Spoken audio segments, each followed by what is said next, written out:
Hello guys, welcome to Soul Fiction.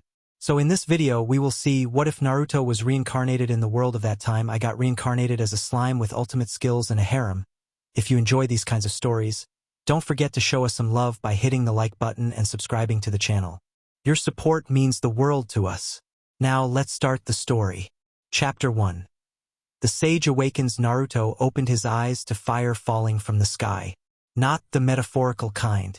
Actual pillars of flame screaming down from a cracked purple heaven, each one hitting the ground with enough force to crater mountains.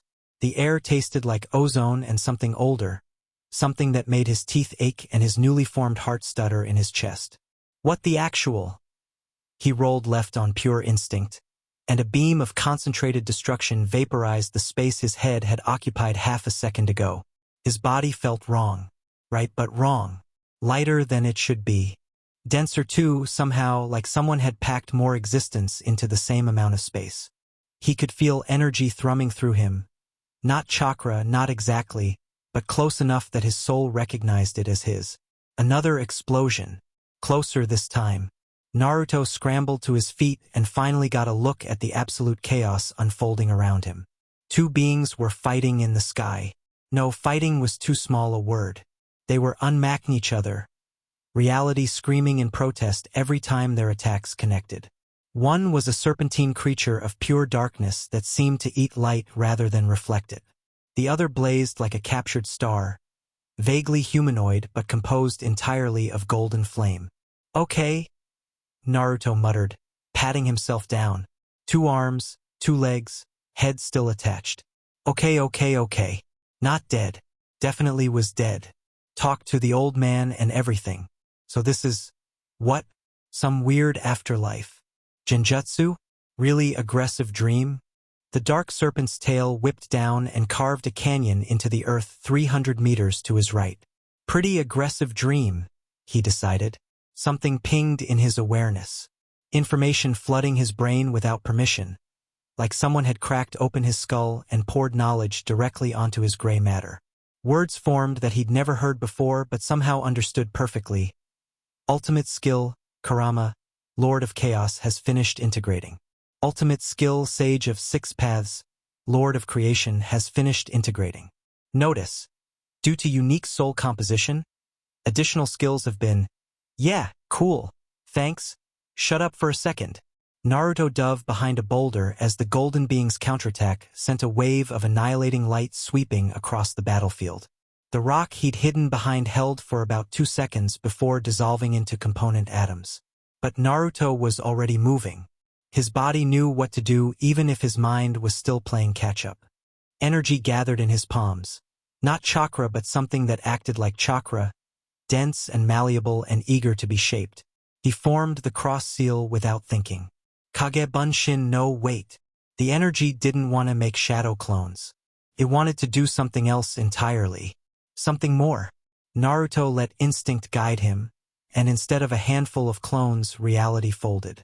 Suddenly there were 50 of him, but they weren't made of chakra or shadow. They felt permanent, solid, real in a way his clones had never been before. Holy crap! All 51 Narutos said simultaneously.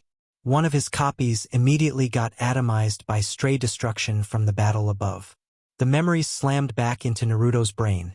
The copy had experienced 3 seconds of existence, primarily confusion and then a very brief moment of oh no before ceasing to exist. Okay, new rule. Don't get hit by whatever that is. He ran. Not away from the battle, toward the edge of it, looking for cover that wouldn't immediately disintegrate. His copies spread out, some experimenting with this new energy, others just trying to survive long enough to gather information. The serpent being noticed him. Naruto felt its attention like a physical weight, crushing and ancient and utterly inhuman. It wasn't looking at him like a person looked at another person, or even like a predator looked at prey. It was looking at him like he was a variable, something that had appeared in its calculations and needed to be solved for. Anomaly. The serpent's voice wasn't sound. It was meaning directly impressed upon reality. You do not belong to this cycle. Yeah. I figured that out, thanks. The serpent's tail came for him, and something inside Naruto rejected it. Golden light erupted from his body without conscious command. Not the warm gold of his six paths chakra mode, but something brighter, purer. Truth-seeking orbs materialized around him, black spheres that hummed with the promise of nullification, except they weren't quite the same as he remembered. They felt more complete somehow, more fundamental. The serpent's tail hit his barrier and stopped. For one infinite second, the battlefield went silent. The golden being paused its attack. The serpent recoiled. Naruto stood at the epicenter of their impossible war, surrounded by floating spheres of creation and destruction. Blazing with power he didn't fully understand, and thought, I guess that's happening. Interesting, the serpent said. The golden being descended, its flames condensing into a more defined shape. For wings, elongated head, eyes that burned with something between curiosity and hostility. Brother, the golden being rumbled. Also not sound, also meaning made manifest. This one carries the taste of another world. I noticed. The serpent circled, massive body coiling through the destroyed landscape. The question is whether it qualifies as food or threat. Hey! Naruto shouted up at them. First off, it? Rude. Second, I just woke up like 30 seconds ago and I'm having a really weird day. So maybe we could skip the whole eating me or fighting me thing, and someone could just explain what's going on. Both beings stared at him. In his experience, cosmic entities didn't like being told what to do. The Sage of Six Paths had been relatively chill, but that was one old man who'd already had thousands of years to mellow out. These two felt young in a way that had nothing to do with age. Volatile, undefined, still figuring out what they wanted to be. The golden being made a sound that might have been laughter. It was hard to tell when said being was essentially a localized stellar phenomenon. It has courage. Or stupidity. Often indistinguishable. The serpent's many eyes, when had it gotten so many eyes? Fixed on Naruto. Explain yourself, anomaly. Where did you come from? Naruto thought about that for a second. The full explanation would take hours and also probably wouldn't make sense to beings that had clearly never heard of chakra, shinobi, or ramen. So he went with the short version. I died. I think I got reincarnated. I used to be a ninja and now I'm... Actually, I have no idea what I am now. A ninja. The golden being repeated. The word seemed to amuse it. Is that a type of spirit? Demon? Elemental? It's a type of human. Kind of. We could do stuff with our life energy. Fight, create illusions, walk on water. Some of us got really good at it. Naruto shrugged. I got really good at it. The serpent and the golden being exchanged a look. Some kind of silent communication passed between them. This one is no human, the serpent said eventually. Its spiritual mass is significant, closer to our level than anything else in this world. Wait, seriously? You possess two ultimate skills, the golden being said. Such things do not manifest randomly. They are born from the crystallization of a soul's accumulated power and experience. For you to have two upon awakening, your previous life must have been extraordinary. Naruto thought about fighting pain in the ruins of Konoha. He thought about standing beside Sasuke against Kagaya. He thought about all the wars and all the deaths and all the moments where he'd pushed himself beyond every limit because giving up simply wasn't something he could do. Yeah, he said quietly. It was something. The serpent drifted closer. Not aggressively, curiously. You are not afraid of us. Should I be? We could destroy you. Naruto grinned. It wasn't a nice grin. It was the grin he'd developed over a lifetime of facing things that were supposed to be stronger than him. You could try. Probably wouldn't work. And then we'd have to fight for real, which seems like a lot of effort when we could just, talk. It makes demands, the golden being said. As if it has any leverage. I'm not making demands. I'm suggesting we be reasonable. There's a difference. Naruto crossed his arms. Look, I don't know where I am. I don't know why I'm here. And I definitely don't know what's going on with you too. But I'm guessing this fight isn't going anywhere productive. Right? Neither cosmic being responded, which Naruto took as confirmation. So instead of wasting time trying to kill each other or me, maybe we could just, I don't know, not do that? I'm pretty sure I'm not your enemy. I literally just showed up. Brother, the serpent said slowly, I believe it is a tempting diplomacy. How novel. Naruto resisted the urge to roll his eyes. Ancient cosmic entities were apparently just as annoying as regular ones. Is that a yes, or are we fighting? The golden being's flames dimmed slightly, condensing further until it resembled something vaguely draconic. Scales of molten gold, wings that left trails of light, eyes like captured suns. It was still enormous, easily the size of a mountain, but at least it looked more like a creature and less like an astronomical event. We are Veldinava's children, the dragon said. I am Velgrind. This is Velzard. The serpent Velzard made a sound of displeasure. Her form shifted too, darkness condensing into something more defined. A dragon like her sister, but composed of absolute cold rather than absolute heat. Ice that burned worse than any flame. We were settling a dispute. By destroying the landscape will recover.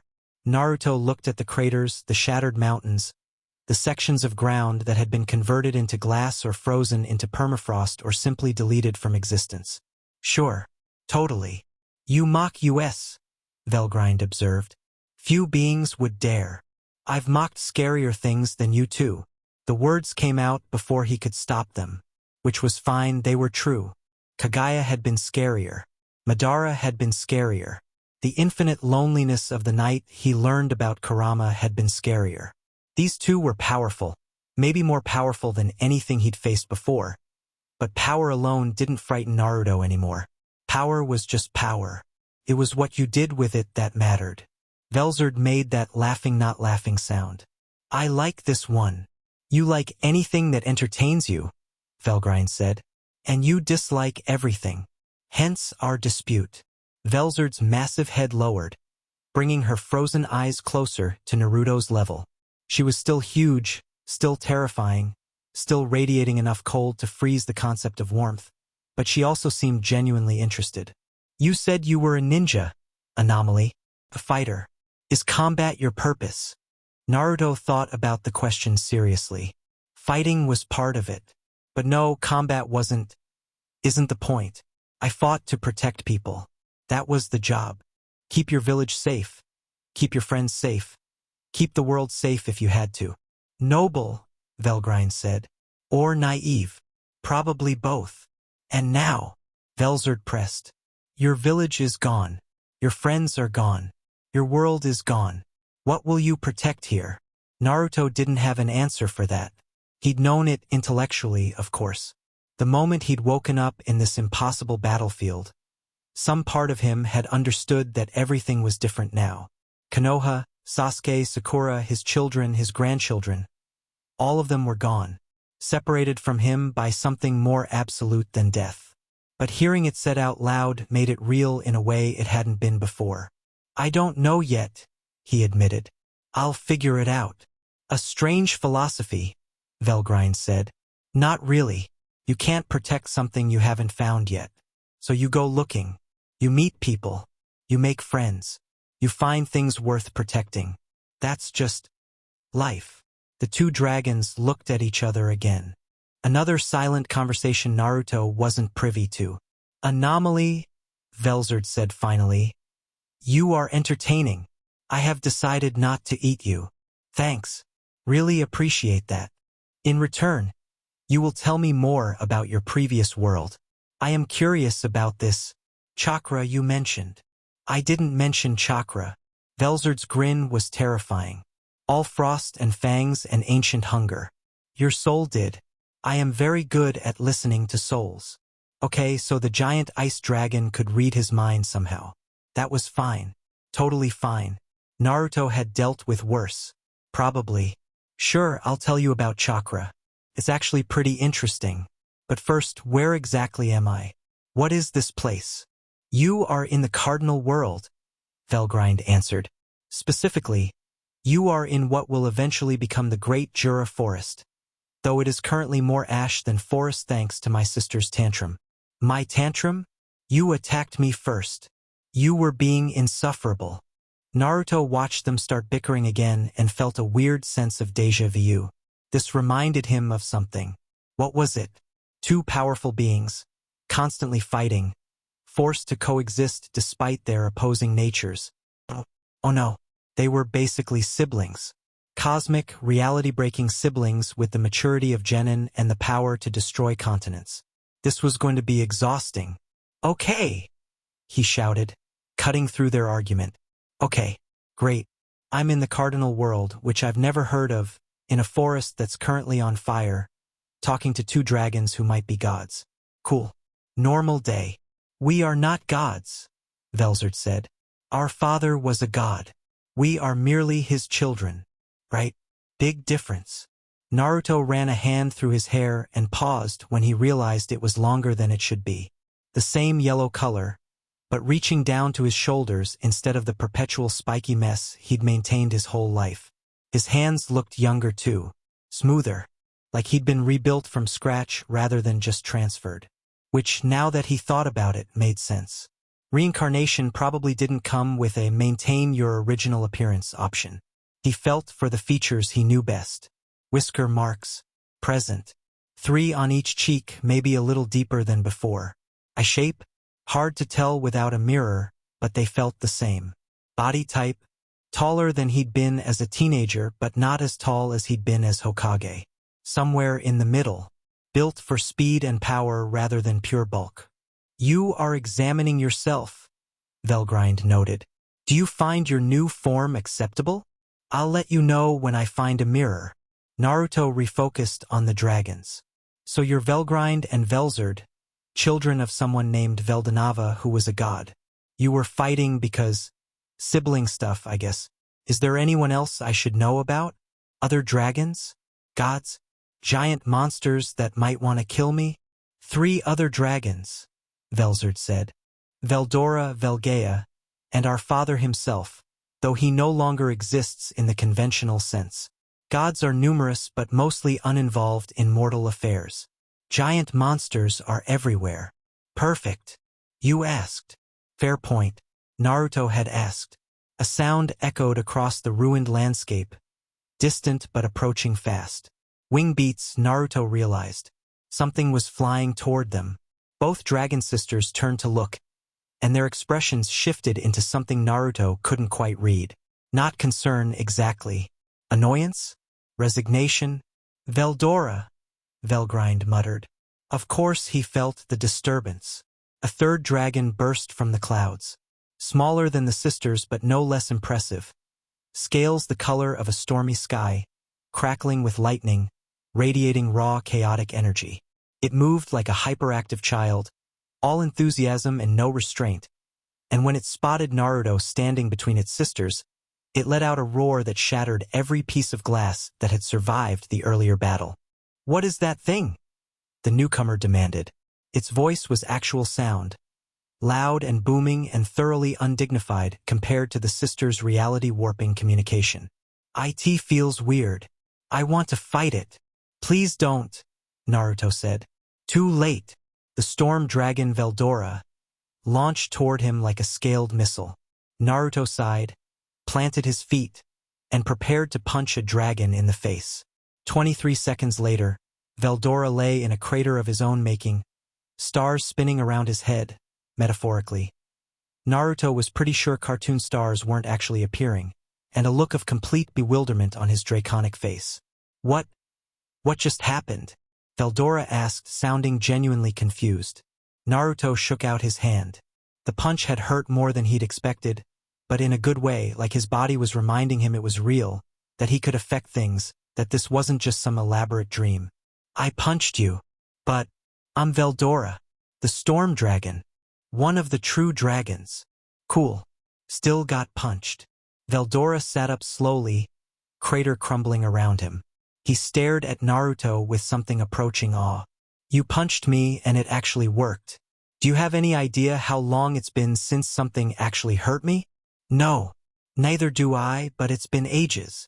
Veldora leaped to his feet, clawed feet giant and deadly and cracking the ground beneath them, and suddenly he was grinning.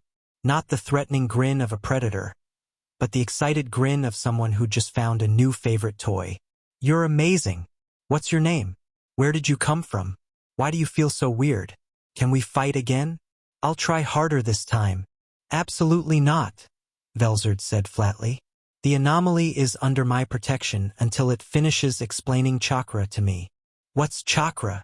Precisely what I intend to learn. Veldora's eyes went wide. Velzard's interested in something? That's never happened before. This thing really must be special. He turned back to Naruto, still grinning. I've decided. You're my new best friend. I'm, what? Best friend. The closest of companions. Someone I can fight and talk to and bother whenever I want. Veldora nodded decisively. It's decided. No takebacks. Naruto opened his mouth to object, then closed it, then opened it again. This situation was getting away from him. Look, he said slowly. I appreciate the enthusiasm, but I literally just got here. I don't know anything about this world. I don't have anywhere to stay. I'm still trying to figure out what these ultimate skills even do. Maybe we could slow down a little? No, Veldora declared. You're interesting and I'm bored and my sisters are mean and I want a friend. This is happening. He will not relent, Velgrine said, and for the first time she sounded almost sympathetic. Once Veldora decides something, he commits fully. It is simultaneously his worst and only redeeming quality. Hey, I could freeze him, Velzard offered. It would not be permanent, but it would buy you time to escape. You can't freeze me.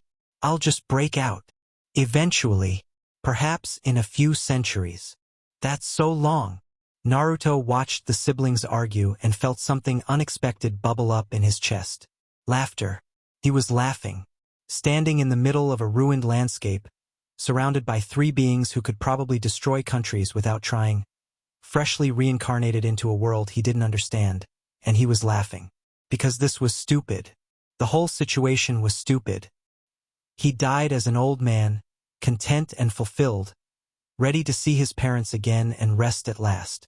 And instead he'd woken up here, young again, powerful again, trapped in a cosmic sitcom with dragons who fought over nothing and immediately declared eternal friendship. It was stupid and absurd and somehow completely appropriate. The universe, it seemed, had a sense of humor. Fine, he said, cutting through the argument. Veldora, you want to be my friend? Then let's be friends. But that means you actually have to help me figure stuff out, not just demand fights every 5 minutes. Veldora's eyes lit up. Really? You mean it? Yeah, I mean it. I don't make promises I can't keep. The storm dragon made a sound that might have been a squeal of joy if it weren't coming from a creature the size of a small mountain. He immediately shifted forms, scales and wings and massive body condensing down into something more manageable. A tall man with wild blue hair, storm gray eyes, and an expression of manic enthusiasm. This is great. This is the best day ever. I have a friend. A real friend who isn't afraid of me and didn't run away and actually hit me back. Veldora grabbed Naruto's hands and started shaking them vigorously. We're going to have so many adventures. We'll fight monsters. We'll explore dungeons. We'll find treasure. We'll find food. Naruto corrected. I'm starving. When did I even last eat? Food. Yes. Food is important for friendship. Veldora started dragging him toward somewhere. Naruto wasn't sure the dragon knew where they were going. I know this great cave where these really tasty dire wolves live. They're crunchy. I was thinking more like actual food. Cooked food. With spices and stuff. Veldora's face fell. Oh, I don't really know how to do any of that. Dragons don't cook. This is embarrassing to watch, Velzard said. She'd also shifted into a humanoid form. A woman of impossible beauty with ice-white hair and eyes like frozen lakes. Her expression was caught between amusement and exasperation. Anomaly. There is a human settlement to the south. Primitive, but they have discovered fire. You may find cooked food there. Thanks. Got a name? Besides anomaly? It is what you are. I'm also a lot of other things. My name is Naruto. Uzumaki Naruto. Velzard tilted her head, considering. The name clearly meant nothing to her, but she nodded anyway. Naruto, then. You owe me a conversation about chakra. Do not think I will forget. I won't. Give me a few days to figure out what's happening with my body, and I'll explain everything I know. Acceptable.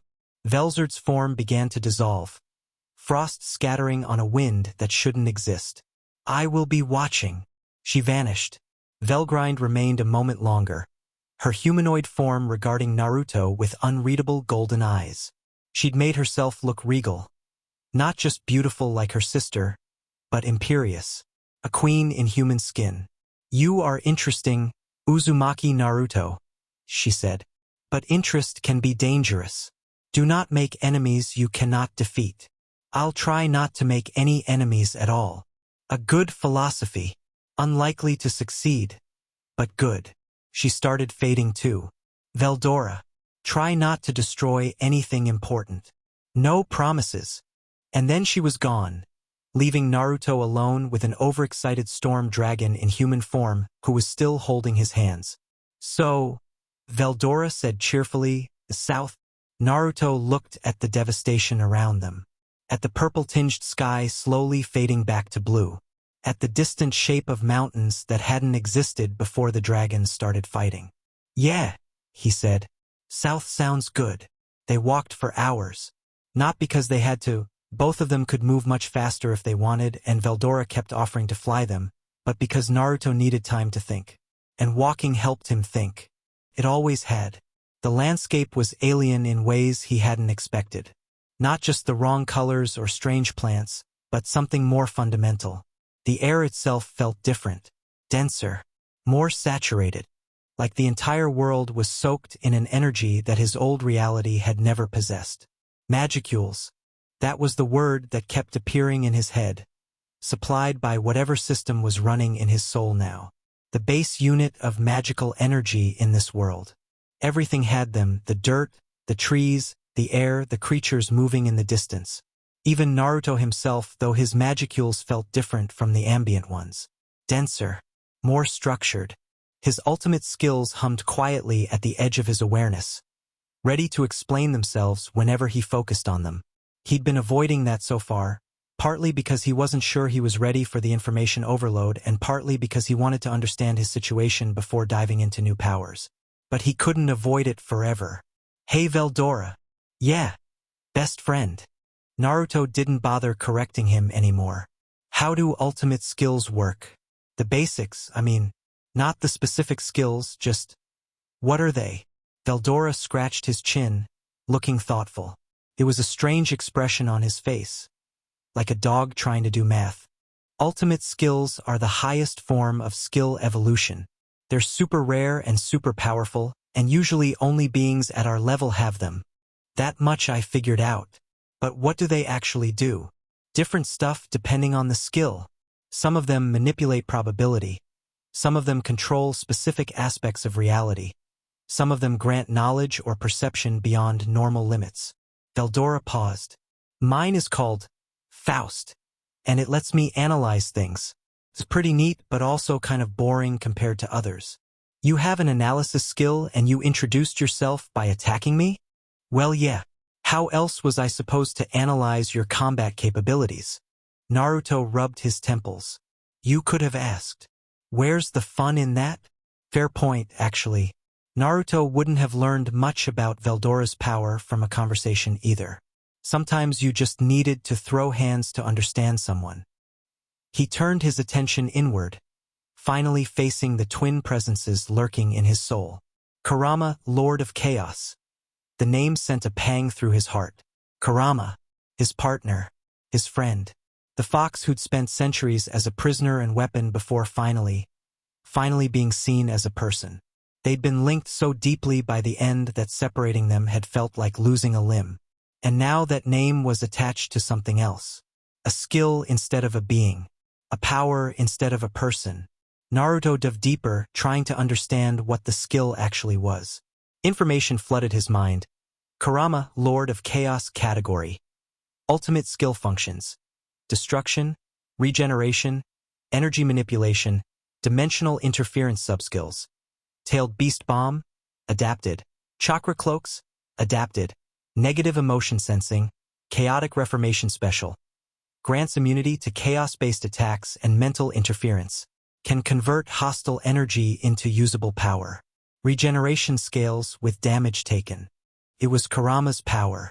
Not Kurama himself, but everything the fox had represented: destruction and creation. Hatred transformed into love, chaos mastered and directed. Somehow, when Naruto died, that power had come with him, crystallized into something this world could understand. He wondered if Kurama would have approved. Probably.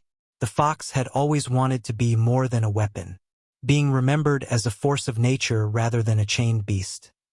Yeah, Kurama would have liked that. The second skill was even more complex. Sage of Six Paths, Lord of Creation category. Ultimate skill functions. Reality manipulation, truth-seeking alteration, yang release, creation of form, in release, creation of will, six paths senjutsu subskills. Truth-seeking orbs, planetary devastation, limbo clones, dimensional awareness special. Can perceive and interact with all forms of energy. Grants understanding of conceptual attacks and defenses. Creation functions limited only by imagination and available energy. The old man's power. The culmination of everything the Sage of Six Paths had represented: balance, creation, understanding. The power to shape reality itself. Combined with Kurama's chaos, Naruto had become something unprecedented. A being who could create and destroy on fundamental levels. Who could sense energy in all its forms.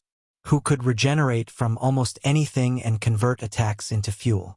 No wonder the Dragon Sisters had taken him seriously. No wonder Veldora wanted to be his friend. "You're thinking really hard," Veldora observed. "Your face is doing that scrunchy thing.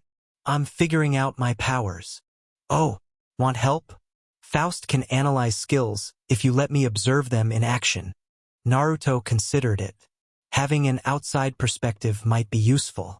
And he still needed to test what his abilities could actually do in practice, rather than just reading the descriptions. "Sure. Let's find somewhere we won't destroy if something goes wrong. There's a big empty area up ahead. I burned it all down last month, so there's nothing left to break." "Why did you burn it down?" "I was bored." Naruto sighed. "Of course you were." The burned area was exactly as described. A vast expanse of scorched earth where nothing lived and nothing grew. The ground was blackite glass in some places, fine ash in others. The air smelled like old fire and ozone. "Perfect," Veldora declared. "Even if we break something, it's already broken." That's one way to look at it. Naruto walked to the center of the devastation, feeling his new abilities stir in anticipation. "Okay, I'm gonna start small. Just basic techniques to see how they translate." "Got it. I'm analyzing everything." Veldora's eyes took on an eerie glow, golden rings appearing in his irises.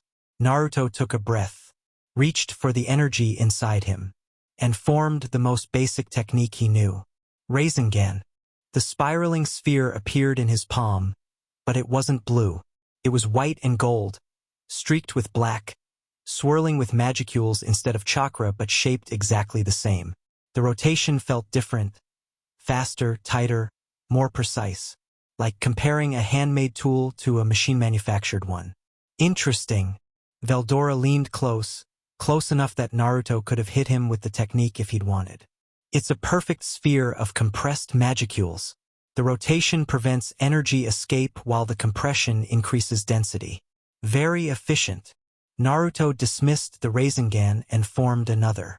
This one he pushed harder, adding his wind nature, except it wasn't wind chakra anymore. It was something else. Raw cutting force given shape. The Rasen Shuriken screamed into existence, its distinctive shriek filling the empty air. But it was bigger than he remembered. More complex. The wind blades had become something closer to spatial tears, each one capable of cutting through dimensions as easily as flesh. "Whoa!" Veldora actually stepped back. "That's dangerous. The rotation is creating localized space-time distortions. If you threw that at something alive, it wouldn't just die. It would be erased from multiple dimensions simultaneously. Good to know. Naruto let the technique fade. What about this? He activated Sage Mode. The world snapped into crystalline focus. Every magicule in the air became visible. Every life force within 100 kilometers became a distinct beacon. His truth-seeking orbs materialized without conscious command, orbiting his body like loyal guards. And then something unexpected happened. The ground beneath his feet started growing. Plants pushed up through the ash, not regular plants, but ones made of pure nature energy given form. Grass that glowed faintly green, flowers that hummed with vitality, trees that sprouted and reached maturity in seconds. The devastation Veldora had caused began reversing itself, life flooding back into dead land. "I'm not doing that on purpose," Naruto said, staring at the spreading greenery. "Your skill is." Veldora was grinning now, clearly delighted. The Sage of Six Paths aspect is interpreting your Sage Mode as a creation function. You're literally generating life just by existing in that state. Naruto looked at his hands, at the grass growing between his fingers, at the tree that was now taller than him, sprouted from nothing in less than a minute. "Ha! You're amazing. You're like a walking nature factory. Can you imagine how useful that would be? You could terraform wastelands. You could create forests from nothing. You could..." "Veldora. Yeah. Is someone watching us?" Naruto had felt it the moment he entered Sage Mode. A presence at the edge of his perception, hidden behind layers of concealment that would have been invisible to his old senses. But his new Sage Mode was more than just enhanced perception, it was dimensional awareness. And something was observing them from a fold in spacetime. Veldora's playful demeanor vanished instantly. Storm clouds gathered overhead as his draconic nature reasserted itself. "Where?" "Northwest. About 3 kilometers. Hiding in some kind of spatial pocket." "Show me." Naruto formed a single truth-seeking orb and launched it. The sphere screamed through the air, homing in on the hidden presence with unerring accuracy. He wasn't trying to attack, just expose. The concealment shattered. Something stepped out of the broken space, and Naruto felt his newly formed instincts scream warnings. It looked human. A man in dark robes, face hidden behind a featureless white mask. But everything about him felt wrong. His magical signature was twisted, corrupt, like someone had taken normal energy and tortured it into something else. "Impressive," the figure said. Its voice was layered, multiple tones speaking in harmony, none of them quite matching. "We suspected you would be perceptive. We did not expect you to detect us so quickly." "Who's we?" Naruto demanded. "We are observers, collectors. We watch for anomalies and assess their potential." The figure tilted its head. "You are unprecedented. A soul from beyond this reality's boundaries, carrying power that does not belong here. We are interested." Veldora snarled. "I don't like you. You feel like something that should be dead but isn't." "An astute observation, Storm Dragon. We are indeed something that transcends your simple definitions of life and death." The figure focused on Naruto. "We mean no harm. We merely wish to observe. Your arrival has caused ripples through the dimensional fabric, ripples that caught the attention of those far older than even the true dragons. And these older things sent you to check me out? In a manner of speaking, we are their eyes, their hands, their voice." The figure spread its arms. "We extend an invitation. Join us and you will understand the true nature of reality. Refuse and we will simply continue watching." Every instinct Naruto had developed over 2 lifetimes told him to say no. This thing wasn't trustworthy. Whatever it represented, whatever it served, it was wrong in ways that had nothing to do with good or evil. It was wrong like a broken bone was wrong, like spoiled food was wrong, fundamentally twisted from what it should be. "I'll pass." A shame, but not unexpected. The figure stepped backward, reality beginning to fold around it again. "We will be watching, Uzumaki Naruto. Your choices will shape more than you know." It vanished. The spatial fold sealed behind it, leaving nothing but a faint taste of corruption in the air. What was that thing? Veldora asked, still bristling. I've never sensed anything like it. Felt old. Older than my father, even. Naruto stared at the spot where the figure had stood. Something about this felt familiar. Not the creature itself, but the situation. A mysterious organization interested in his power. Hidden observers with their own agenda. Grand claims about reality and destiny. He'd dealt with things like this before. Akatsuki, Kagaya. The twisted remains of history trying to drag the present into darkness. Trouble, he said finally. That's what it was. Trouble. Should we chase it? No. Naruto let his sage mode fade, though he kept his enhanced senses active. It's not going anywhere, and I'm not ready to fight something like that. Not yet.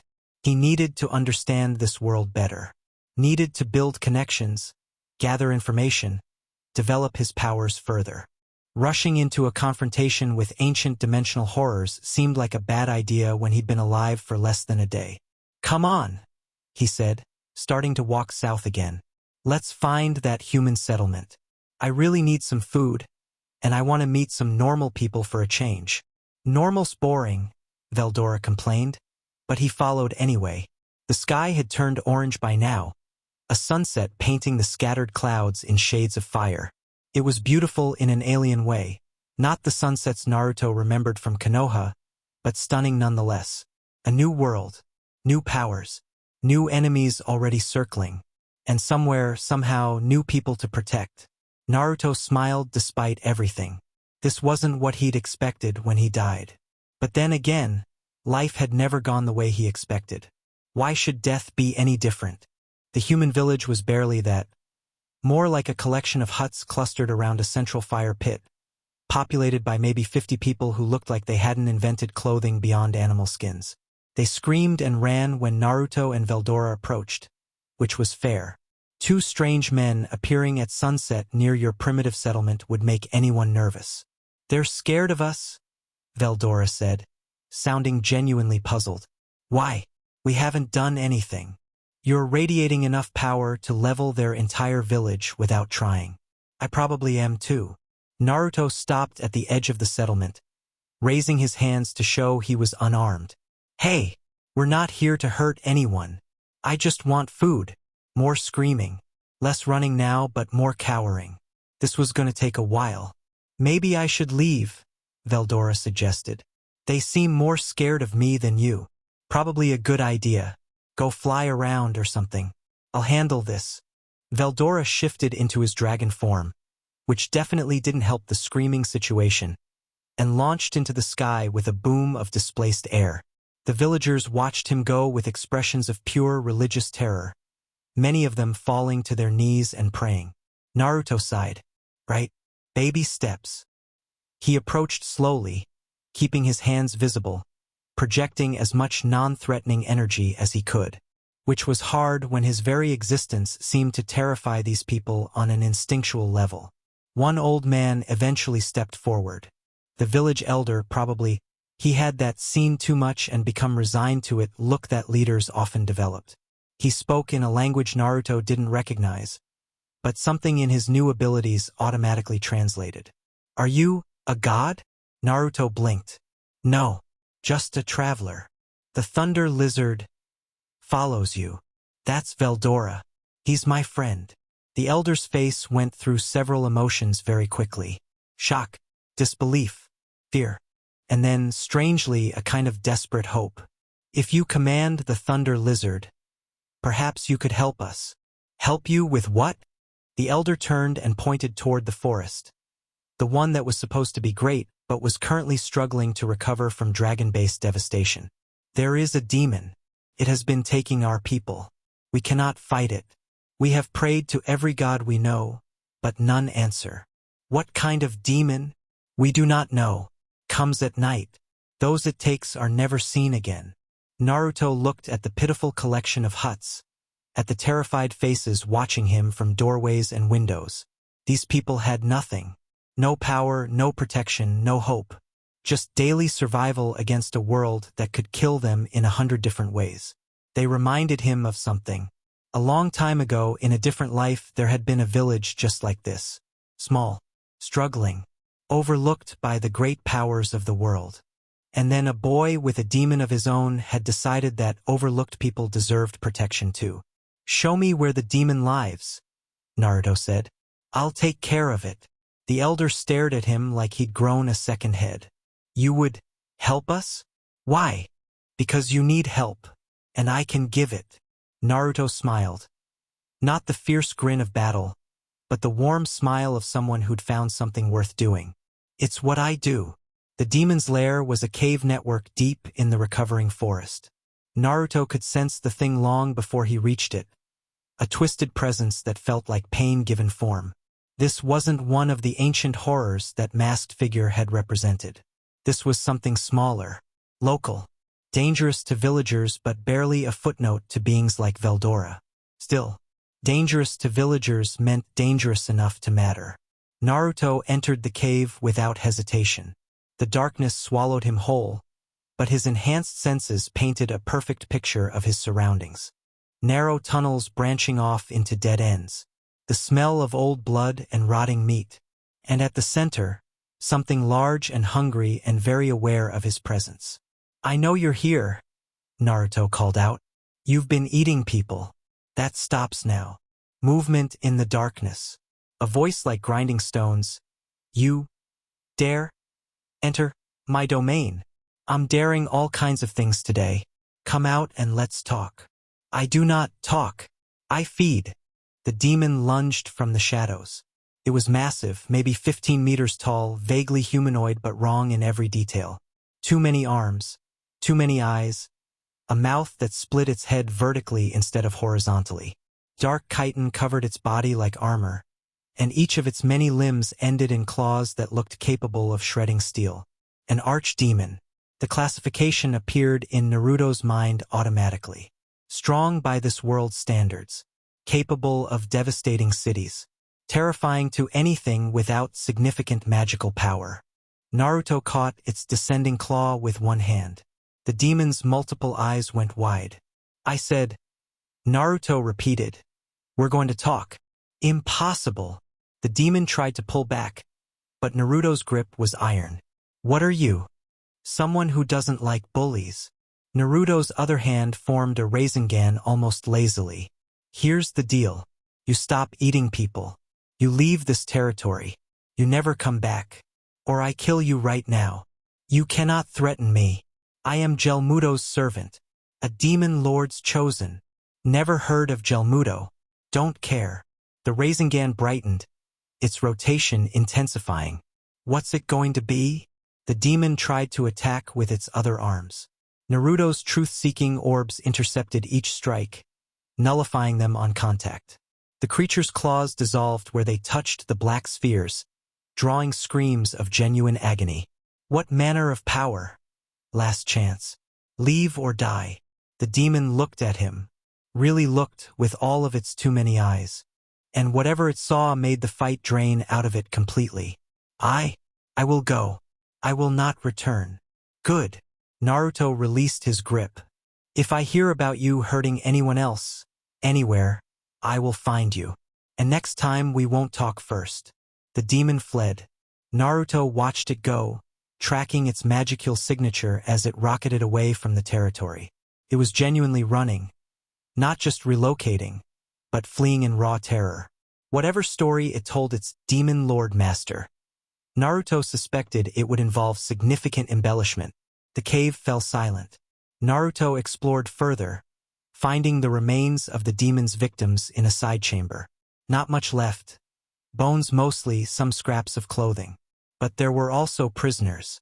3 villagers, still alive, chained to the walls and waiting for consumption.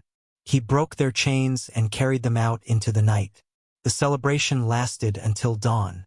Naruto sat at the center of it, uncomfortable with the praise but too polite to refuse. The villagers had given him every scrap of food they could spare.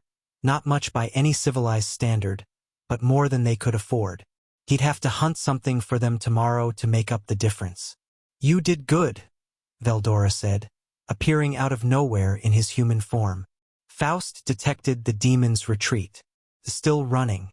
Might not stop until it hits the Western Ocean. That's the idea. You could have killed it. Yeah, but I didn't have to. Naruto looked at the celebrating villagers, at the 3 rescued prisoners being embraced by families who'd thought them dead. Sometimes showing mercy is more powerful than showing strength. Veldora tilted his head, considering this. I don't understand that philosophy, but I'll think about it. That's all I ask. They sat together in comfortable silence, watching humans dance and sing and celebrate a salvation they'd never expected. The fire painted everything in shades of orange and gold, and for a moment Naruto could almost pretend he was somewhere familiar. Almost. His senses detected the watcher at the edge of perception, that same twisted presence from before, hidden in its dimensional fold. Still observing, still assessing. Whatever game those older things were playing, Naruto was already a piece on their board. He'd have to get stronger, smarter, better connected. He'd have to understand this world's power structures and find allies who could stand beside him against cosmic threats. But that was tomorrow's problem. Tonight, he'd saved 3 lives and scared a monster into permanent retreat. Tonight, a tiny village had hope again. That was enough. Hey Veldora. Yeah. Thanks for sticking around. Most powerful beings would have gotten bored by now. The storm dragon grinned. I told you, you're my best friend. Friends stick together. His grin turned slightly manic. Besides, you're the most interesting thing to happen in centuries. I'm not missing whatever comes next. Naruto laughed. Fair enough. Above them, stars wheeled through an unfamiliar sky. Somewhere in the darkness, ancient things watched and waited. A demon lord named Gelmudo would soon receive a report that made no sense. 2 dragon sisters contemplated a stranger who'd faced them without fear. And in a primitive village that didn't even have a name, a reincarnated shinobi smiled at his first friend in this new world. The story was just beginning. Chapter 1 End Chapter 2. The Oracle's Gambit Shien's blade cut through the assassin's throat before the poison could leave his fingertips. The body hit the marble floor with a wet thud, and she was already moving, her kanabo materializing in her grip as 3 more shadows detached from the throne room's pillars. Purple hair whipped behind her as she spun, the massive club crushing the first shadow's skull, reversing into a sweep that shattered the second's ribcage, then overhead into a devastating slam that turned the third into a stain on the ancient stonework. For seconds, for corpses, Lady Cheyenne, her guard captain burst through the doors, sword drawn, a dozen soldiers behind him. We heard, "You're late." She didn't look at him. Her eyes were fixed on the ornate window at the far end of the throne room, where moonlight streamed through stained glass depicting prophecies long fulfilled. How did they get inside? We don't know. The wards weren't triggered. It's as if they simply appeared. Teleportation, or something close enough to make no difference. That meant either a spatial magic user of significant skill, or backing from someone with the resources to bypass her kingdom's defenses entirely. The succession crisis had just escalated. Cheyenne wiped her blade clean on the nearest assassin's cloak and finally turned to face her captain. Double the patrols. No one enters the palace without personal authorization from me. And send for the council. We need to discuss accelerating the coronation. At this hour, my lady? Would you prefer we discuss it when there are knives in my back? The captain blanched and bowed. At once. He fled with his soldiers, leaving Cheyenne alone with 4 cooling bodies and the weight of a kingdom she'd never wanted. Her brother should be handling this. Her brother, with his political mind and easy charm, who'd been groomed from birth to sit on the throne while she was raised for war. But her brother was dead, killed 3 months ago by the same faction that kept sending assassins to finish the job, and now the crown fell to her by default. An oracle warrior with no talent for diplomacy, no patience for courtly games, and visions of the future that showed her dying in approximately 73% of possible timelines. Wonderful. Cheyenne walked to the window and stared out at her kingdom. Bloomond wasn't large, a mid-tier nation wedged between more powerful neighbors, surviving through careful neutrality and the prophetic gifts of its royal bloodline. For generations, her family had guided the nation through crises by seeing them coming. Wars avoided, disasters prepared for, Alliances formed at precisely the right moment. But her visions weren't working properly anymore. She'd first noticed it a week ago. The futures had started fragmenting, splintering into paths she couldn't follow, outcomes she couldn't predict. Where once she'd seen clear lines of causality, now she saw chaos, static, interference. Something had entered the equation, something her gift couldn't account for, and that terrified her more than any assassin ever could. 3 days later, her scouts reported something impossible. A man appeared from nowhere in the Eastern Valley, the scout captain said, trying very hard not to sound insane. He was accompanied by Veldora, Your Highness, the Storm Dragon. Cheyenne's hand tightened on her throne's armrest. Veldora hasn't been seen in decades. We know, but 7 separate witnesses confirmed it. The dragon was in humanoid form, following the stranger around like a puppy, one witness said. A puppy. Those were her exact words, Your Highness. Cheyenne closed her eyes and reached for the futures. Static. Fragmentation. A golden blur where the man should be, refusing to resolve into anything concrete. Found you. This man. What does he look like? Tall. Yellow hair, unusual shade. Marks on his cheeks, whisker-like. Dressed strangely. And the scout hesitated. And the witnesses report that wherever he walked, plants grew. Flowers bloomed out of season. Dead trees sprouted new leaves. The scout swallowed. They're calling him a nature spirit. Some of the villages have already started leaving offerings. A being who warped probability so thoroughly that even her oracle sight couldn't pierce him. Who commanded Veldora's loyalty. Who brought life to dead things just by existing. Either this was the greatest threat her kingdom had ever faced or what? Cheyenne didn't know. And that uncertainty was almost worse than certainty of danger. Where is he now? Heading toward the capital, Your Highness. He's been stopping at villages along the way, resolving disputes, hunting monsters, generally helping. Helping. Yes, Your Highness. The common folk are very enthusiastic about him. A potential usurper winning hearts and minds on his way to her throne. Classic strategy. Except nothing about this felt like strategy. Felt random, chaotic, completely devoid of the calculated precision that characterized political maneuvering. Bring me everything we have on him. Every report, every witness statement, every rumor. I want to know what he eats for breakfast and how long he sleeps at night. At once, Your Highness. The scout departed. Cheyenne remained on her throne, staring at nothing, running calculations that refused to resolve. She tried the futures again, pushed harder than she should, burning through reserves of magical energy that would take days to replenish. The static parted, just for a moment. She saw herself, older, happier, wearing a crown that actually fit, standing beside a golden figure whose face she couldn't quite make out. She saw herself dying in a burning throne room.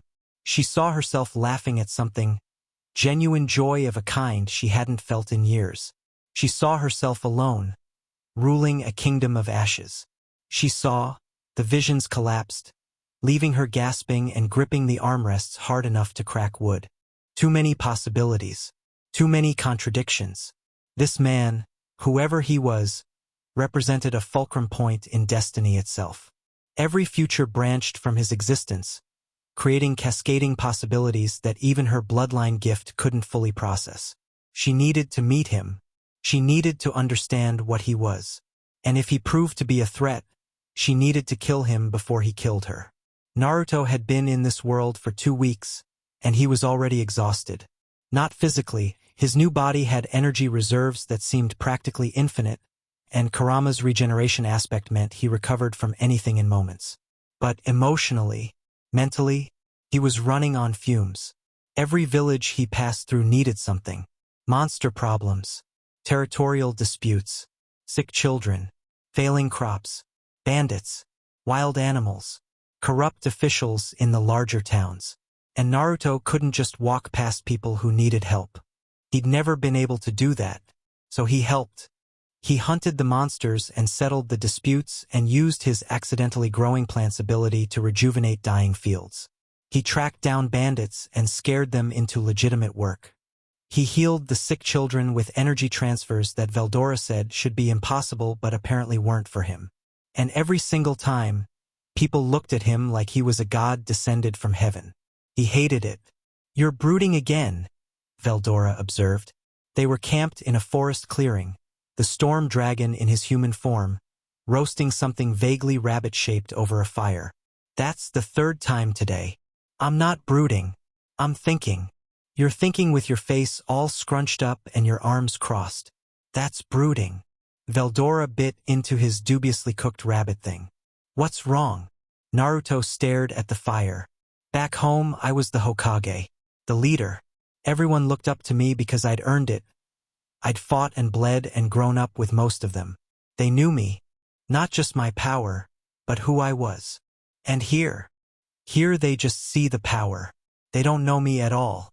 They're grateful because I can do things they can't, not because of anything I actually am." He sighed. "It feels hollow." Veldora chewed thoughtfully. "Is that why you keep stopping to help? Because you want them to know you?" "No. I help because they need help." "That's not." Naruto trailed off, trying to articulate something he'd never had to explain before. "I don't regret helping.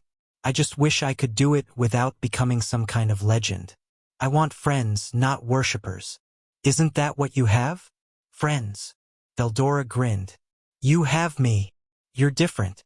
You saw me get attacked by your sisters and respond by demanding to be my best friend. Normal people don't do that. Normal people are boring." Naruto laughed despite himself. "Yeah, they kind of are." They sat in comfortable silence for a while. The forest around them was alive with sounds. Nocturnal creatures emerging, wind through leaves, the crackle of their fire. It was peaceful in a way that Naruto rarely experienced anymore. Then his senses pinged. "Someone's coming," he said quietly. "Multiple people. Trained. Trying to be stealthy." Veldora's eyes lit up. "Fight. Maybe. Let me handle this first." Naruto stood and faced the direction of the approaching presences. His enhanced perception painted a detailed picture. 12 individuals in military formation, surrounding their position in a loose net. They were well-equipped, well-trained, and very nervous. "You can come out," he called. "I know you're there." A pause. Then the lead figure stepped from the treeline. A woman in ornate armor, hand on her sword hilt, radiating the kind of controlled tension that came from expecting violence. "You are the one they call the Golden Sage? People are calling me that? When did that start?" 3 villages ago, according to our reports." The woman didn't relax her stance.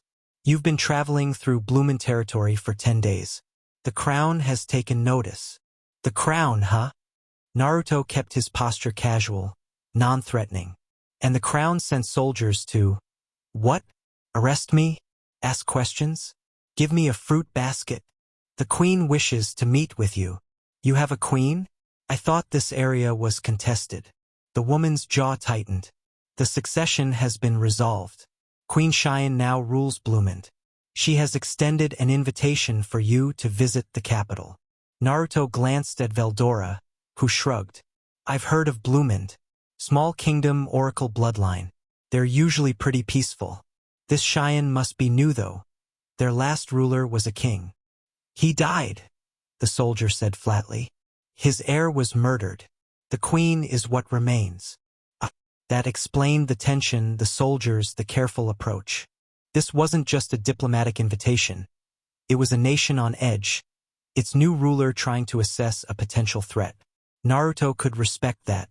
Hell, he'd have done the same thing in her position. "All right," he said. "I'll meet your queen, but not with an escort. I'll come on my own terms. Tell her I'll be at the capital by tomorrow evening." "The queen prefers." "I'm sure she does. But I'm not walking into a strange city surrounded by soldiers who look ready to stick swords in me at the first wrong move. I'll come alone, unarmed, and we'll talk like civilized people." Naruto smiled, putting every ounce of deliberate harmlessness he could muster into the expression. I promise I'm not here to cause trouble.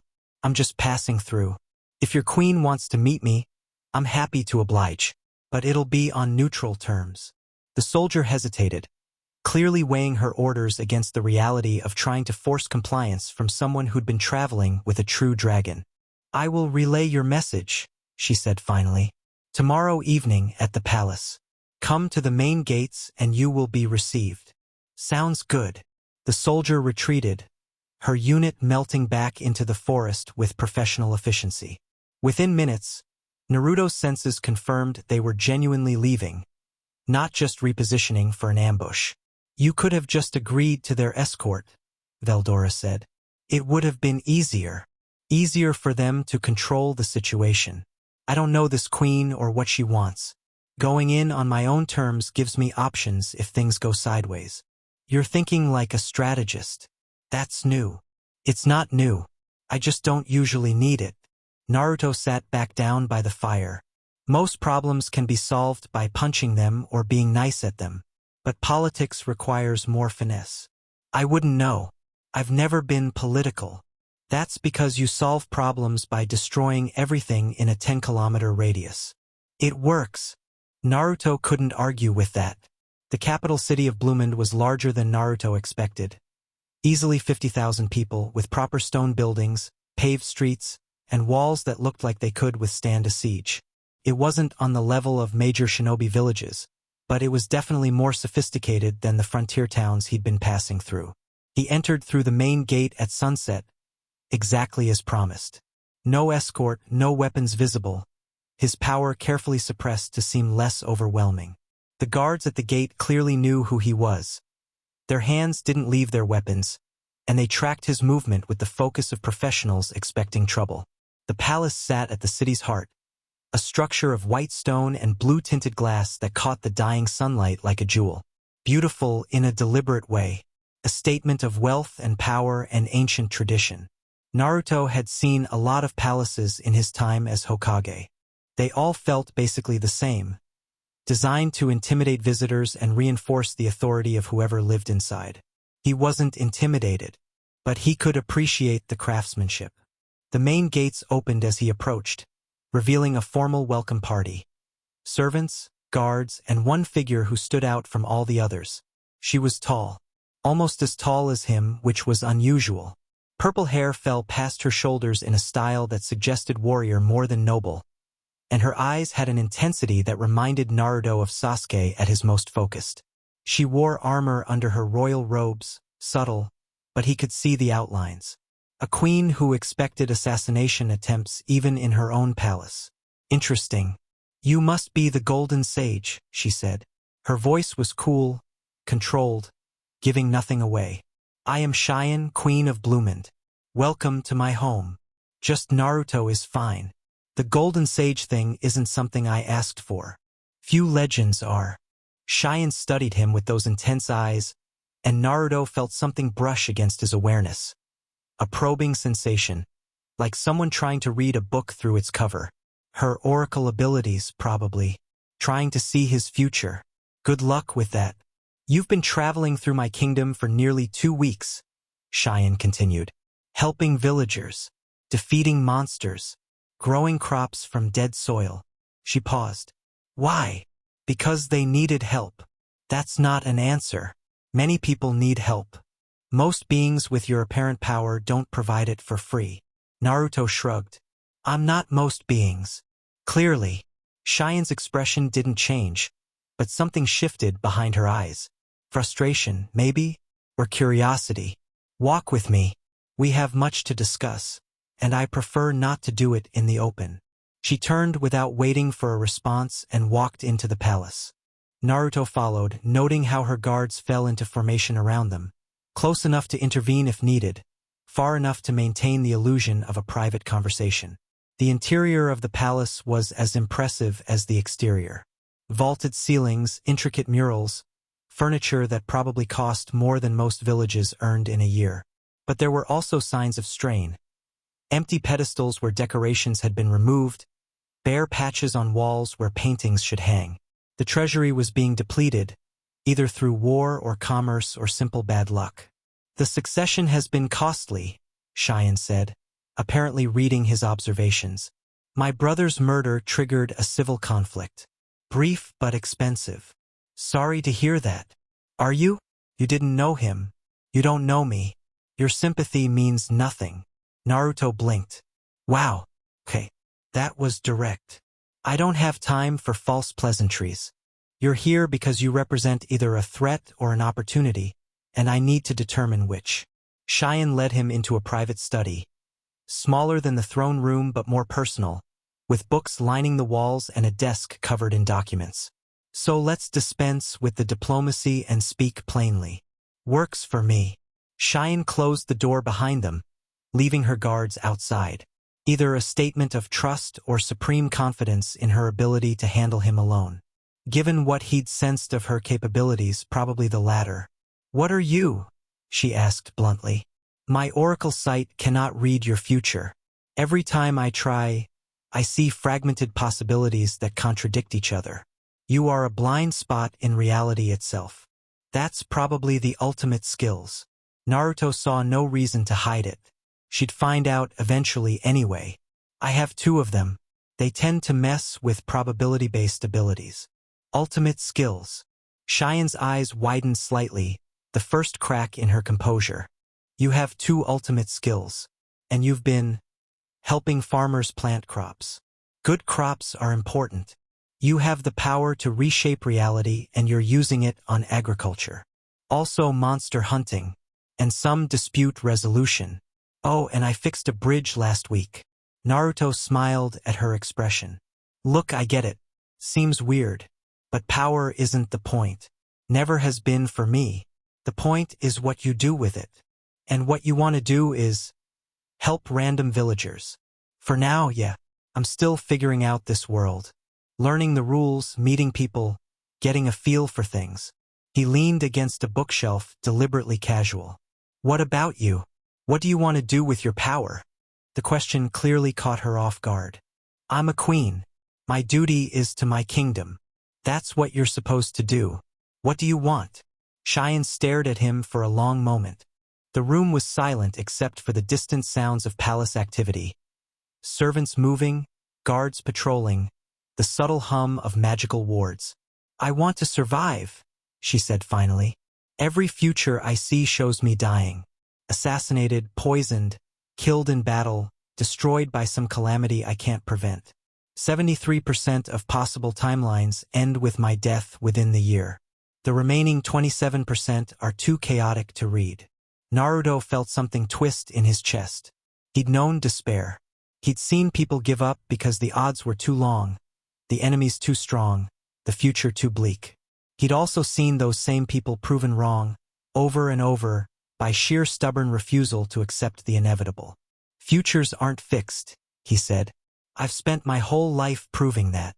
Easy to say when you're not the one seeing your own death every time you close your eyes. I've died before, came back. Dying's not the end, it's just a transition. He pushed off the bookshelf and walked toward her. Not threatening, just closing the distance. You want to survive? Then fight for it. Not just with soldiers and politics, but with everything you have. Your oracle sight showing bad odds doesn't mean those odds are real. It means that's what would happen if you did nothing different. And what would you suggest I do differently? Naruto grinned. Start by not facing it alone. You've got a whole kingdom of people who presumably don't want you dead. Lean on them. Trust them. Let them help. Trust is a luxury I cannot afford. Everyone who knows my visions could use them against me. Then find people you can trust. Build relationships that matter. Isolation is just slow death with extra steps. Cheyenne's expression flickered, something between offense and recognition, like he'd touched a nerve she'd been protecting. You speak as if you know something about isolation. I grew up as a pariah. The entire village I was raised in hated me for something I had no control over. I know exactly what it feels like to be alone in a crowd. Naruto let his smile soften. But I also know that it doesn't have to stay that way. People can surprise you. They can become precious to you in ways you never expected. And if they betray you, then they betray you. And it hurts. And you keep going anyway because the alternative, never trusting anyone, never connecting, never letting yourself care, that's worse than betrayal. That's not living at all. Silence again. But this time it felt different. Less confrontational, more contemplative. You're strange, Cheyenne said eventually. I've met powerful beings before.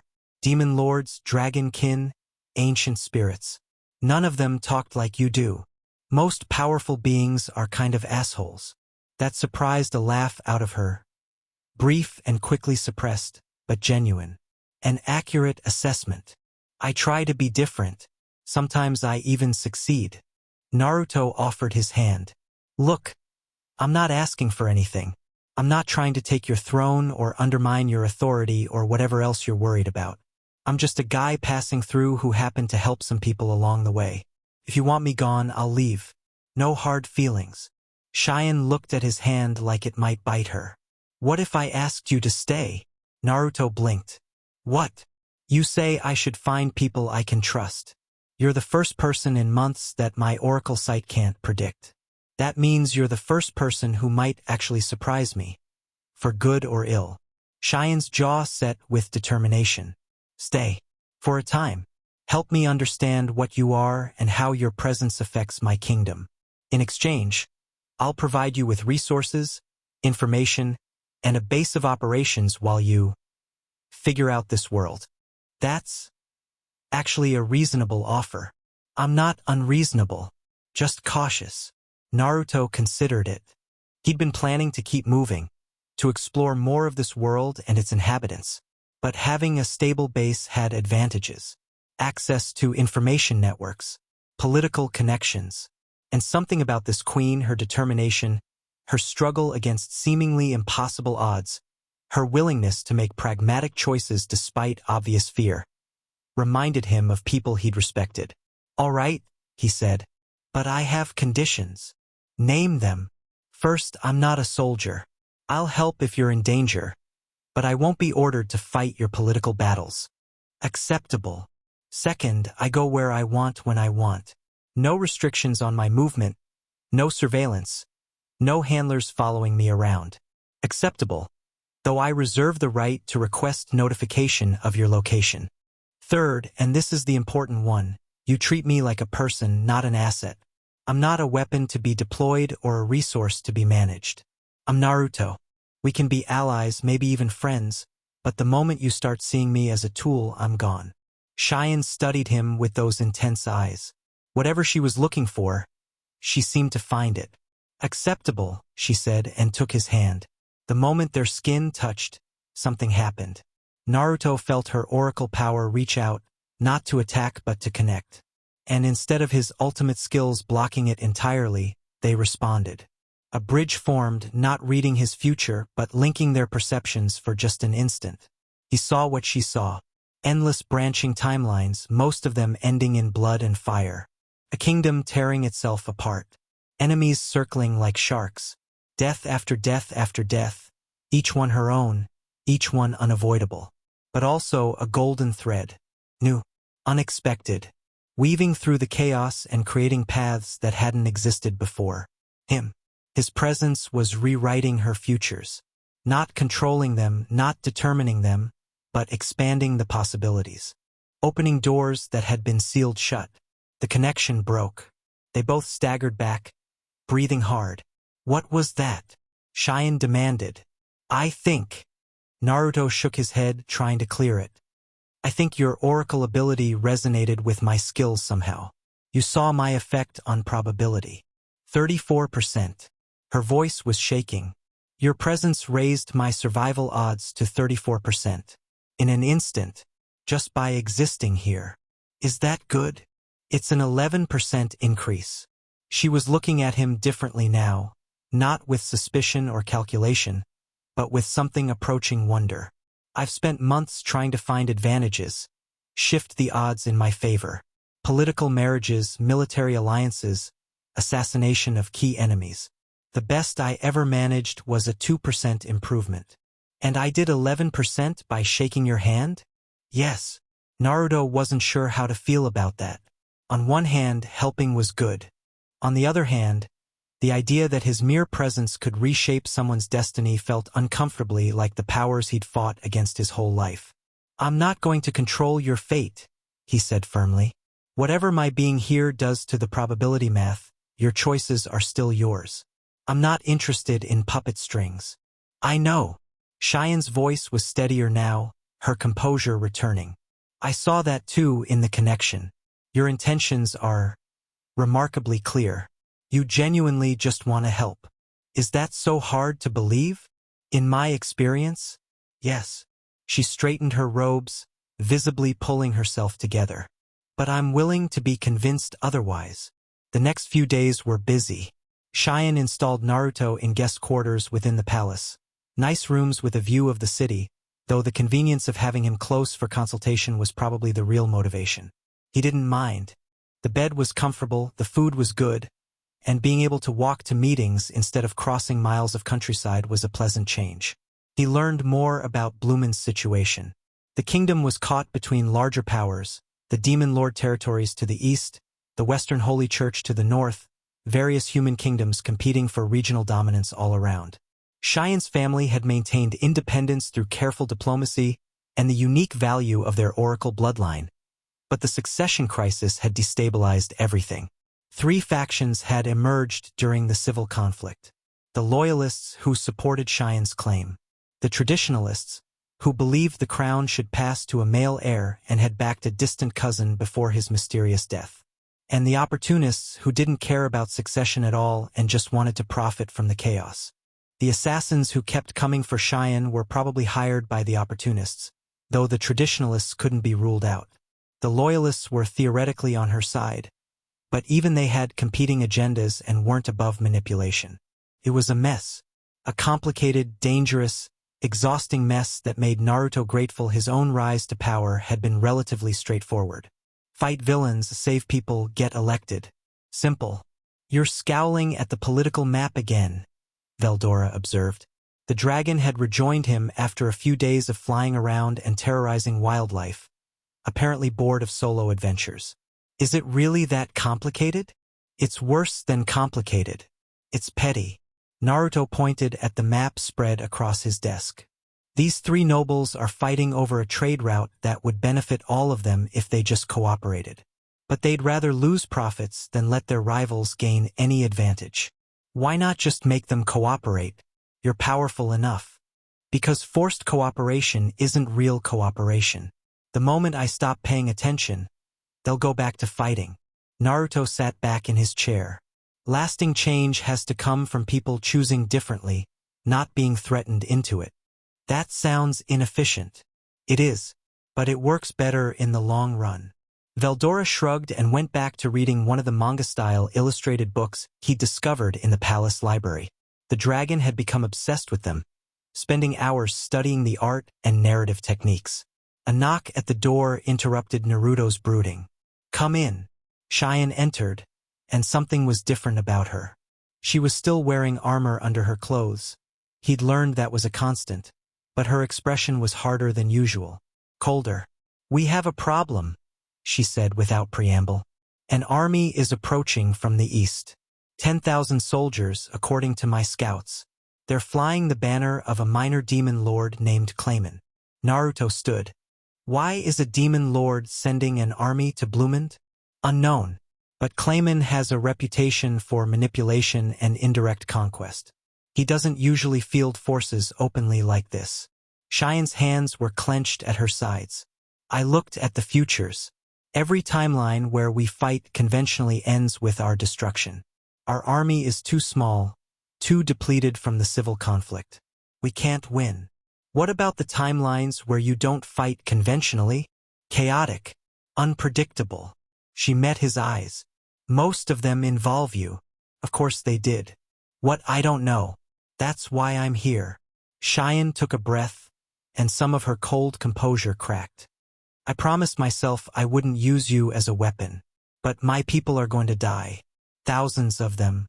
And I don't know how to stop it without asking you to fight for us."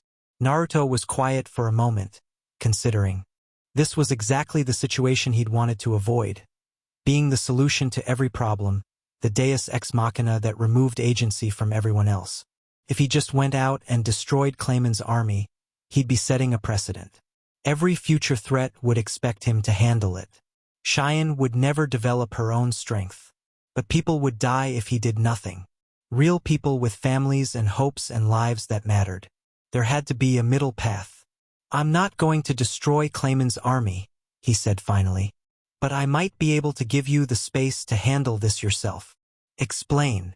"Armies that size don't move without leadership. Commanders, generals, probably someone representing Clayman directly. If that leadership structure suddenly became unavailable, the army would have to stop and reorganize." Cheyenne's eyes narrowed. "You want to assassinate their commanders?" "I want to have a conversation with them. If assassination becomes necessary, I'll consider it." "A conversation with an invading army's leadership. I'm very persuasive." Naruto grinned. "And if I'm not, I'm very good at improvising." Cheyenne stared at him for a long moment. Then, unexpectedly, she laughed. Not the brief suppressed sound from before, but something fuller, almost disbelieving. "You're insane." "Probably, but it keeps things interesting." The army was exactly where Cheyenne's scouts had reported, 20 kilometers from the border, camped in a valley that provided natural defensive positions. Smart positioning for a force expecting conventional resistance. Naruto observed them from a hilltop, sage mode active. His perception expanded to encompass the entire camp. 10,000 soldiers as estimated. Mixed composition. Humans, ogres, various lesser demon races. Professionals, well-equipped, disciplined. The leadership tent was near the center. 3 major presences inside, one of them significantly more powerful than the others. That would be Clayman's direct representative. "You're really going to just walk in there?" Veldora asked. The dragon had insisted on coming, though Naruto had made him promise not to start any fights without permission. "Walk, talk, see what happens. And if they attack you, then I defend myself and we improvise." Naruto dropped out of sage mode, no need to announce his full capabilities right away, and started down the hill. "Stay here unless I call for you. If this turns into a battle, I want you as a surprise." "Fine, but I'm watching. If they do anything really annoying, I'm coming down whether you call or not." "Fair enough." Naruto approached the army's perimeter without attempting to hide. Guards spotted him immediately. Their shouts echoing through the camp, weapons drawn, defensive formations snapping into place. He stopped 100 meters from the outer line and raised his hands. "I'm here to talk to whoever's in charge," he called out. "Send someone to negotiate or I'll come in myself. Your choice." Confusion rippled through the defenders. This was clearly not a scenario they'd prepared for. 1 man against 10,000 wasn't negotiation, it was suicide or insanity. Several minutes of hurried consultation followed. Naruto waited patiently, watching soldiers argue and messengers run toward the command tent. Eventually, a delegation emerged. A handful of guards surrounding a woman in elaborate robes who carried herself like someone unused to being refused. She stopped 10 meters away, her guards forming a protective arc. "I am Jurin," she announced. "Advisor to Lord Clayman. You have considerable audacity, approaching our army alone. Are you a representative of Blumen's crown?" "Not officially. I'm more of an interested party." Naruto lowered his hands. "You can call me Naruto. I'm here to ask why you're invading." "We're not invading. We're conducting a military exercise. 10,000 troops, 20 kilometers from a foreign border. Some exercise." Jurin's expression didn't change, but something flickered in her eyes. "Our movements are our own concern. Blumend has no authority to question them." "Probably not. But I'm not Blumend. I'm just a guy who doesn't want to see a lot of people die." Naruto took a step forward, just one, but it made the guards tense. "So here's my counteroffer. Turn around. Go home. Tell Clayman that whatever he's planning, it's not worth the cost." "You dare threaten Lord Clayman?" "I'm not threatening anyone. I'm offering free advice." Another step. The guards' weapons came up. But if you ignore the advice and keep moving toward Bloomond, things will get complicated. And I'm very good at complications. Jurin studied him with the calculating gaze of a professional manipulator. He could practically see her running assessments, threat level, potential value, possible exploitation vectors. "You're the anomaly," she said finally. "The one traveling with the storm dragon. Lord Clayman has heard reports. Word travels fast. Lord Clayman makes it his business to be informed." Jurin's tone shifted slightly, still hostile, but with an undertone of caution now. "He has also heard that you possess unusual abilities, that you cannot be predicted by conventional means." "Sounds about right. Then you should understand. Lord Clayman is not a petty noble to be intimidated by displays of power. He is a demon lord, one of the 10 fingers that shape this continent's fate. Your interference in his plans would have consequences beyond your imagination." Naruto thought about Kagaya, about Madara, about every impossibly powerful enemy he'd faced and defeated through stubborn refusal to give up. "I've got a pretty good imagination. Then use it to consider alternatives." Jurin's voice dropped, becoming almost confidential. "Lord Clayman's quarrel is not with you. Walk away from Bloomond. Let events proceed as intended. In exchange, Lord Clayman will ensure your interests are protected when the regional balance shifts." "That's a generous offer. If I cared about my interests." "Everyone cares about their interests, even idealists." "Maybe, but my interests don't include standing by while people get conquered." Naruto let some of his suppressed power leak out, just a fraction, enough to make the air pressure spike and the ground tremble. "So here's the counter offer. Leave now and everyone goes home alive. Stay, and I start solving problems in ways you won't enjoy." Jurin's composure finally cracked. Fear flashed across her face. Genuine fear, the kind that came from recognizing a genuine threat. Behind her, the guards were backing away instinctively, their training overridden by primal survival instincts. "You would make an enemy of a demon lord over a petty kingdom? I've made enemies of worse over less." Naruto let the pressure fade. "But I'd prefer not to make enemies at all. So take the offer. Report back to Clayman. Tell him Bloomond is under my protection now, and if he wants to test that, he's welcome to try." The standoff stretched for a long, tense moment. Then Jurin nodded. "I will convey your message." Her voice was carefully neutral, but her hands were shaking. "Lord Clayman will respond as he sees fit." "Looking forward to it." Jurin turned and retreated toward the command tent, her guards practically running to keep up. Naruto watched her go, then turned and walked back toward the hilltop where Veldora waited. The army didn't pursue, didn't attack, didn't do anything except watch him leave with the kind of stunned silence that suggested they were still processing what had just happened. That was impressive. Veldora greeted him enthusiastically. "You scared them without fighting at all. I didn't know you could do that." Intimidation is usually more effective than violence, and less tiring. Naruto reached the hilltop and looked back at the camp. Already he could see movement, tents being struck, formations reorganizing. "They're pulling back." "Really? Just from talking?" "They're not stupid. A direct confrontation with me wasn't worth whatever Clayman was planning to gain from Bloomond." Naruto frowned. "But this isn't over. Clayman will try something else. Something indirect.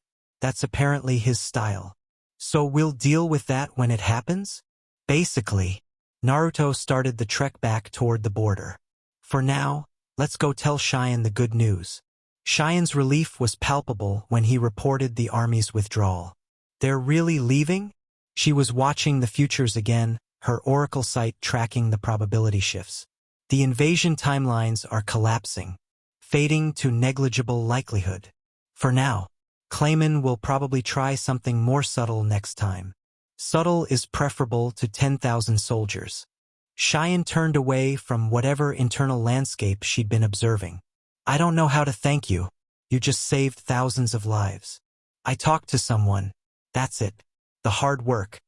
Preparing defenses, gathering intelligence, positioning your forces. That was all you." Naruto shrugged. I just tipped the scales a little. You tipped the scales considerably more than a little. Cheyenne was looking at him with that strange expression again, the one that wasn't quite suspicion anymore, but something more complicated. Why? Why help us? What do you gain? Peace of mind. Good food. Interesting conversation. Naruto grinned. Plus your library has some really nice books. Veldora won't shut up about them. That's not an answer. Sure it is.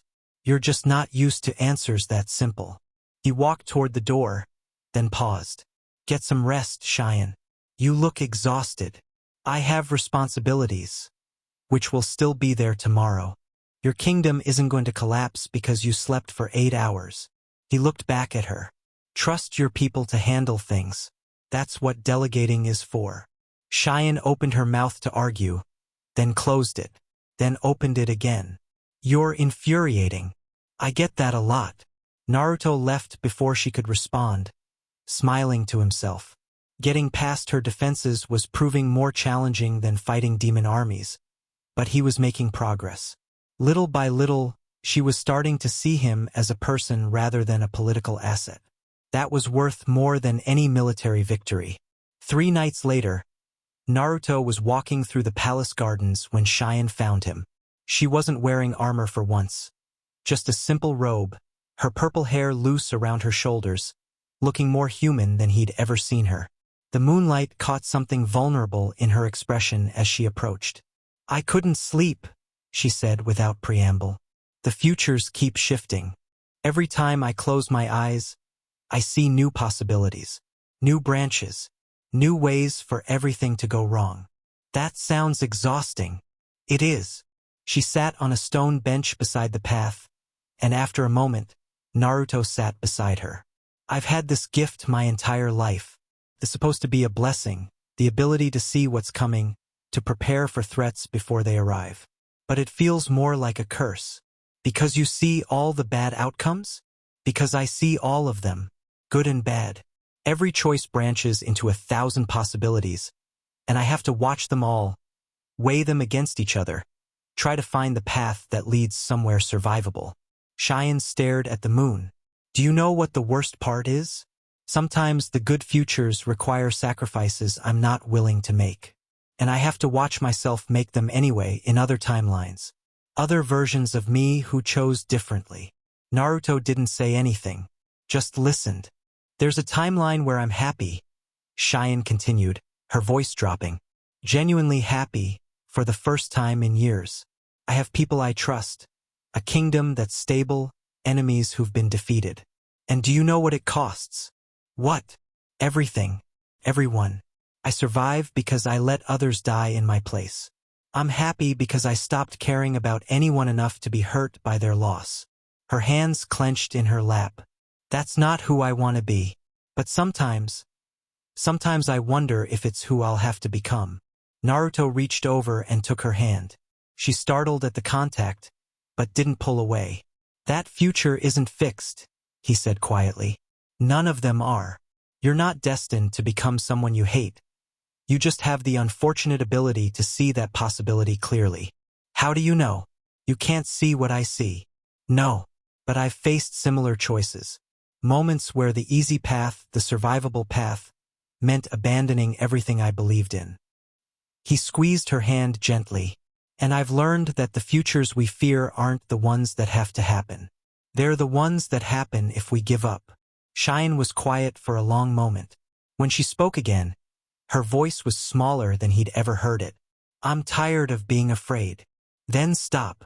It's not that simple. No. But nothing worthwhile ever is. Naruto turned to face her properly. You want to know what I think? I think you've spent so long preparing for worst-case scenarios that you've forgotten how to hope for anything better. And without hope, all those good futures you mentioned become impossible. Not because they can't happen, but because you've already decided they won't. That's... Cheyenne's voice caught. That's terrifyingly accurate. I told you, I'm good at reading people. He smiled at her, soft, genuine, without any agenda. So here's my suggestion. Just for tonight, stop looking at the futures. Stop planning, stop analyzing, stop trying to control everything. Just exist. Be here, in this moment, with no idea what comes next. I don't know how to do that. That's fine. I'll help. Naruto leaned back on the bench, looking up at the stars. Did I ever tell you about the time I fought a god? Cheyenne blinked. What? Big fight, huge stakes, the fate of my entire world hanging in the balance. And right in the middle of it, in the worst possible moment, I got distracted by this butterfly. He told her the story. Not the heroic version, not the legendary account that had probably made it into history books. The real version with all the stupid mistakes and embarrassing moments and times he'd almost failed completely. He told her about Sakura and Sasuke and the ridiculous rivalry that had defined his early years. About Jiraiya and Tsunade and what it meant to have people believe in you. About Hinata and his children and the ordinary joys of a life he'd never expected to have. Cheyenne listened without interrupting.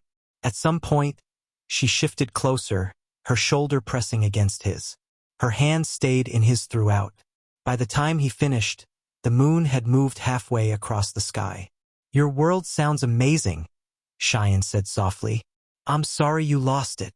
I am too, but I got to live there for a long time. Had a family, watched my village grow, saw my students become masters themselves. Naruto squeezed her hand. If I could go back, I would, but I can't. So instead, I'm here, finding new things to protect, making new connections that matter. Like this one. Yeah. He met her eyes. Like this one. Something shifted in the air between them. Not dramatic, not overwhelming, just a quiet acknowledgement of potential. Of what could grow if they let it. I still don't understand you, Cheyenne murmured. You have power that rivals the demon lords, and you spend your time telling stories and holding hands with anxious queens. Would you prefer I spend my time conquering things? No. She shook her head. I've never met anyone like you. It's disorienting. Good. Disorientation means growth. Naruto stood, pulling her gently to her feet. It's late. You should actually try to sleep now. I don't think I can. Try anyway. And if the bad futures come back, remember this. You're not alone anymore. Whatever happens, I'll help you face it. Cheyenne looked at him for a long moment. Then, before he could react, she leaned in and kissed his cheek. Quick, almost furtive, like she was surprising herself as much as him. Thank you, she whispered. And then she was gone, disappearing into the palace like a ghost, leaving Naruto standing in the moonlight with his hand pressed to his cheek. Ha! He said to the empty garden. Didn't see that coming. Above him, the stars wheeled silently through an unfamiliar sky. Somewhere in the darkness, enemies were planning and ancient things were watching. The peace he'd bought with intimidation wouldn't last forever. But for now, in this moment, things were good. And that was enough. The next morning brought chaos. Naruto was barely awake when a servant burst into his quarters, babbling about an attack in the palace. He was dressed and moving before his brain fully processed the words, Sage mode activating automatically to map the situation. 3 assassins. Different from the previous ones. These felt stronger, their magical signatures carrying traces of something corrupted. They'd already killed 4 guards and were fighting their way toward Cheyenne's chambers. Naruto moved. The palace blurred around him as he crossed the distance in seconds, arriving just as the lead assassin kicked down Cheyenne's door. Inside, she was already fighting, her massive kanabo meeting the assassin's blade in a shower of sparks, her movements precise and deadly despite having just woken up. But she was outnumbered. And these assassins were better than the previous batch. The second assassin came at her from the left. The third circled behind. Naruto's truth-seeking orb caught the second assassin mid-strike, the nullification effect reducing him to dust before he could even scream. His hand closed around the third's throat, lifting her off the ground with casual strength. You can stop now, he told the lead assassin, who had frozen mid-attack at the sudden reversal. Or you can end up like your friends. The assassin glanced at the pile of dust that had been his companion, at the woman gasping uselessly in Naruto's grip, at Cheyenne, who'd recovered her stance and was now leveling her kanabo at his head. "This isn't over," he hissed, and bit down on something. Naruto felt the magicule surge an instant before it happened. Some kind of suicide technique, converting the assassin's life force into explosive energy. His free hand shot forward, creating a barrier of compressed space that contained the blast. The explosion happened in silence, its fury trapped in a pocket of warped reality. When Naruto released the barrier, nothing remained but a scorched mark on the floor. The woman in his grip had stopped struggling. She looked terrified, genuine terror, not the calculated fear of a professional who'd accepted the risks. "Please," she gasped. "Please, I had no choice. They have my daughter." Naruto looked at her. Really looked, with senses that could read souls as easily as faces. She was telling the truth. "Cheyenne," he said quietly. "She's not a willing participant. She tried to kill me, because someone has her child." Naruto set the woman down but kept a firm grip on her arm. "Talk. Tell us everything, and I'll do what I can to help." The story came out in desperate fragments. Her name was Alara. She'd been a merchant before the people who called themselves the Moderates found her. They'd taken her daughter, a 6-year-old named Mai, and forced Alara to undergo magical enhancement, turning her into an assassin. The other two had been similarly coerced. All of them were disposable pawns, used to test defenses and probe for weaknesses. "The Moderates work with Clayman," she said. "But they're not his organization. They serve someone else. Something older." Naruto felt a chill run down his spine. The primordial conspiracy. The ancient watchers. They were already moving pieces against him. "Where's your daughter being held?" "I don't know exactly, but they use a facility in the eastern mountains. That's where they did the modifications." "They might. Can you describe the location? Any details at all?" Alara closed her eyes, concentrating. There was a waterfall, frozen even though it wasn't winter, and the entrance looked like a natural cave, but the inside was metal and stone worked together. It wasn't much, but it was enough to search. "Cheyenne." Naruto turned to the queen, who'd been watching this exchange with barely contained fury. "I need to go." "What? Now?" "There's a child in danger. Every minute I wait is a minute she might be hurt." He released Alara's arm. "Can you hold this woman safely? Not as a prisoner, as a guest." She was coerced. "Naruto, please." Cheyenne looked at him, at the desperate determination in his eyes, and some of her anger faded into something more complicated.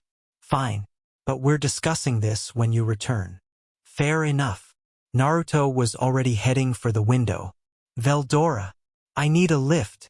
The storm dragon appeared moments later, having apparently been circling the palace in humanoid form.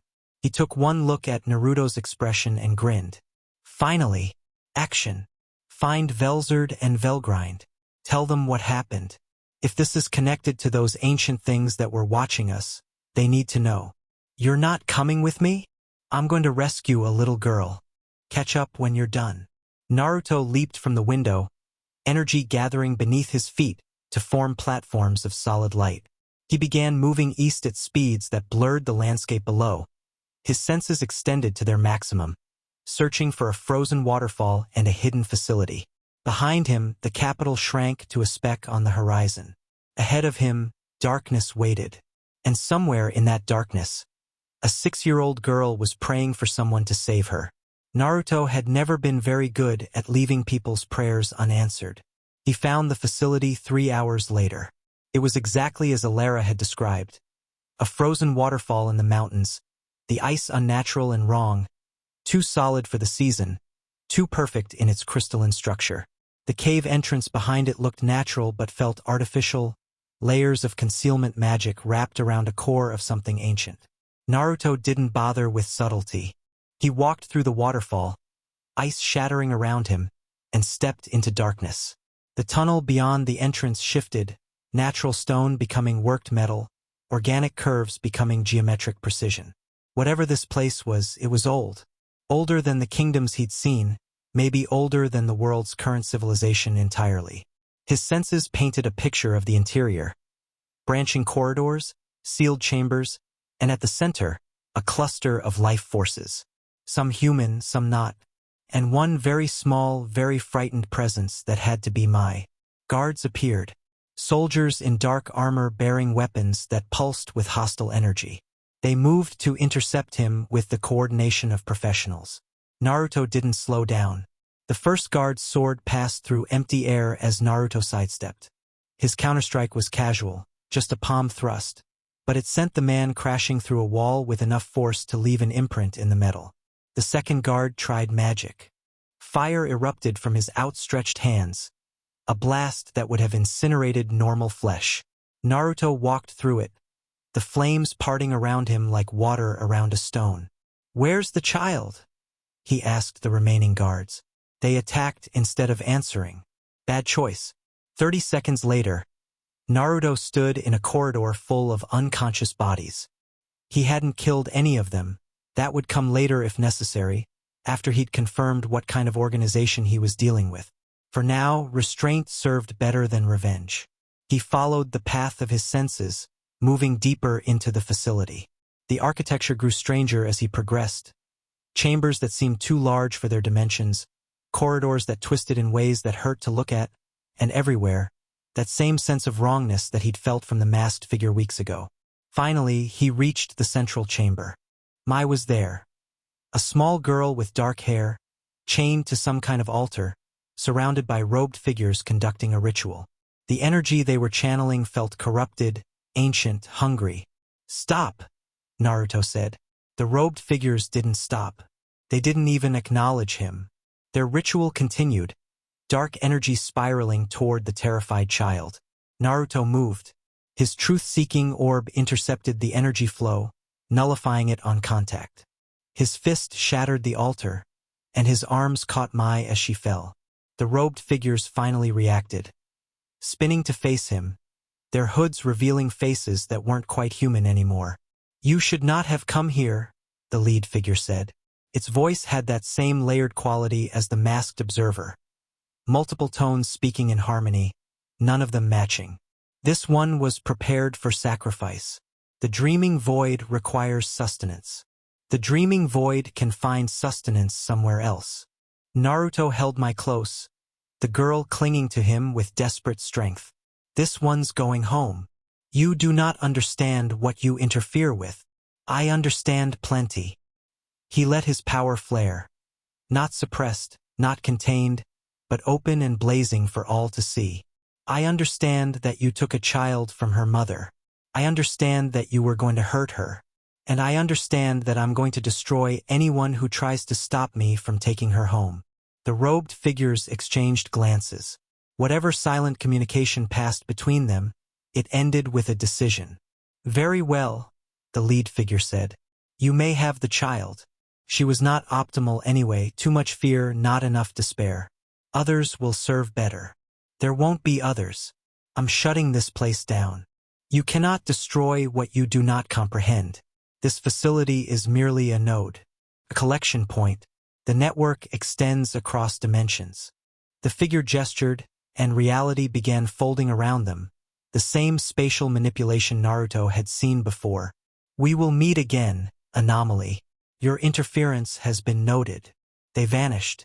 Naruto stood in the suddenly empty chamber, holding a crying child, surrounded by the debris of a ritual he didn't fully understand.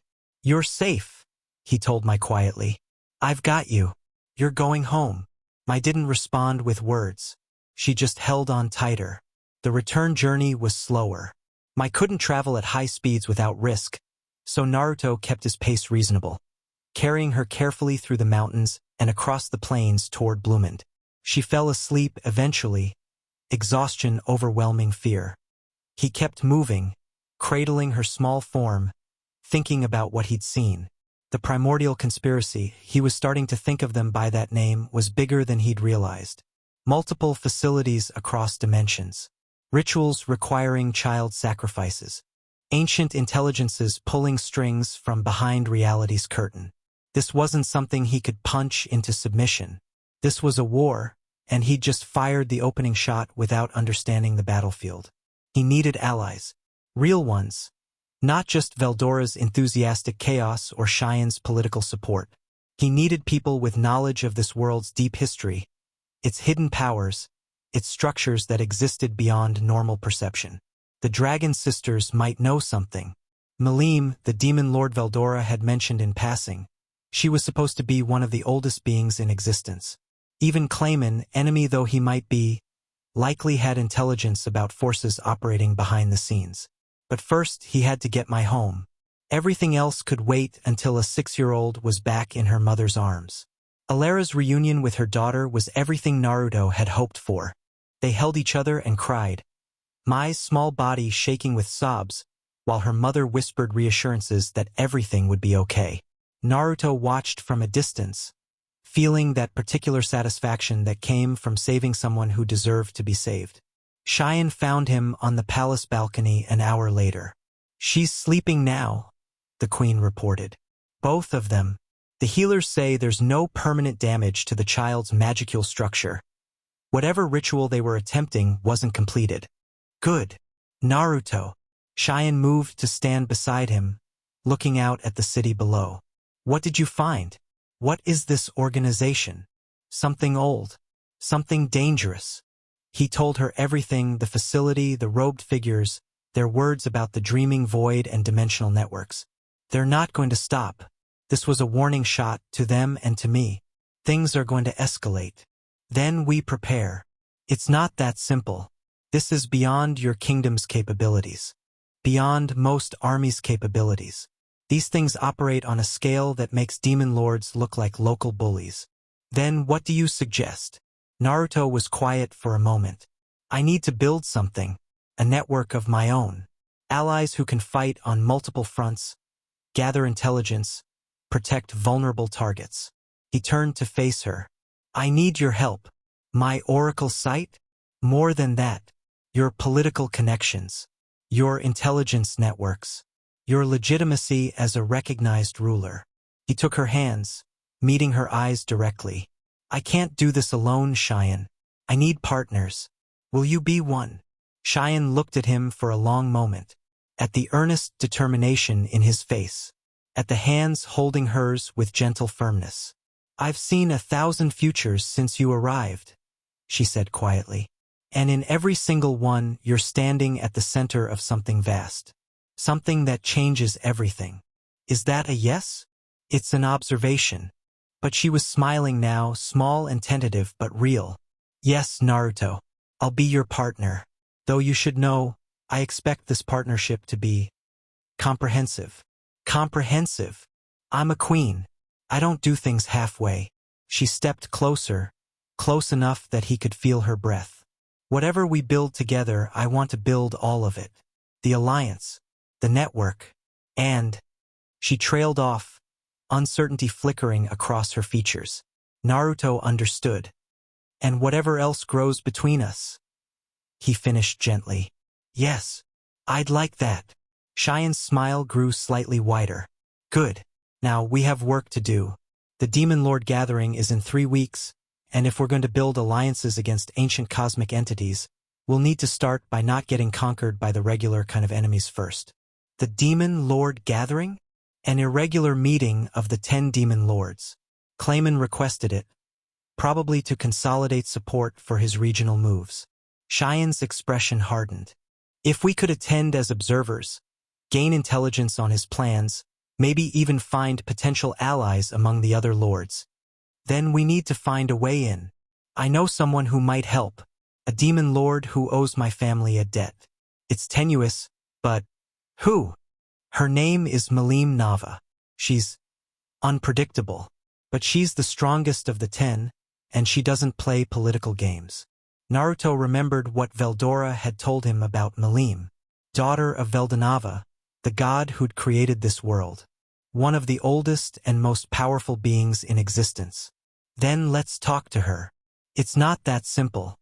Malim doesn't meet with people. She meets with things that interest her. And very few things interest her. Naruto grinned. Then I'll just have to be interesting. Cheyenne sighed, but there was fondness in it. Of course you will. Above them, the stars began to emerge as night fell over Bloomond. Somewhere in the darkness, ancient enemies plotted and demon lords schemed. The peace Naruto had bought with intimidation was already fraying at the edges. But he had a partner now, a kingdom at his back, a plan forming in his mind. The story was just beginning to complicate, and Naruto had never been good at backing down from complications. Chapter 2 End Chapter 3 Storm of the Ogres. The ogre village was already burning when Naruto arrived. Not the scattered fires of a raid, this was systematic destruction. Buildings collapsed into infernos, defensive walls shattered from impacts that left craters in the earth, and everywhere, the screams of people fighting a losing battle. Naruto had been traveling toward Malim's territory when his Sage Mode picked up the disturbance. Massive energy signatures clashing with something wrong, something that felt like the corrupted presences from the mountain facility. He changed course immediately, pushing his speed to the limit. Now he stood at the edge of chaos, taking in the scene with battle-honed perception. The ogres were warriors, that much was obvious. Even their civilians fought with discipline, forming defensive lines around the injured and young while their soldiers engaged the attackers. But they were losing. The things assaulting them weren't normal monsters or enemy soldiers. They were amalgamations, twisted combinations of flesh and metal and dark energy, each one unique, each one radiating that same ancient wrongness Naruto had felt in the conspiracy's facility. Some walked on too many legs. Others floated on wings that shouldn't support their mass. All of them killed with mechanical efficiency. At the village's center, a cluster of ogres made their final stand. Purple-skinned warriors with horns and builds that suggested generations of martial tradition. They held a circular formation around what looked like a shrine. Their leader, a massive male with fire in his hands and desperation in his eyes, was shouting orders that his soldiers followed without hesitation. But even their courage couldn't stop the tide. Naruto moved. The first amalgamation didn't see him coming. One moment it was reaching for a fallen ogre child. The next, a Rasengan had carved through its center mass, scattering corrupted components across the burning ground. What? The ogre leader's head snapped toward Naruto, shock breaking through his battle focus. Keep fighting, Naruto shouted back. I'll handle the big ones. He didn't wait for acknowledgement. 3 more amalgamations were converging on the shrine, and their energy signatures suggested they were stronger than the fodder he'd just destroyed. His truth-seeking orbs launched in formation, each one targeting a different enemy. The first amalgamation tried to dodge, too slow. The nullification effect erased it from existence. The second raised some kind of shield, dark energy coalescing into a barrier that actually held for almost a full second before the orb punched through. The third managed to counterattack, launching a beam of corrupted power that Naruto sidestepped without breaking stride. His fist connected with its head. The amalgamation skull, if it could be called that, crumpled like paper. Incoming! Someone shouted. Naruto spun. A wave of smaller amalgamations was pouring through a breach in the village walls, dozens of them flooding toward the civilian shelters. The ogre defenders moved to intercept, but there were too many, too fast. Kage Bunshin. 50 copies of Naruto appeared in a semicircle, each one already forming techniques. Rasengans flew in a coordinated barrage, each impact eliminating multiple enemies. The wave broke against his clones like water against a cliff. Fall back to the shrine, Naruto commanded, his voice cutting through the chaos. Consolidate your defenses. I'll clear the perimeter. The ogre leader stared at him for a heartbeat, clearly torn between pride and pragmatism. Then he nodded sharply and began issuing orders to his people. Naruto went to work. It took 20 minutes to turn the tide. The amalgamations kept coming, but their numbers weren't infinite. Naruto's clones established overlapping fields of fire while he personally engaged the larger threats, commanders or coordinators, beings with enough intelligence to direct the swarm. Each one he destroyed caused the nearby fodder to become disorganized, easier for the ogres to handle. By the time the last enemy fell, the village was devastated but intact. More than half the buildings were rubble. The walls were breached in multiple locations. Bodies lay everywhere, ogre and amalgamation alike. But the survivors were alive. The children in the shelter were unharmed. The shrine at the village center still stood. Naruto dismissed his clones and let himself feel the exhaustion for a moment. Not physical, his new body could fight for days without tiring, but mental. The constant threat assessment, the split-second decisions, the weight of lives depending on his choices. It added up. "You!" The ogre leader approached, his soldiers forming a loose honor guard behind him. Up close, he was even more imposing, easily 2 meters tall, built like a fortress, with scars that spoke of decades of combat.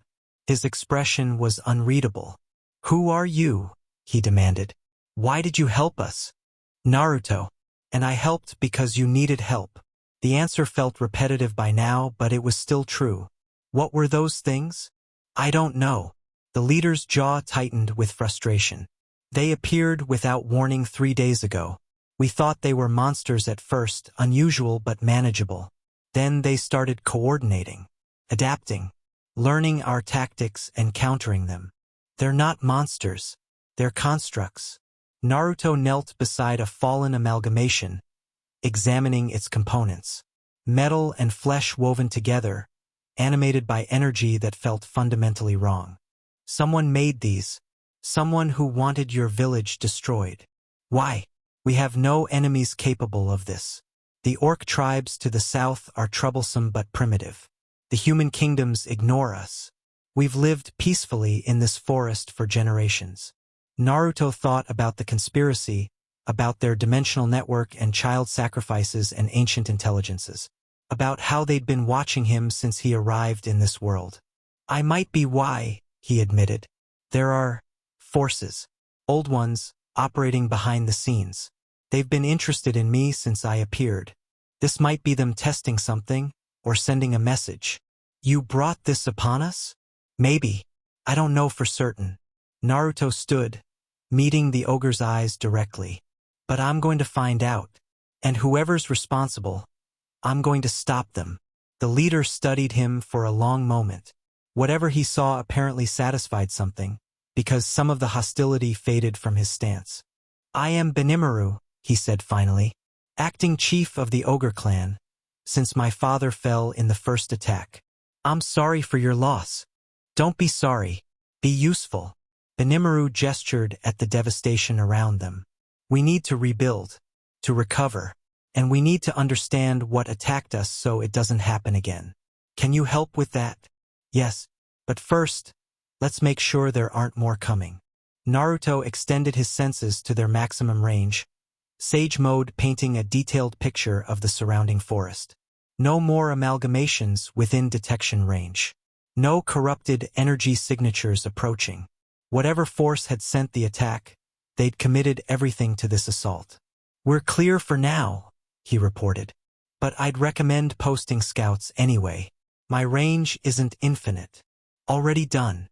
Benimaru nodded to one of his soldiers, who departed at a run. "Now, you said someone made those things. How do we find them?"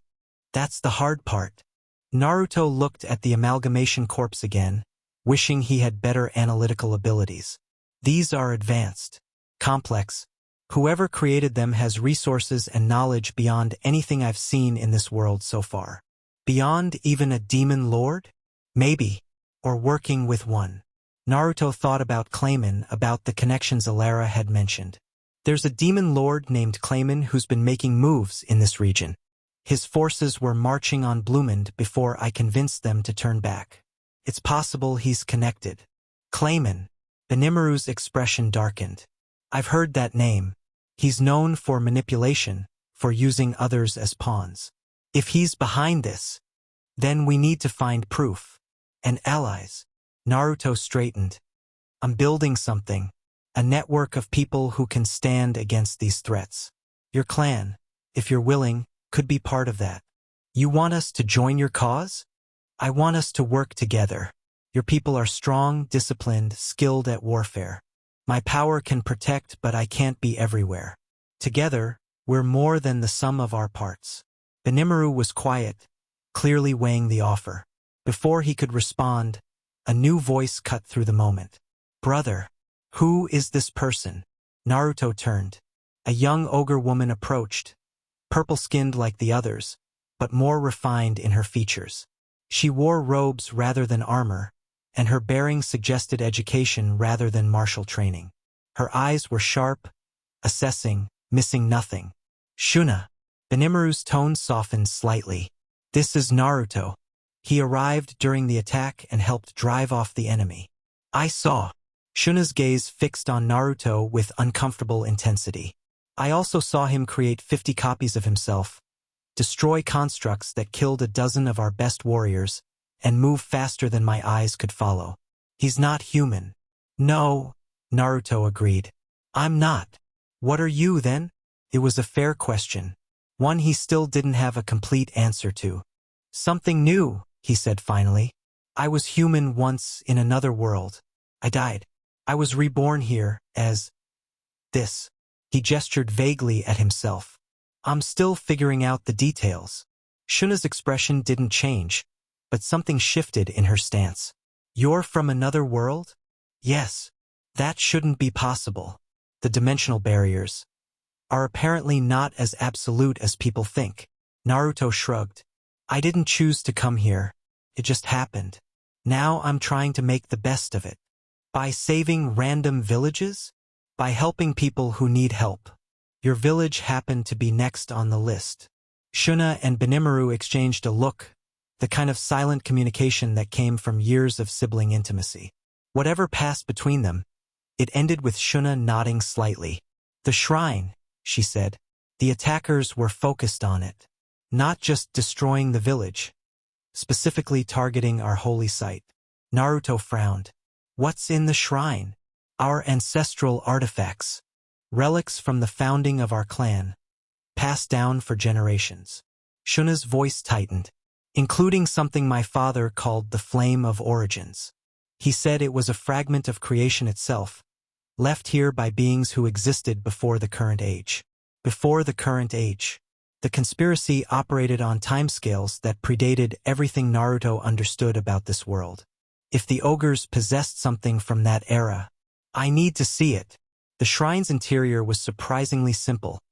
A circular chamber with a raised altar at the center, surrounded by weapons and armor that radiated historical significance. The walls were carved with images depicting ogre history. Great battles, legendary chiefs, moments of triumph and tragedy preserved in stone. But none of that mattered compared to what sat on the altar. It looked like a flame frozen in crystal, a teardrop shape about the size of Naruto's fist, pulsing with soft golden light. The energy it radiated was familiar in a way that made his heart ache. Chakra. Not magicules, not this world's standard energy. Actual chakra, identical to what he'd wielded his entire previous life. You recognize it, Shuna observed. She and Benimaru had accompanied him inside, watching his reaction carefully. I know what it is. Naruto approached the altar slowly, reverently. This energy, it's from my world, or something connected to it. How is that possible? I don't know. He reached out, not quite touching the crystal. The chakra inside responded to his presence, brightening, reaching back toward him. But whoever attacked your village wanted this specifically. They knew what it was. They sent those constructs to take it. Then we cannot let them have it, Benimaru said firmly. No, we can't. Naruto turned to face them. But keeping it here isn't safe either. They'll come back with more forces, better prepared. You need to evacuate. Find somewhere defensible while I figure out what this thing actually is and why they want it. Evacuate. Benimaru's pride flared. We are ogres. We do not run from. You're not running. You're repositioning. Naruto kept his voice calm but firm. There's no shame in choosing a better battlefield. Your people are injured, your defenses are compromised, and the enemy has resources you haven't seen yet. Staying here is suicide. He's right. Shuna's quiet agreement cut through her brother's objection. We lost 30 warriors today, brother. A third of our fighting force. If they attack again with equal numbers. Benimaru's fists clenched. The struggle on his face was painful to watch. Pride warring with responsibility, tradition battling practicality. Where would we go? He asked finally. Bloomend. The answer came immediately. I have an ally there. Queen Cheyenne. She's building a coalition against the forces behind these attacks. Your people would be safe within her walls, and your warriors could help defend against future threats. You want us to become refugees? I want you to become allies. Naruto stepped closer, his voice intense. This isn't about charity, Benimaru. Your clan has knowledge, skills, artifacts that could make the difference in what's coming. We need each other. Another silent exchange between siblings. This time it lasted longer. An entire conversation conducted through glances and subtle shifts in expression. The clan will decide, Benimaru said finally. But I will recommend accepting your offer. He extended his hand. You saved our lives today. That earns you trust. Naruto clasped his hand firmly. I won't waste it. Organizing the evacuation took 3 days. The ogres were efficient, another product of their martial culture, but there was still significant work involved in moving an entire community. Wounded needed tending, supplies needed gathering, the dead needed proper burial rites. Naruto helped where he could. His clones became invaluable for labor-intensive tasks, and his abilities proved useful for stabilizing injured survivors that the clan's healers couldn't save alone. Working alongside the ogres gave him a chance to learn about them. Their history was longer than he'd expected, thousands of years of tradition, a martial code that reminded him of the samurai from his old world, and a spiritual practice centered on their ancestral shrine and its sacred flame. They were proud people, fierce, loyal to a fault, exactly the kind of allies he needed. Shuna sought him out on the second evening, finding him in the remains of the village's training ground. You haven't rested, she observed, settling onto a damaged bench nearby. I don't need much rest anymore. Naruto finished the kata he'd been practicing, a Konoha form adapted to his new body's capabilities, and turned to face her. What's on your mind? Many things. Shuna's expression was thoughtful, analytical. You're an enigma, Naruto.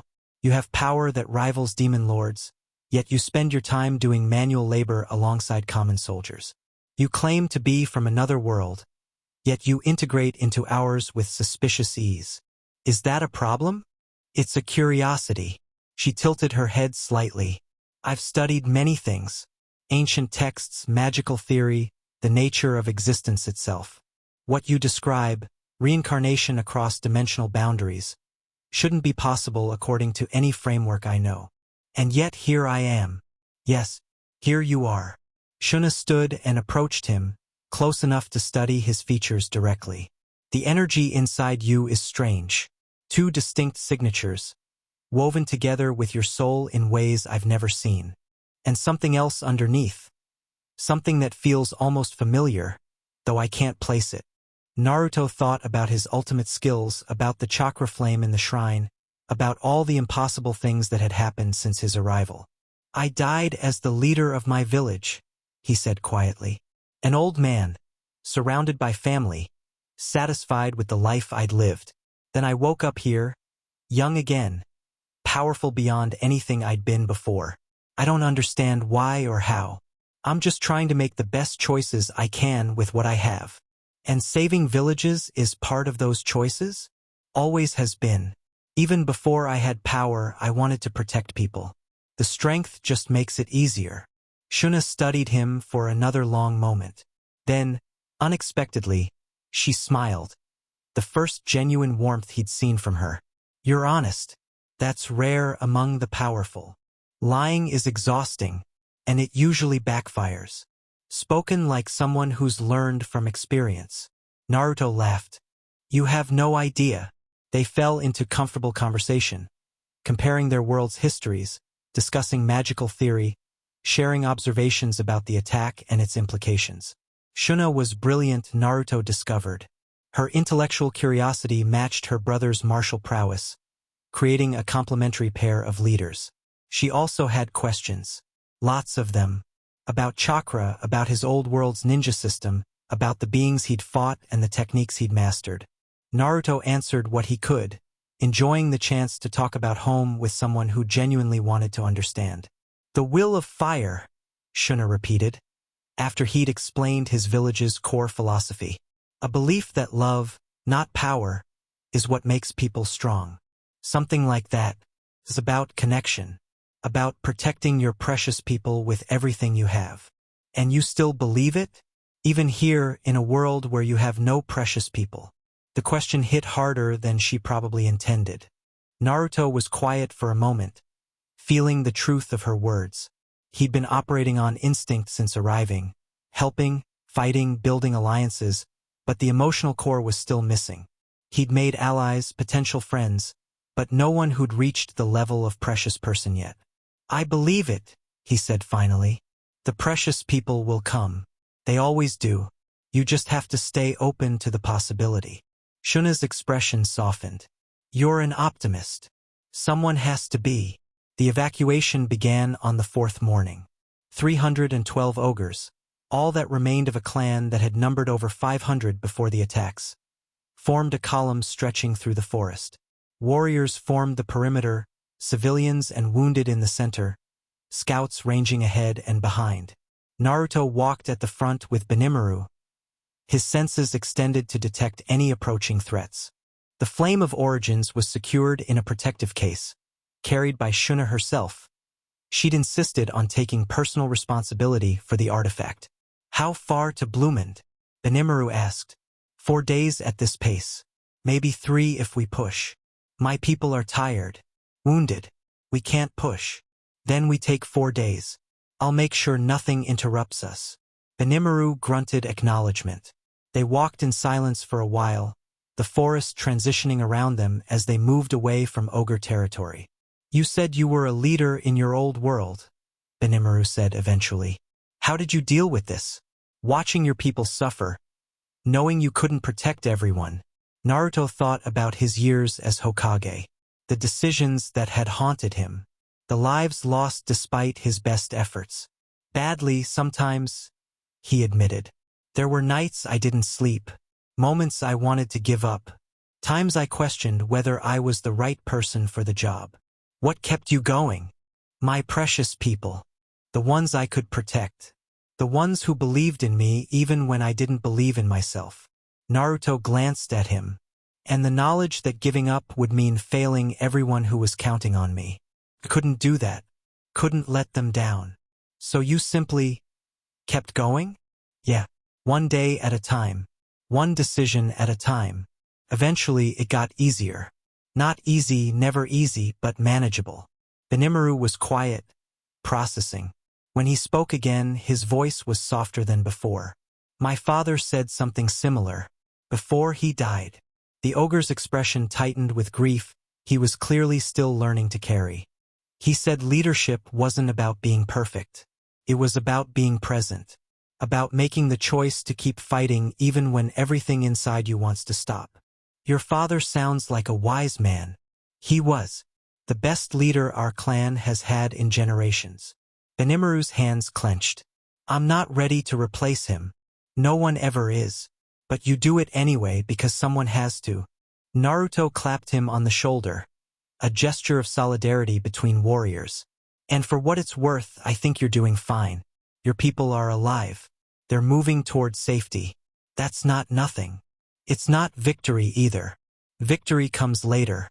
Survival comes first. Benimaru actually smiled at that. Brief, humorless, but real. You're surprisingly practical for someone who preaches optimism. Optimism without practicality is just delusion. You need both. The attack came on the second night. Naruto felt them approaching an hour before they arrived. Energy signatures that moved with coordinated purpose, surrounding the ogre column in a loose net. Not amalgamations this time. Something different. More intelligent. We have company, he told Benimaru quietly. 40 or 50, coming from all directions. They're trying to encircle us. Ambush. Probably. They're waiting for something. Maybe nightfall, maybe a signal. Can we avoid them? No. They've got us boxed. Naruto's mind raced through options. But we can choose where to fight. There's a clearing ahead, defensible terrain, good sightlines. If we can reach it before they spring the trap. How long? 30 minutes at current pace. 20 if we speed up. We speed up. Benimaru was already turning, issuing orders in a voice that carried without shouting.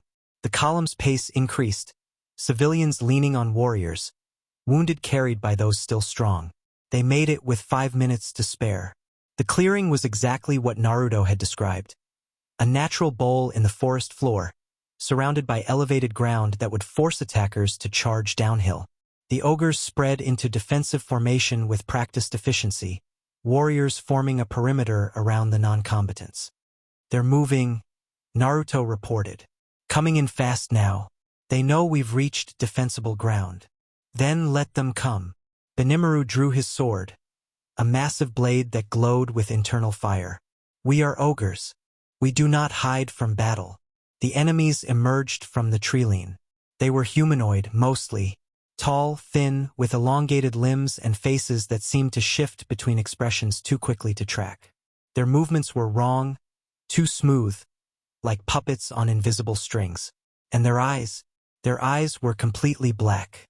Not just the irises, the entire visible surface, reflecting nothing, absorbing light like miniature voids. "Puppets," Shuna breathed.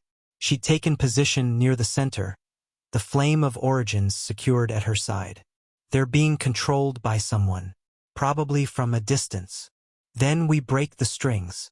Naruto stepped forward, letting his power flare visibly. "Keep the perimeter secure.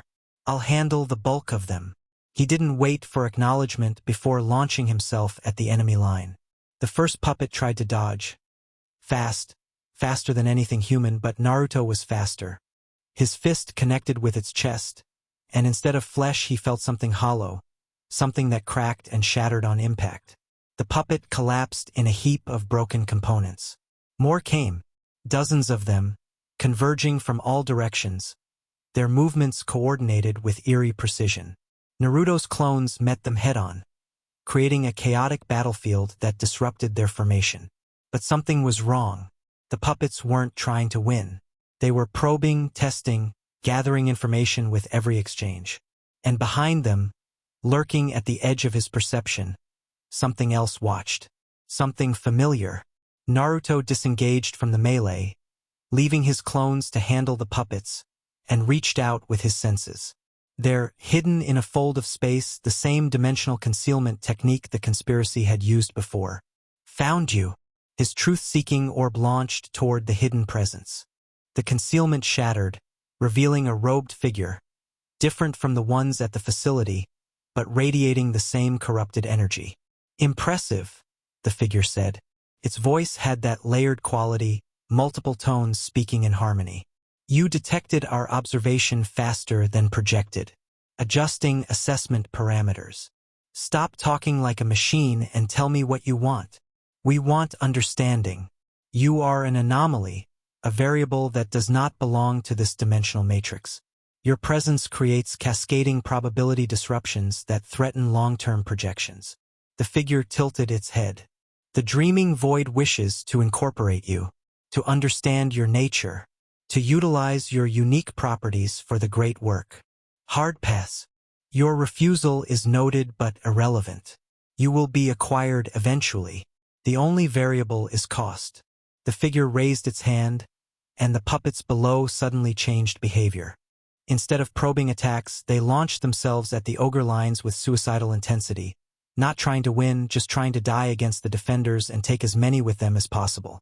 "The question," the figure continued, "is whether you value these creatures enough to protect them, or whether you will pursue us and leave them to their fate." Naruto understood immediately. A test. Force him to choose between offense and defense, between pursuing the enemy and protecting the innocent. It was the wrong test. "You don't know me at all," he said, and then he was everywhere. Kagebunshin on a scale he'd rarely attempted before. Not 50 copies, 500. They flooded the battlefield, intercepting puppets, reinforcing ogre defenders, creating a wall of golden energy that the enemy couldn't penetrate. Meanwhile, the original Naruto appeared directly in front of the robed figure. "I can do both." His fist connected with the figure's mask. The mask shattered, revealing something underneath that wasn't quite a face. More like an absence of face, a void shaped vaguely like human features.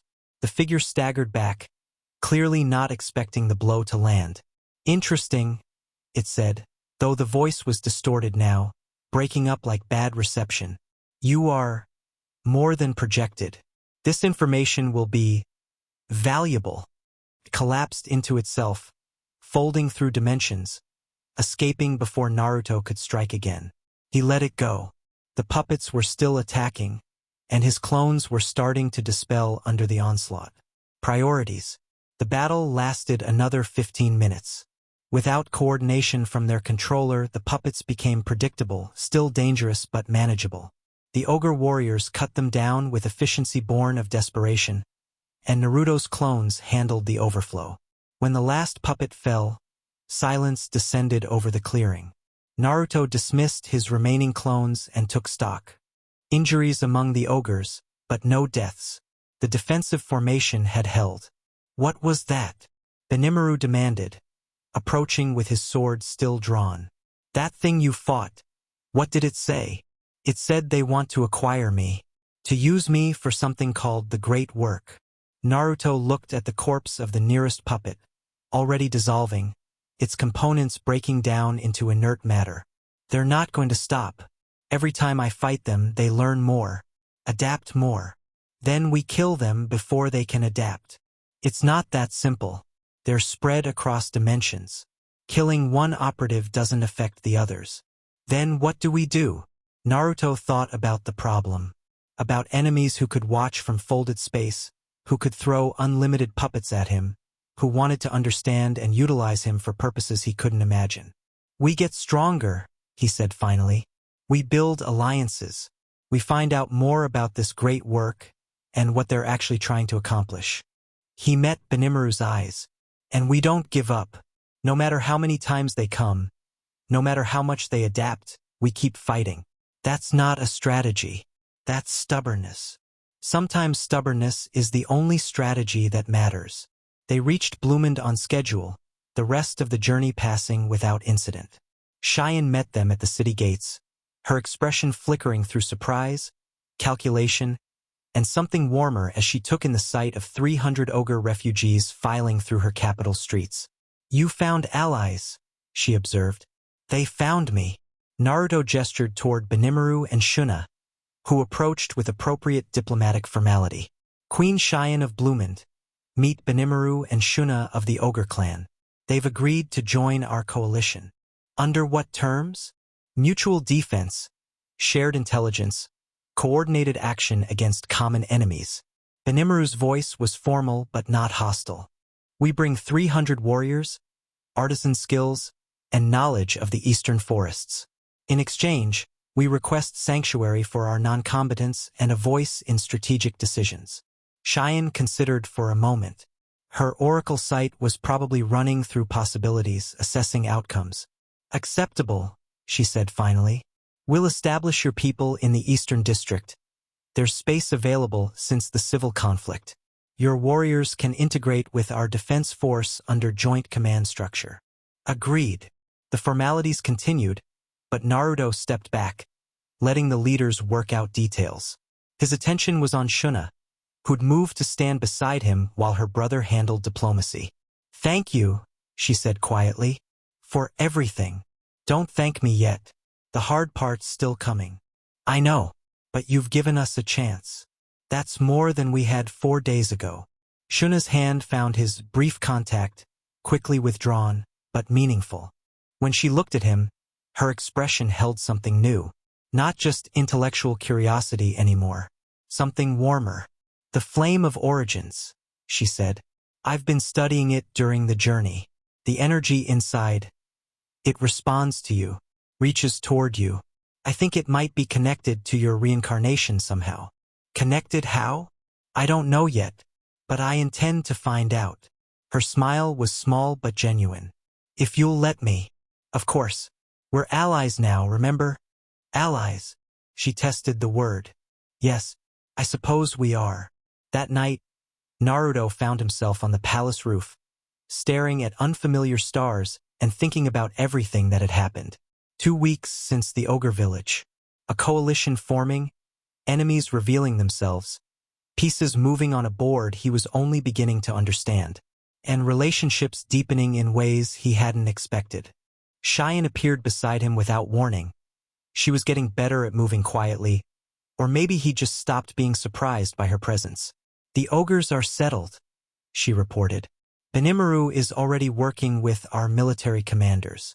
Shuna has requested access to our archives for research purposes." "Good.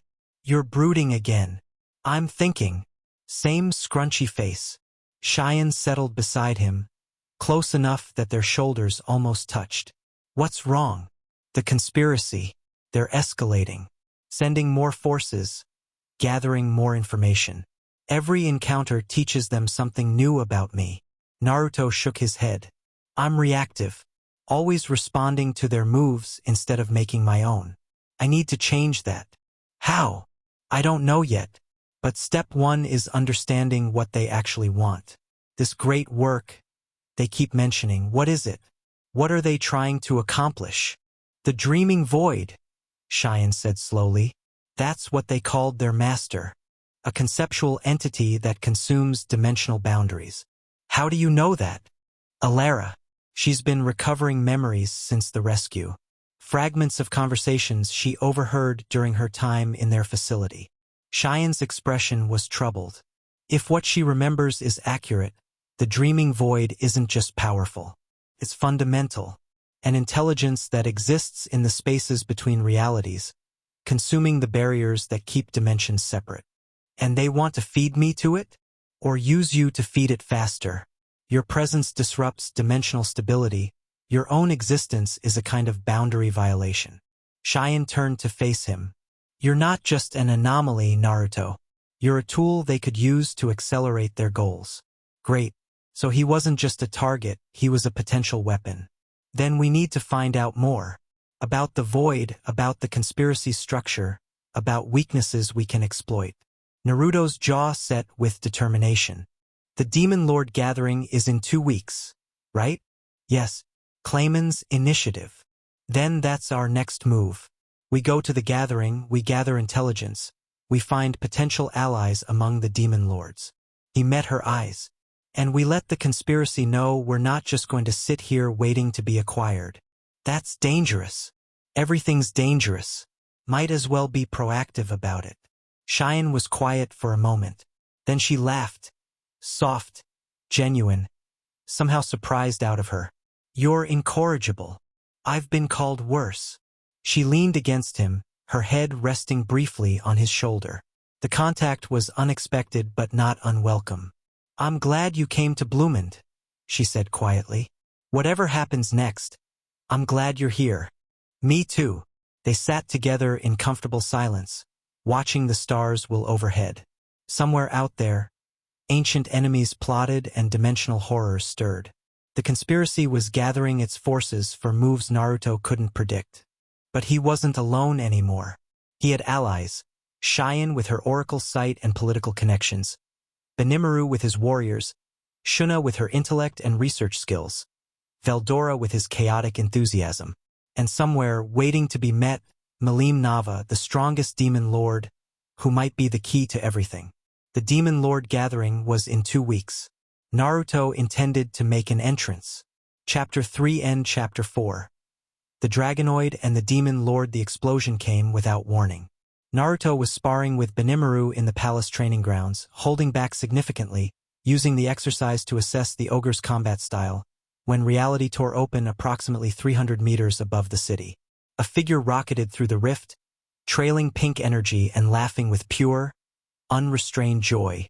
She descended like a meteor, and Naruto had about 2 seconds to recognize what was happening before she crashed into the training grounds with enough force to crater the stone. "Found you." The dust cleared to reveal a girl. She looked maybe 14, petite, with pink twin tails and bright blue eyes that sparkled with manic excitement. She wore combat attire that seemed designed more for style than protection, and her entire body radiated power on a scale that made Naruto's instincts scream warnings. This was Malim Nava. Had to be.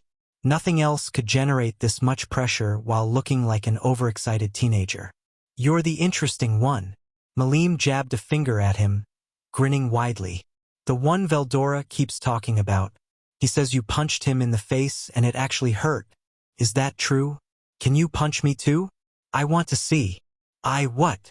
Punch me. Right here. She tapped her cheek eagerly. Full power. Don't hold back. Naruto glanced at Benimaru, who'd retreated to a safe distance and was staring at the demon lord with barely concealed terror. No help there. Maybe we could talk first? Naruto suggested. Talk is boring. Fighting is better. Malim dropped into a combat stance that looked deceptively casual. Come on, come on, come on. Veldora said you were fun. Prove it. She launched herself at him. The first punch would have vaporized a mountain. Naruto sidestepped it by the narrowest margin, feeling the shockwave ruffle his hair, and countered with a palm strike that Malim blocked effortlessly. Good. You're fast. She spun into a kick that Naruto ducked under, then followed with a combination that forced him to actually pay attention. Most people can't dodge my first hit. This is great. Her fighting style was chaos incarnate. No patterns, no predictability, just overwhelming power delivered through whatever attack seemed fun at the moment. It was like fighting a natural disaster that could think. Naruto found himself grinning despite the danger. This reminded him of sparring with Sasuke in the old days. Two ridiculous powerhouses going at it with everything they had, the rest of the world fading into background noise. Kurama! He let his first ultimate skill surge to the surface, golden chakra-like energy wrapping around his body. The transformation was instinctive now, his power manifesting in familiar patterns even through this world's different rules. Malim's eyes went wide. Oh, pretty. What is that? Something from home. Naruto caught her next punch and actually held it, barely, his feet digging furrows in the stone. You're strong. The strongest, Malim declared without arrogance, just stating fact. But you're not weak either. This is the best day ever. She pulled back and launched a beam of concentrated destruction from her palm. Naruto's truth-seeking orbs intercepted it, nullifying the energy on contact, and he used the momentary distraction to close distance. His Rasengan met her fist. The resulting explosion launched them both backward, cratering the training grounds further and sending debris flying in all directions. Naruto landed on his feet, sliding backward, while Malim executed a flip and touched down with casual grace. Amazing! She was bouncing on her heels now, practically vibrating with excitement. You blocked my Drago Nova. Nobody blocks my Drago Nova. Not even the other demon lords. First time for everything. Fight me more. I want to see everything you can do. The training grounds couldn't take another exchange like that. The city probably couldn't either. Naruto made a quick decision. Not here. Too many civilians. Then we go somewhere else. Malim grabbed his arm with surprising strength. I know a place. Big empty wasteland. Nothing to break. Before Naruto could object, she'd launched them both into the sky. The wasteland was actually the aftermath of one of Malim's previous fights. A stretch of devastated terrain where nothing grew and nothing lived. Perfect for two beings who could accidentally destroy cities. They landed in the center of the destruction, and Malim immediately took distance, her expression shifting from playful to focused. Okay, for real this time. Her aura flared, power levels climbing higher and higher until Naruto's senses started having trouble tracking them. No holding back. I want to see what you really are. Naruto assessed the situation. His opponent was probably the strongest being he'd encountered in this world. Stronger than the Dragon Sisters, stronger than anything the conspiracy had thrown at him. Fighting her seriously risked catastrophic damage to both of them. But backing down wasn't an option. And truthfully, a part of him wanted this.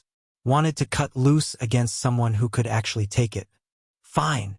He let his second ultimate skill activate, the Sage of Six Paths power layering over Kurama's energy. His truth-seeking orbs multiplied, reality bending around him as creation and destruction balanced in his core. Let's see what you've got. Malim's response was instantaneous. She crossed the distance between them in a blink, her fist already descending in an overhead strike that warped space itself. Naruto caught it with both hands, the impact driving him knee-deep into the ground, and countered with a knee strike that Malim blocked with her forearm. They exchanged blows at speeds that would have been invisible to normal observers. Each hit carried enough force to level buildings. Each block generated shockwaves that carved new craters into already devastated terrain. The wasteland was being systematically destroyed a second time. More! Malim demanded, her attacks intensifying. Show me more! Naruto obliged. He formed a Raisin Shuriken, the enhanced version with spatial cutting properties, and launched it directly at her center mass. Malim tried to tank it, realized her mistake when the dimensional tears started cutting through even her regeneration, and was forced to actually dodge. That hurt. She sounded delighted rather than angry. What was that? Wind and space woven together. One of my favorites. Teach me. Maybe later, after we finish this. They clashed again, this time in the air. Malim's flight was effortless. Naruto matched her through pure energy manipulation, platforms of compressed power appearing beneath his feet. They spiraled upward, trading blows that echoed across kilometers, two forces of nature testing each other's limits. Naruto found his rhythm. Malim was stronger raw, but he was more technical. Centuries of combat experience encoded in his soul, telling him where to strike and when to dodge. He couldn't overpower her, but he could outlast her, redirect her, use her own momentum against her. At least that was the theory. Malim noticed him adapting and responded by simply hitting harder. A punch connected with his guard and sent him rocketing toward the ground. He caught himself before impact, but she was already there, meeting him with a kick that he barely redirected. You're clever, Malim observed, not even breathing hard. You fight like you've done this forever. I have, just in a different life. Ooh, mysterious. She launched another combination, faster now, more focused. Veldora mentioned that. You're from somewhere else. A whole different world. Yeah. Naruto blocked, countered, blocked again. Died there. Woke up here. That's so cool. Malim actually paused mid-attack, her expression shifting to genuine curiosity. What was it like? Your old world. The sudden topic change threw him off balance. What? Your world. Was it fun? Did you have friends? Did you fight strong people? Her questions tumbled out in rapid succession. I've been alive forever and this world got boring ages ago. But you came from somewhere totally different. I want to know everything. Naruto stared at her. Under the overwhelming power and manic energy, he recognized something familiar, the desperate loneliness of someone who'd never had equals, who'd spent centuries surrounded by beings either too weak to be interesting or too afraid to be genuine. She wasn't just fighting him to test his strength. She was fighting him because it was the only way she knew how to connect. Tell you what, he said slowly. We finish this fight, and then I'll tell you about my world. The whole story. Malim's eyes literally sparkled. Really? You promise?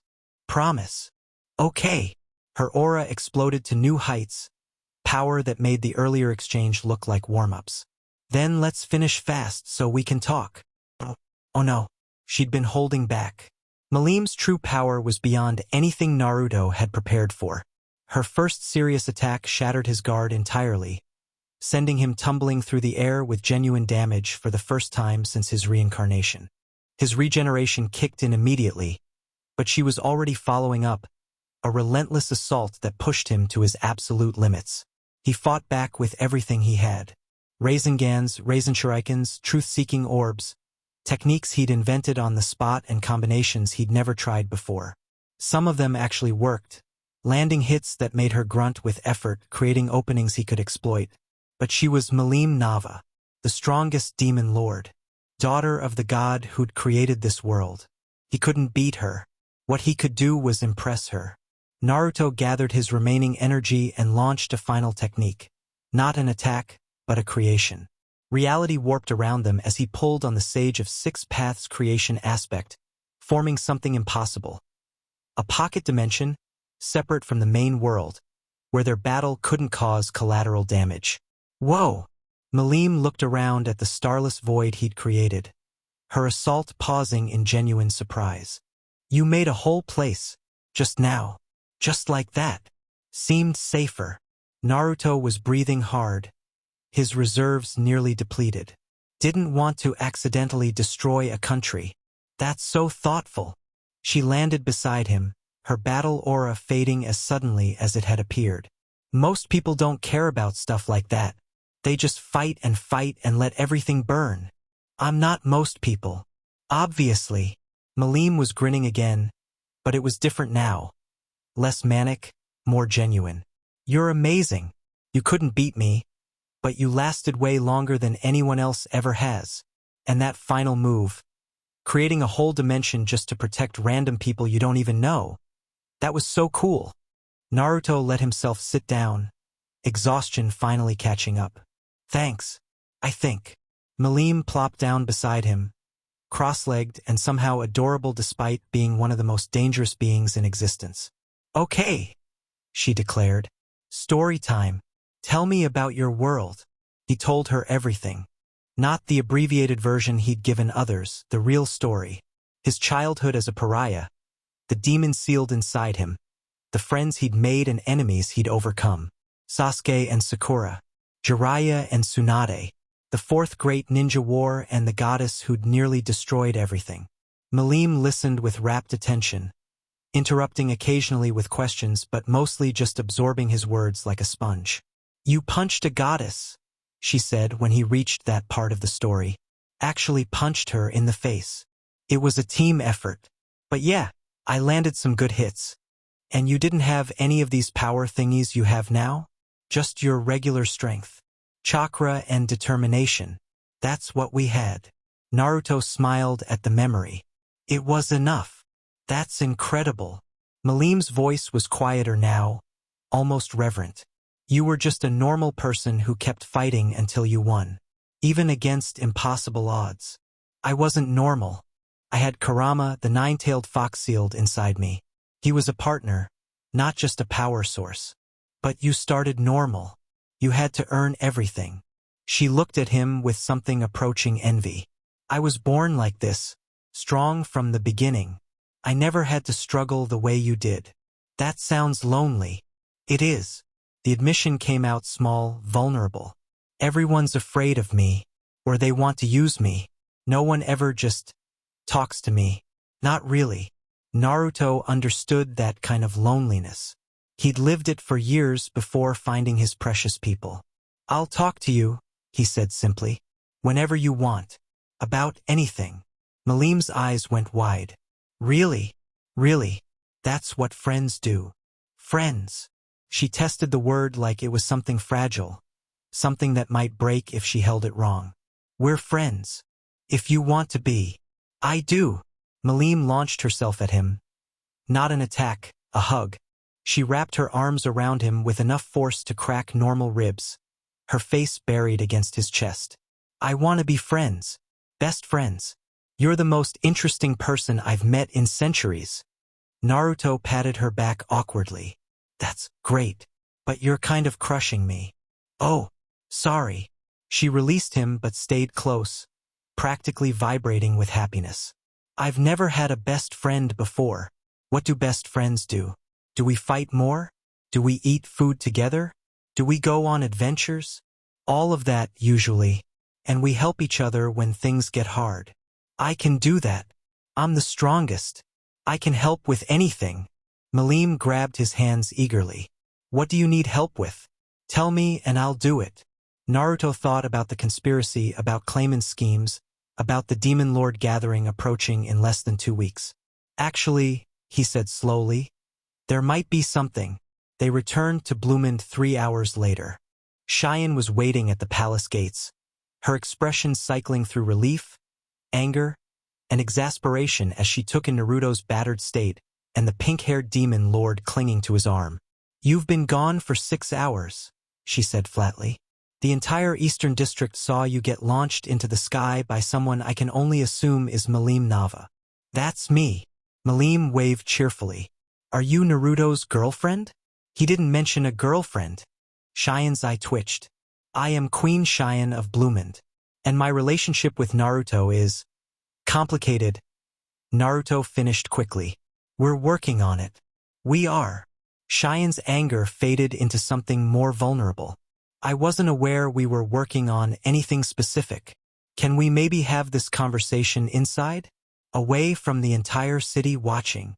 They retreated to Cheyenne's private study, where Malim immediately started exploring everything.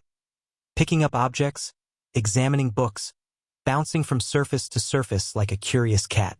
Your palace is nice, she announced. Kind of small though. My place is way bigger. But yours has more books. I like books. Thank you, Cheyenne said slowly, clearly recalibrating her diplomatic approach. Lady Malim, may I ask why you've come to Bloomond? To meet Naruto. Veldora said he was interesting, and Veldora was right. Malim spun to face them both. He's my best friend now. We're going to have adventures and fight bad guys together. Cheyenne looked at Naruto. Best friend. She challenged me to a fight. Things escalated. We bonded. He shrugged helplessly. It happens. You've been here 2 months and you've befriended a true dragon and the strongest demon lord. Cheyenne rubbed her temples. Your social skills are either remarkable or catastrophic. I'm not sure which. Probably both. Naruto gestured for everyone to sit, though Malim ignored the invitation in favor of continuing her exploration. But this is actually good news. I told Malim about the conspiracy, the ancient things that have been attacking us, their connection to Clayman, all of it. She wants to help. Clayman's a jerk. Malim contributed from across the room. He's always scheming and manipulating and pretending to be important. I don't like him.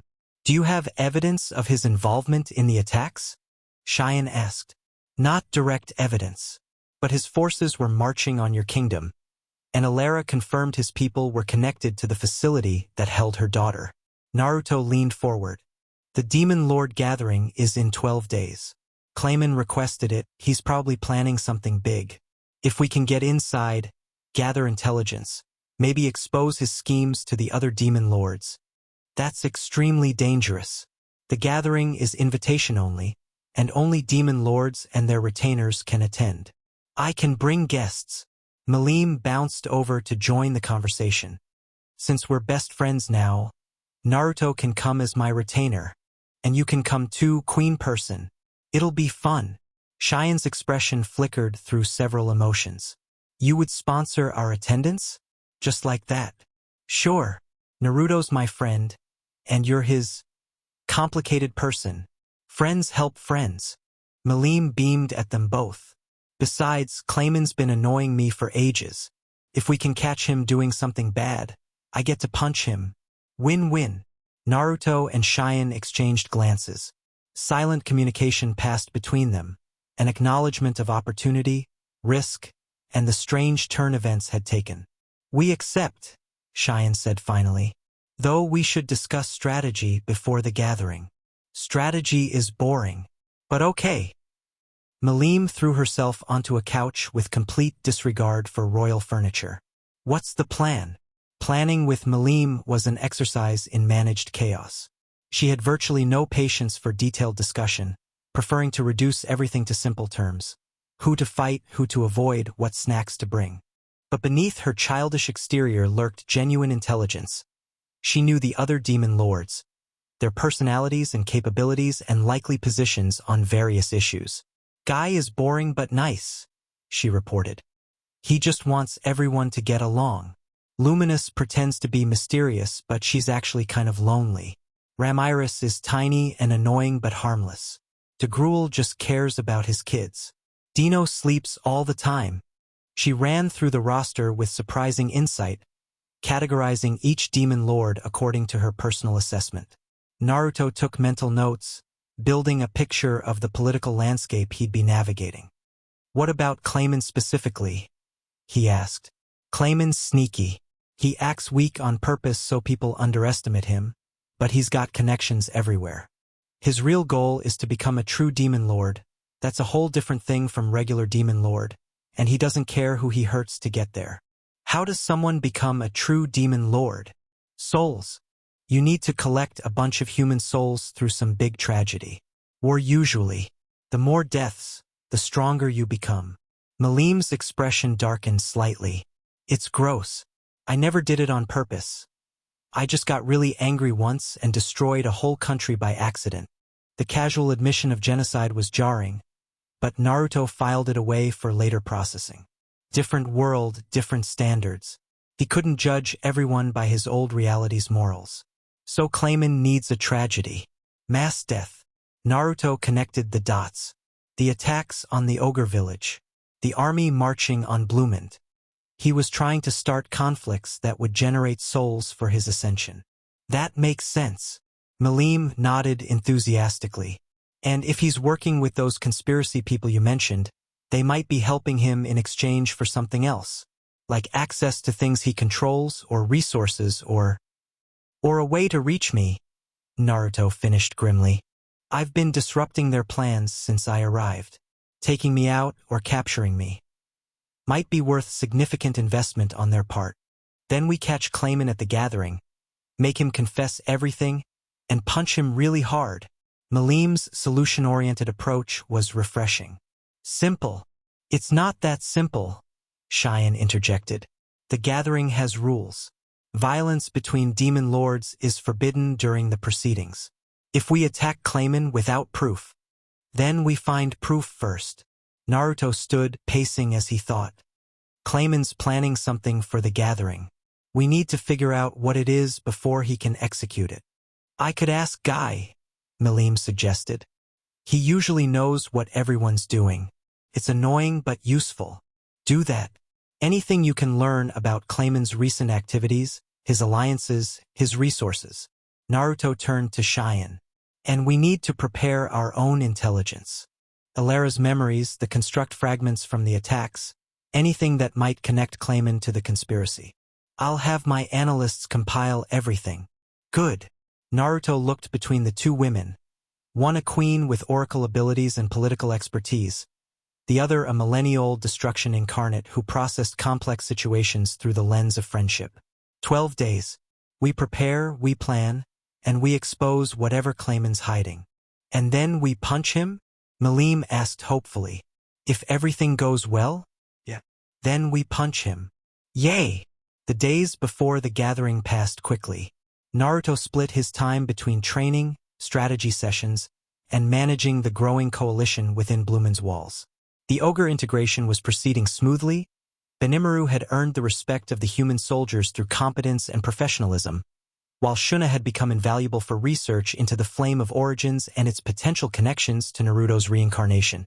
Malim came and went according to her own schedule, sometimes disappearing for hours only to return with gossip from other demon lord territories. She was surprisingly effective at intelligence gathering, her perceived harmlessness allowing her access to conversations that more threatening beings would never hear. Clayman's been buying up magical items, she reported on day 8. Lots of sealing stuff and soul containers. He's also hired a bunch of human mercenaries, not strong ones, just warm bodies. Soul containers and expendable humans. Naruto didn't like the implications. He's planning something that requires mass casualties. Probably, but nobody knows the details. He's being really secretive, even for him. The picture was becoming clearer. Clayman intended to use the gathering as a stage for something. A power play that would elevate him to true demon lord status, while simultaneously advancing the conspiracy's goals. The question was what form that play would take. On day 10, Shuna made a breakthrough. The Flame of Origins, she announced, bursting into the study where Naruto and Cheyenne were reviewing intelligence reports. I've figured out what it is. Tell us. Naruto pushed aside the papers he'd been examining. It's a dimensional anchor, a fixed point between realities that prevents local space-time from becoming unstable. Shuna was practically vibrating with excitement. My clan has been guarding it for generations without understanding its true purpose. We thought it was just a sacred relic, but it's actually holding our region of the world together. Holding it together how? The barriers between dimensions aren't uniform. Some areas are thinner than others, more susceptible to intrusion or collapse. The flame stabilizes our local space, making it harder for external forces to breach through. Shuna met his eyes. That's why the conspiracy attacked our village. They weren't just trying to acquire the flame. They were trying to remove a barrier that's been blocking their access. Naruto processed the implications. If they destroyed or moved the flame, this entire region would become vulnerable. Dimensional breaches would become more common, more severe. Whatever the dreaming void is trying to accomplish, it would be easier here than anywhere else. And if Clayman's working with them, he might be planning to use the gathering as a distraction. Cheyenne's oracle site was probably running through scenarios. 12 demon lords and their retainers gathered in one place. If something happened there while agents simultaneously moved against the flame, we'd be too busy dealing with the gathering to respond. Naruto stood abruptly. We need to protect the flame. Move it somewhere safer. It can't be moved easily, Shuna cautioned. It's anchored to the local space-time fabric. Relocating it would require careful preparation and could temporarily weaken its stabilizing effect. Then we guard it. Leave some of your warriors here with instructions to defend at all costs. Naruto looked at Cheyenne. Can Blumen's forces provide support? Already arranging it. She was scribbling notes. I'll have a company of our best soldiers stationed around the Ogre district. If anyone tries anything while we're at the gathering, they'll regret it. The night before the gathering, Naruto found himself on the palace roof again. His preferred thinking spot, apparently, somewhere high with good views and minimal interruption. Malim found him anyway. Nervous? She asked, dropping from the sky to land beside him. A little. Big stakes tomorrow. The gathering's not that scary. It's mostly old people arguing about territory and resources. Malim settled cross-legged on the rooftop. The scary part is whatever Clayman's planning. Yeah. Naruto stared at the stars. We've got pieces of the puzzle, but not the whole picture. I don't like going into situations blind. You'll figure it out. You're smart. Thanks for the vote of confidence. They sat in comfortable silence for a while. Malim's presence was surprisingly calming. Her massive power signature had become familiar over the past 12 days, almost reassuring in its consistency. Can I ask you something? Malim said eventually. Sure. The people you cared about in your old world.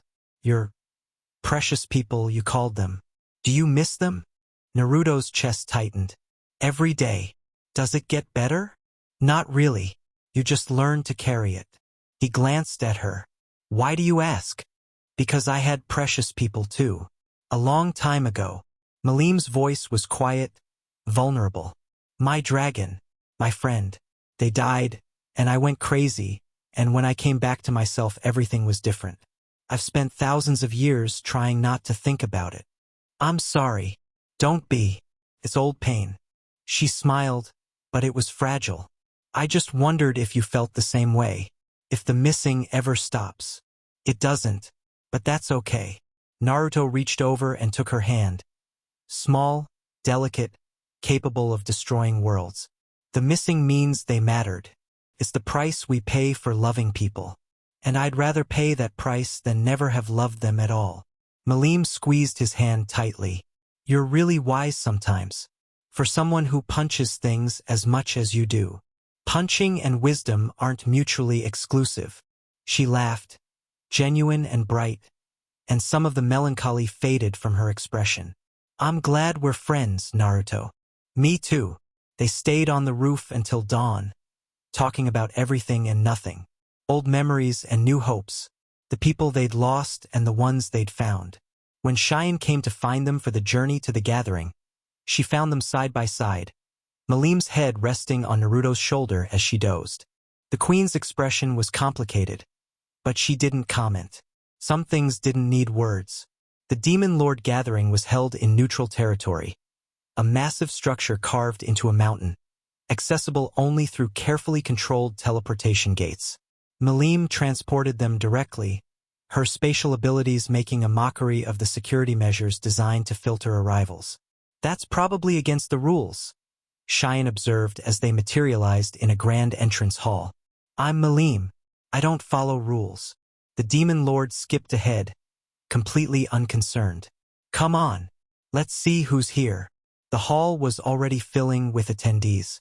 Demon lords and their retainers, each group maintaining careful distance from the others, sizing up potential allies and enemies.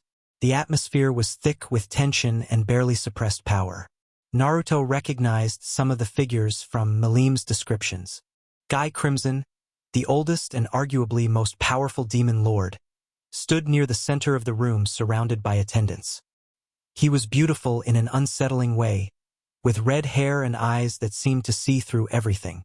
His gaze tracked Milim as she entered, and then snapped to Naruto with sudden, intense focus. "That one knows something," Cheyenne murmured. "His oracle abilities are legendary. He probably sensed your nature the moment we arrived." "Great." Naruto kept his expression neutral. "Anyone else I should worry about?" "Luminous Valentine, the vampire queen. She's watching you from the eastern alcove." Naruto let his peripheral vision track the indicated direction. A woman in elaborate gothic attire, pale as death, with silver hair and eyes that glowed faintly red. She wasn't hiding her attention. She was staring at him openly, her expression unreadable. "And Clayman?" he asked. "Not here yet. Fashionably late, probably. It's his style." Milim led them toward the main chamber, where a circular table dominated the space. 12 seats, each one claimed by a demon lord or their representative. Retainers clustered behind their respective patrons, creating pockets of aligned power throughout the room. "Milim," Guy Crimson's voice cut through the ambient noise. "You brought guests. I brought friends." Milim plopped into her seat with characteristic disregard for ceremony. "This is Naruto and this is Cheyenne.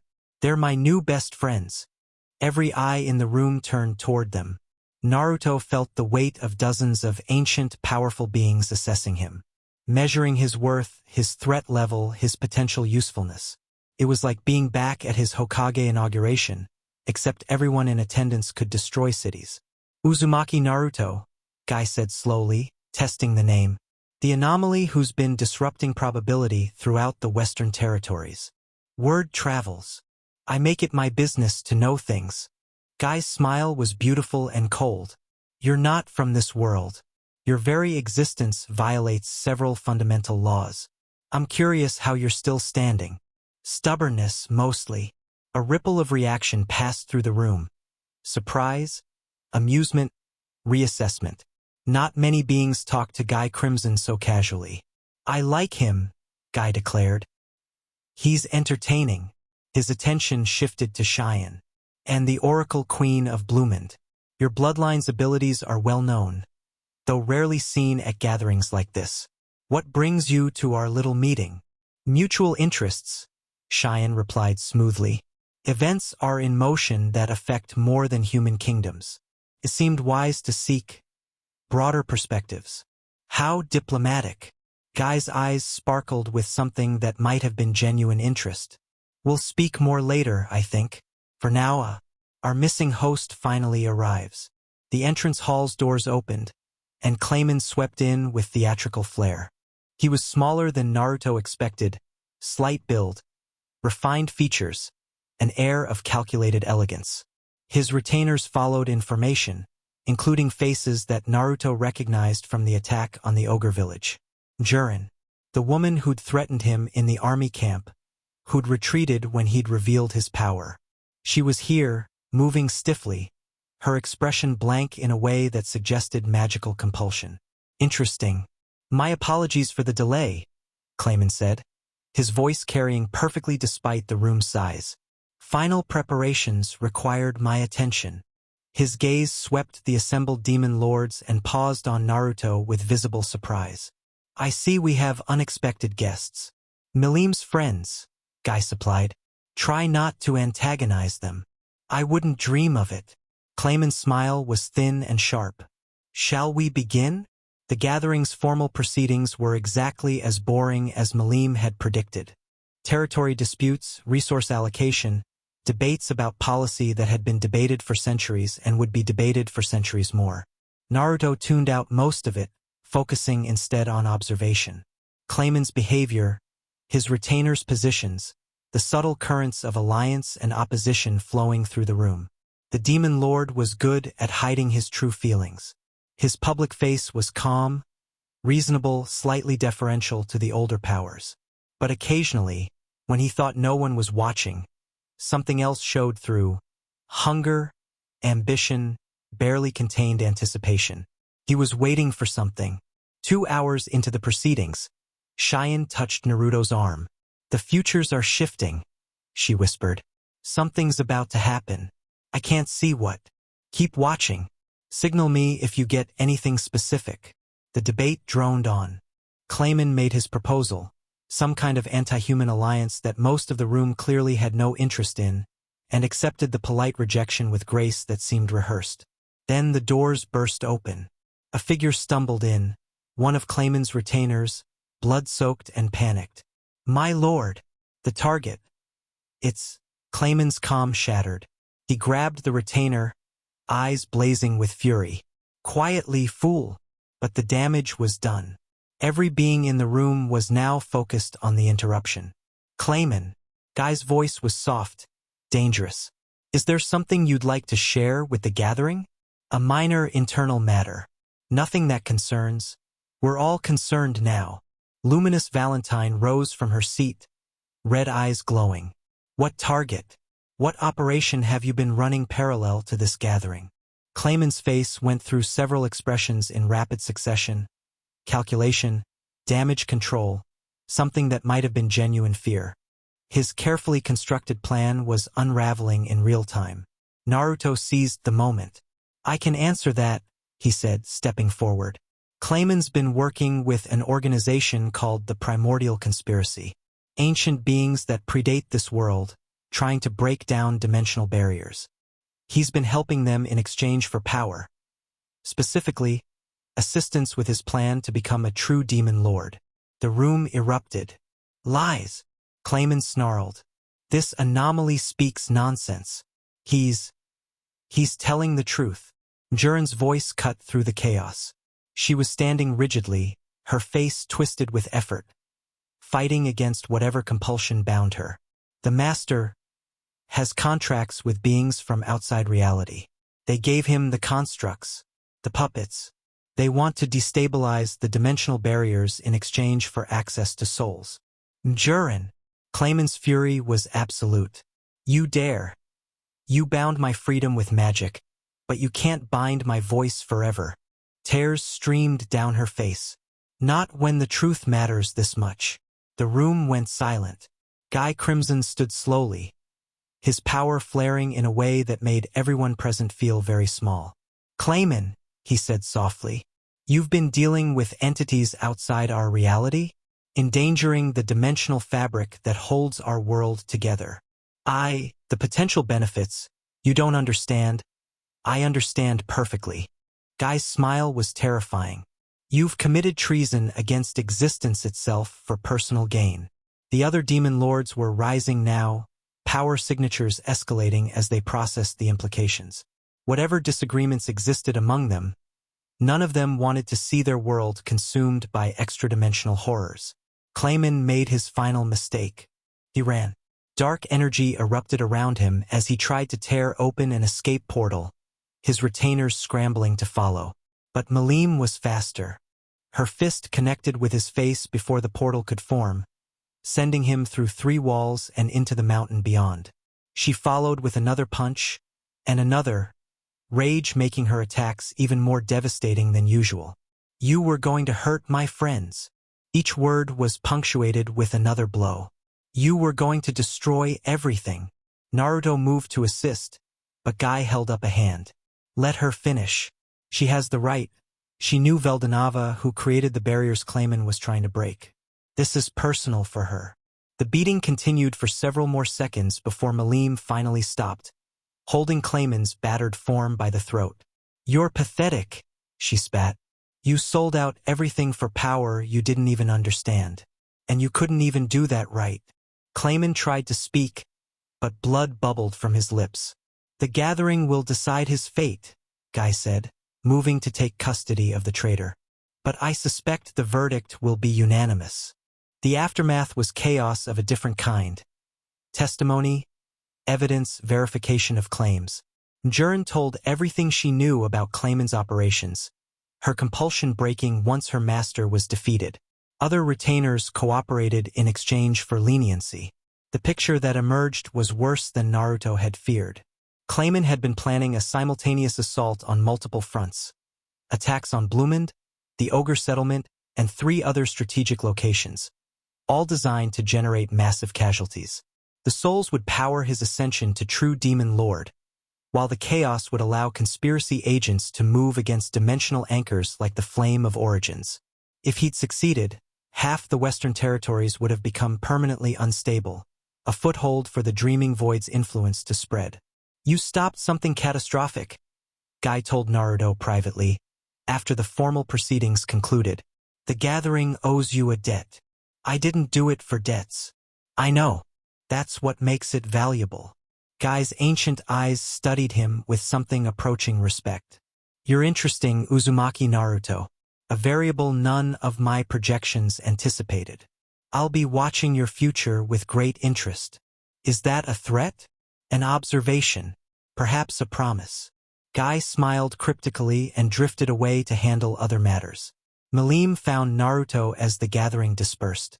That was fun, she declared, apparently recovered from her earlier fury. We exposed a traitor, saved the world a little bit, and I got to punch Clayman really hard. Best gathering ever. I'm glad you enjoyed it. Are we going back to Bloomend now? I want to meet the ogre people. Shuna sounds interesting. The way you described her. Naruto glanced at Cheyenne, who'd emerged from a conversation with Luminous Valentine looking thoughtful. Yeah, he said. Let's go home. Home. It was strange how naturally the word fit. Bloomend wasn't Konoha, would never be Konoha, but it had become something real. Somewhere he belonged. They returned to find the city intact, the defenses having held against a minor probe by conspiracy forces during the gathering. Benimaru reported that the attackers had retreated the moment word spread of Clayman's defeat. Apparently their operation had lost support without their primary agent. A temporary setback for them, Shuna assessed. They'll regroup, find new allies, try again. Then we'll stop them again. Naruto looked at the people gathered around him. Cheyenne, Benimaru, Shuna, Malim, even Veldora, who'd returned from whatever errand had occupied him. We've got time now. Time to prepare, to build, to get stronger. And we'll be ready when they come back. Together, Malim asked hopefully. Together. The word felt right. Different from his old team, different from the bonds he'd forged in another life, but no less real. New world. New precious people. The story continued. Chapter 4 End Chapter 5. The vampire's confession. The invitation arrived by bat.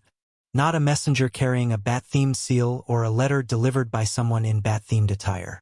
An actual bat, midnight black with eyes that glowed faintly crimson, materializing in Naruto's quarters at 3 in the morning and dropping a blood-red envelope on his pillow before vanishing into shadow. Naruto stared at the envelope for a long moment before picking it up. You have caught my attention, anomaly. I would know more of the being who disrupted Clayman's schemes and earned Malim's friendship in a matter of days. Come to Rubrios. Come alone. We have much to discuss. Luminous Valentine, the vampire queen. The demon lord who'd watched him throughout the gathering with those unsettling red eyes, never speaking to him directly but clearly forming opinions. That's either an opportunity or a trap, Cheyenne observed. She'd appeared in his doorway, awakened by the same supernatural intrusion that had delivered the message. Possibly both. Probably both. Naruto turned the envelope over, examining it for any additional messages or hidden enchantments. She's curious about me. That's either good or very bad. Luminous doesn't invite people to Rubrios casually. Her nation is built around religious authority. The Western Holy Church answers to her, though most of its adherents don't know their god is a vampire. Cheyenne moved into the room, her expression thoughtful. If she's extending a direct invitation, she wants something specific. Any idea what? Several theories. None of them comforting. Cheyenne sat on the edge of his bed, an intimacy that had developed gradually over the past weeks. She might want to recruit you, or study you, or eliminate you before you become a larger variable in her calculations. So the usual options when meeting ancient powerful beings. Essentially, Cheyenne hand found his, squeezing gently. You don't have to go. No, but I probably should. Naruto met her eyes. We need allies against the conspiracy. Real allies, not just political arrangements. Luminous has resources, intelligence networks, power that could make a difference. If there's a chance to bring her into the coalition, then you'll take it, even if it means walking into potential danger alone. That's the job. Cheyenne was quiet for a moment. Then she leaned forward and kissed him, soft, brief, carrying weight that words couldn't express. Come back, she said. That's not a request. Wouldn't dream of doing otherwise. Rubrios was beautiful in the way ancient cathedrals were beautiful. Overwhelming, deliberately intimidating, designed to make visitors feel small before powers beyond their comprehension. The city sprawled across a mountain valley, white stone buildings climbing toward a massive central temple that dominated the skyline. Bells tolled in harmonies that seemed to resonate with something deeper than sound, and everywhere Naruto looked, he saw symbols of faith mixed with subtle markers of vampiric influence. The Western Holy Church's headquarters, the heart of this world's largest organized religion. And underneath it all, a vampire queen pulling strings that most of her worshippers would never see. Naruto had to admit, it was impressive. His escort met him at the city gates. Not guards, exactly. More like guides, pale-skinned figures in clerical robes who moved with the fluid grace of predators. They led him through winding streets, past crowds of pilgrims and priests, toward the temple at the city's heart. Lady Luminous awaits you in the inner sanctum, the lead escort informed him. You will be respectful. You will not use aggressive abilities without permission. You will remember that you are a guest in sacred space. Got it. Be polite. Don't break anything. Your levity is noted. The escort's expression suggested they didn't appreciate it. The inner sanctum was deep beneath the temple, accessed through passages that seemed designed to disorient. Naruto kept his sage mode partially active, mapping the route, noting the defensive measures built into the architecture. Whoever had designed this place expected sieges. Finally, they reached a set of massive doors carved with scenes of divine judgment. The escort stopped. Beyond this point, you proceed alone. Naruto pushed open the doors. The chamber beyond was vast. A throne room built to intimidate, with vaulted ceilings lost in shadow and walls lined with tapestries depicting religious mythology. At the far end, on a throne of silver and moonstone, sat Luminous Valentine. She was more striking in person than she'd been at the gathering. Silver hair cascading past her shoulders, crimson eyes that seemed to glow with their own inner light, features sculpted with inhuman perfection. Her dress was elaborate, gothic, designed to emphasize her otherworldly nature rather than hide it. Uzumaki Naruto. Her voice echoed through the chamber, layered with harmonics that suggested multiple beings speaking in unison. The anomaly who arrived from nowhere, befriended a true dragon, saved a queen, adopted a clan of ogres, and earned Malim's devotion in a matter of weeks. You've been busy. I like to stay active. So I've observed. Luminous rose from her throne and descended the dais with predatory grace. I've been watching you since the moment you appeared at the gathering. Do you know what I saw? Probably something confusing. Most people seem confused by me. Quite the opposite. She circled him slowly, examining him from every angle. I saw clarity, purpose, a soul so firmly anchored in its own convictions that even my perception abilities couldn't find cracks to exploit. Is that unusual? Extremely. Most beings, even powerful ones, harbor doubts, fears, hidden weaknesses that can be leveraged. You have those too. I can see the grief you carry, the loss of your previous world, but they don't define you. They fuel you. Luminous stopped in front of him, close enough to touch. I find that fascinating. Thanks, I think. It wasn't a compliment. It was an assessment. Her eyes narrowed. Beings without exploitable weaknesses are dangerous. They can't be controlled, can't be predicted, can't be safely ignored. The question becomes, what do we do with them? We could try being friends. Luminous laughed. A genuine sound, surprised out of her. Friends. With me. The vampire who's manipulated civilizations for millennia, who built an entire religion as a tool for social control, who has killed more beings than you've ever met. I've befriended worse. Have you really? My best friend tried to kill me multiple times before we worked things out. My mentor wrote pornographic novels and peeped on women in bathhouses. One of my teammates was literally a vessel for a mad goddess trying to enslave humanity. Naruto shrugged. Morally complicated friends are kind of my specialty. Luminous studied him for a long moment, her expression unreadable. Then she turned and walked toward a side chamber, gesturing for him to follow. Come. We'll speak more comfortably. The side chamber was surprisingly intimate. A sitting room with plush furniture, soft lighting, and none of the overwhelming grandeur of the throne room. Luminous settled onto a couch and indicated Naruto should take the chair across from her. Wine? She offered, gesturing to a decanter on a nearby table. I'm good. Thanks. Suit yourself. She poured a glass of something dark and viscous that probably wasn't wine. Let's dispense with the posturing. I invited you here for specific reasons, and I prefer directness to extended manipulation. That's refreshing. Don't get used to it. I'm making an exception because I believe you'll respond better to honesty than games. Luminous sipped her drink. I want to ally with you, formally, openly, with all the commitments that entails. Naruto raised an eyebrow. That's direct, all right.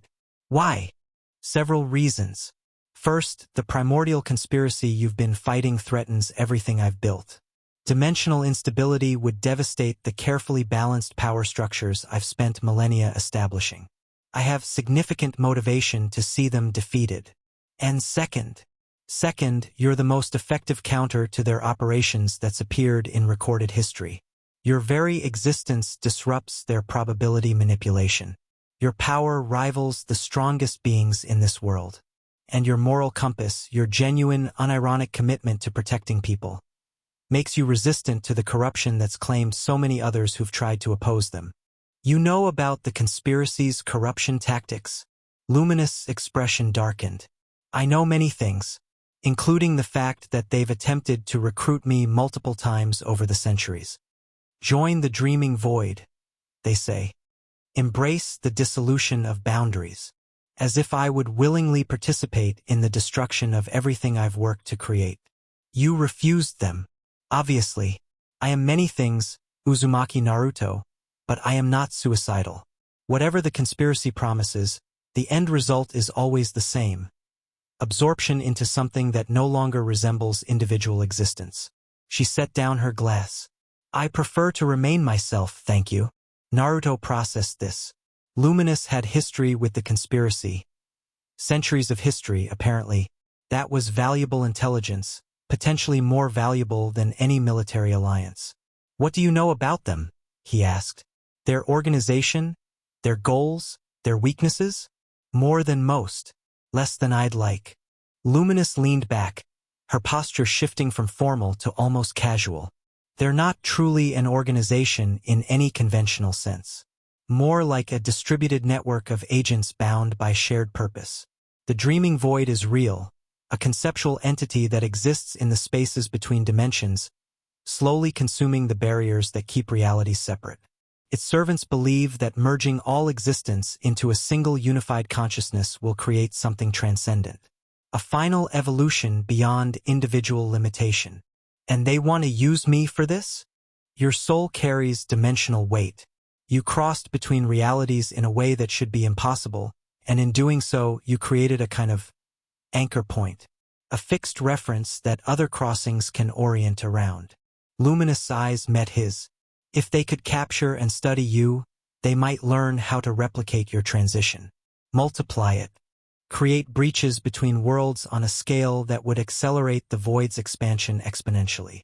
Naruto's stomach dropped. I'm not just a threat to their plans. I'm a potential resource. Precisely.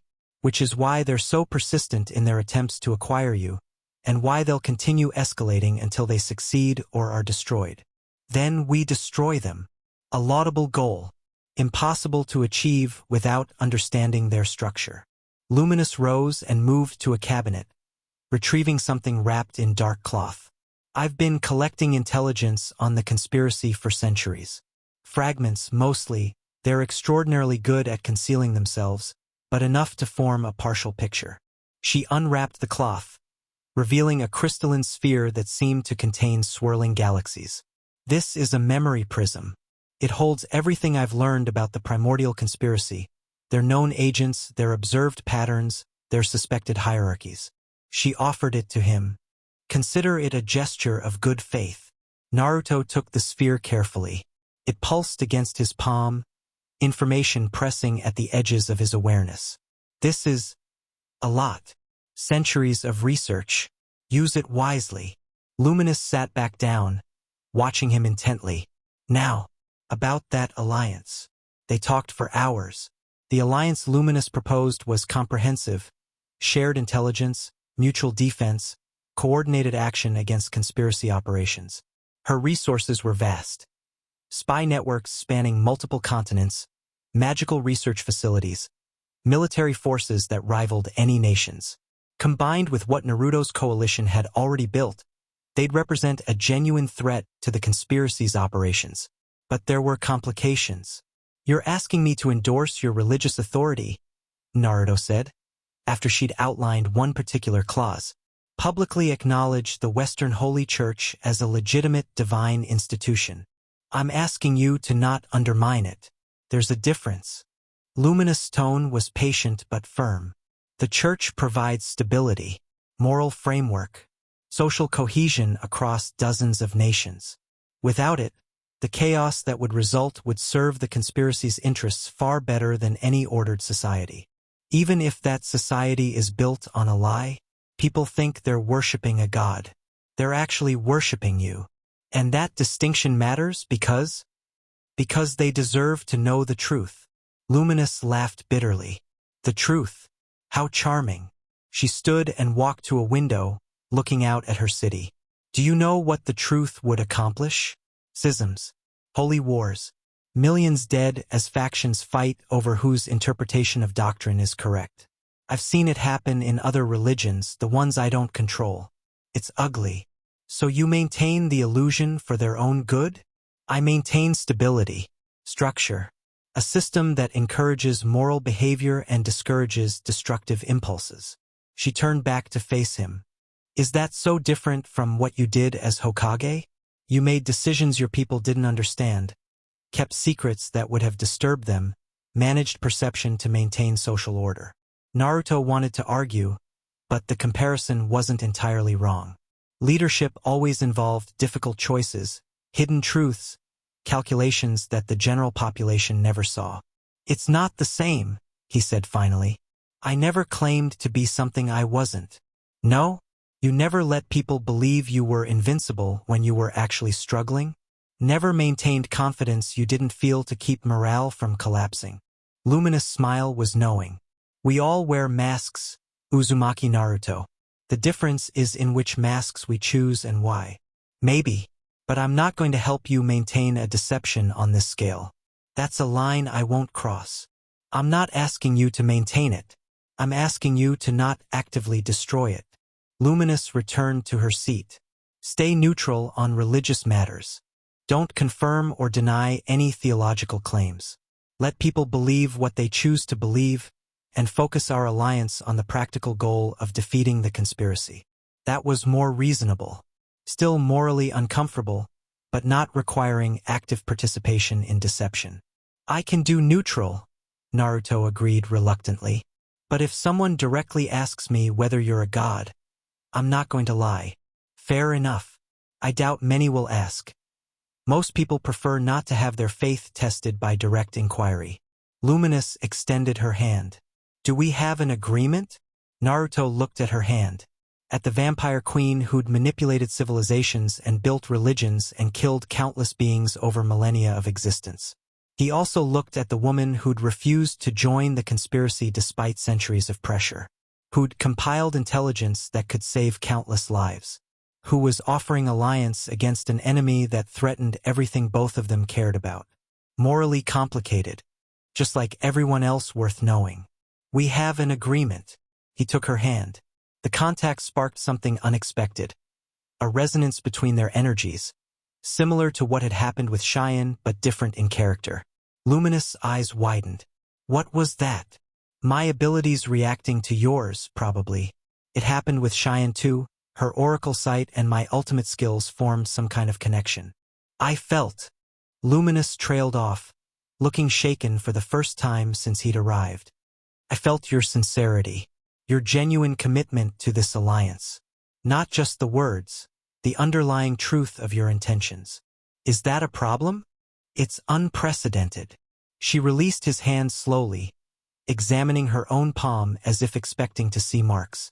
My perception abilities have been fooled many times. Beings learn to mask their true intentions, to project false sincerity. But you weren't projecting anything. You simply meant what you said. I usually do. Lying is exhausting. Luminous laughed. That same surprised sound from earlier, but warmer now. You're extraordinary. Do you know that? In all my centuries, I've never met someone so fundamentally honest. I've been called a lot of things. Honest isn't usually at the top of the list. Then the people calling you things weren't paying attention. Luminous stood again, but her body language had shifted. Less predatory. More curious? Interested? Stay in Rubrios tonight. There's more to discuss, and I find I'm reluctant to end our conversation so quickly. More alliance details? Among other things. Her smile was enigmatic. I have questions about your world, your experiences, the nature of existence across dimensional boundaries. Indulge my curiosity, and perhaps I'll share some of my own secrets in return. Naruto considered his options. Returning to Bloomond was the safer choice. Known territory, allies nearby, no risk of vampire-related complications. But Luminous had just given him centuries of intelligence and committed to an alliance that could change everything. A little indulgence seemed reasonable.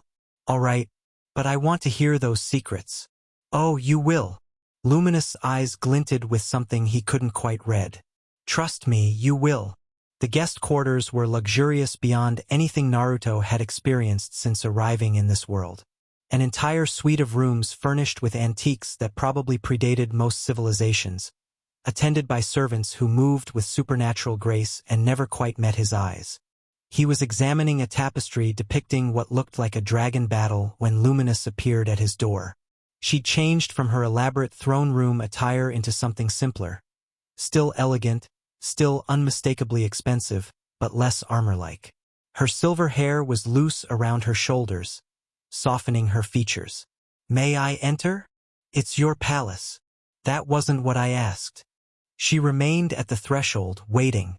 Naruto recognized the gesture for what it was. A vampire thing, probably. Requesting permission even when it wasn't technically necessary. A show of respect or maybe just habit reinforced over millennia. Come in. She entered and settled into one of the room's many chairs, curling her legs beneath her in a surprisingly casual pose. I wanted to continue our conversation in a less formal setting. The throne room has its uses, but it's not conducive to genuine exchange. It's pretty intimidating. That's the point. First impressions matter, especially with beings of significant power. She gestured vaguely. But you've passed the initial assessment. There's no need for continued performance. Naruto sat across from her. Is that what it was? A performance? Partly. The church, the pageantry, the carefully maintained mystery. It's all constructed. Deliberate. A persona built over centuries to achieve specific effects. Luminous' expression was hard to read. Very few beings see behind it. Why show me? Because you showed me first. She leaned forward slightly. That moment when we shook hands. I felt your truth, but you felt mine as well, my genuine desire for this alliance, my real fear of the conspiracy, my actual respect for what you've accomplished. The connection worked both ways. Naruto remembered the resonance. He hadn't consciously processed what he'd sensed from her, but now that she mentioned it, yes, there had been something. Emotion beneath the careful masks, vulnerability hidden under centuries of armor. "You're lonely," he said quietly. Luminous flinched. Just barely, but he caught it. An astute observation. Her voice was carefully neutral. "Yes, I am lonely. I have been lonely for longer than most civilizations have existed." "Why? You have followers, servants, an entire religion devoted to you. How can you be lonely surrounded by all that?" "Because none of them know me." The neutrality cracked, revealing something raw underneath. They worship Luminous the goddess, or fear Luminous the demon lord, or serve Luminous the queen. None of them have ever seen Luminous the person. The woman who was human once, before transformation made her something else. The being who spent millennia building power structures partly because having something to do keeps the emptiness at bay. The confession hung in the air between them. Naruto understood loneliness. He'd lived it for years before finding his precious people. The desperate hunger for connection, the fear that you'd never be truly known, the walls you built to protect yourself that eventually became their own kind of prison. "I see you," he said simply. Luminous composure shattered. Tears, actual tears, crimson-tinged, welled in her eyes before she could control them. She turned away sharply, her body language screaming embarrassment and vulnerability, and a dozen other emotions she probably hadn't allowed herself to feel in centuries. "That's a dangerous thing to say to someone like me." Her voice was thick. "Probably. I said it anyway. Why? What do you gain?" "Nothing. That's not what this is about." Naruto moved from his chair to sit beside her, close enough to offer comfort if she wanted it, far enough to respect her space if she didn't. "You reached out because you were curious about me. You offered alliance because you saw strategic value. But underneath all that, you're just a person. A really old, really powerful person with a complicated past, but still just a person who wants to be understood. You make it sound simple. It is simple. People like to overcomplicate connection because it makes vulnerability feel less scary. But at the base level, everyone wants the same thing: to be seen, accepted, valued for who they actually are instead of who they pretend to be." Luminous was quiet for a long moment. Then, slowly, she turned to face him. Her eyes were still wet, her composure still cracked, but there was something new in her expression, something almost like hope. "You're either the most genuine being I've ever met," she said, "or the most sophisticated manipulator." "Definitely the first one. I'm terrible at manipulation. Ask anyone who knows me." A laugh escaped her, watery, broken, but real. "I believe you. Against all evidence and centuries of cynicism, I actually believe you." "Good. That's a start." They sat together in comfortable silence for a while, the tension of the earlier conversation bleeding away. Luminous gradually collected herself, the masks reforming but not quite as thick as before. "Tell me about your world," she said eventually. "Not the battles or the politics, the small things. What did you do when you weren't saving everyone?" Naruto told her. About ramen stands and training grounds and the Hokage mountain where he used to sit and watch the sunset. About Ichiraku's special recipes and Konohamaru's endless pranks and the peaceful years after the war when life was blessedly ordinary. Luminous listened with the rapt attention of someone starved for stories about normal existence. She asked questions about relationships and daily routines and what people did for fun, her curiosity genuine and almost childlike. "It sounds wonderful," she said when he finished. "This village of yours. The life you had. It was. I miss it every day. And yet you seem content. Here in this world, building something new. What's the alternative? Despair doesn't bring back what's lost. The only thing you can do is honor what you had by living well in the present." A healthy philosophy. Luminous' smile was soft. "I'm not sure I could adopt it." "You could try. Start small. Find one thing that makes you happy and do it without ulterior motive. Build from there." "One thing that makes me happy." She considered this. "I enjoy reading. Ancient texts, rare manuscripts, forgotten languages. There's a library in this palace with books that haven't been opened in centuries. Then read them. Not because it serves some strategic purpose, but because you want to. That simple? That simple. Luminous looked at him with an expression he couldn't quite name. Then, impulsively, she leaned forward and kissed his cheek. Quick, almost hesitant, like she wasn't sure she was allowed. "Thank you," she whispered, "for seeing me. Anytime." The next morning brought complications. Naruto was preparing to return to Bloomend when his senses detected a disturbance. Spatial warping, similar to what the conspiracy used but more chaotic. Less controlled. He reached the courtyard in time to see reality tear itself apart. A figure tumbled through the breach, human in shape, female, wrapped in tattered armor that looked like it had seen centuries of battle. She hit the ground hard, rolled, and came up with a sword in hand before collapsing to her knees. "No," she gasped. "No, not again, I can't." Naruto was beside her before she could fall further. "Easy. You're safe." The woman looked up at him, and the world seemed to pause. Her eyes were ancient. Not just old, ancient in the way that transcended time itself.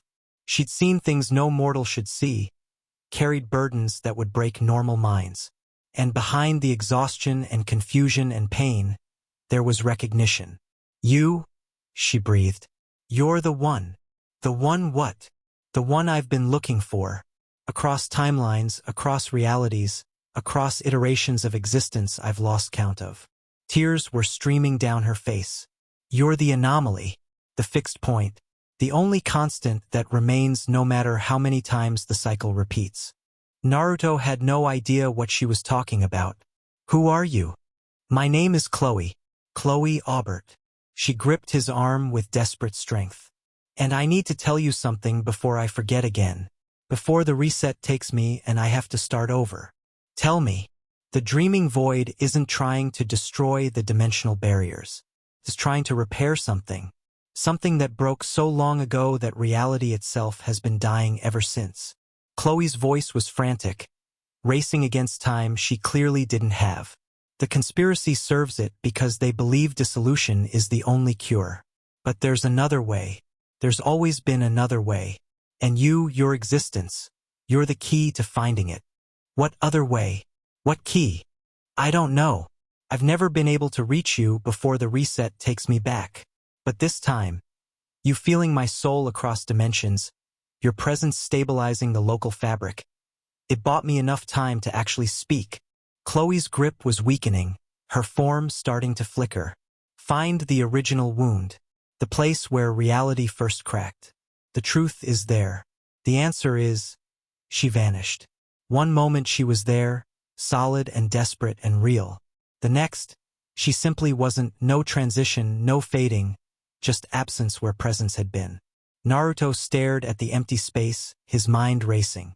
Luminous appeared beside him, her expression shocked. "What just happened? Who was that?"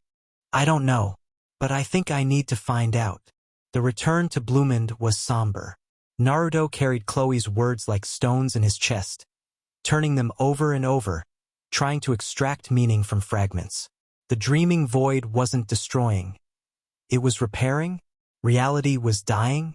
There was an original wound somewhere, a place where everything had first gone wrong. None of it made sense, but it felt true in a way he couldn't explain. Cheyenne met him at the palace gates, her expression shifting from relief to concern as she read his mood. "What happened?" He told her. All of it. The alliance with Luminous, the unexpected connection, and especially the time-displaced woman who'd appeared from nowhere with impossible warnings. "Chloe Aubert," Cheyenne repeated slowly. "The name is familiar. I think I've seen it in old texts. Something about a hero who transcended time." She definitely wasn't lying.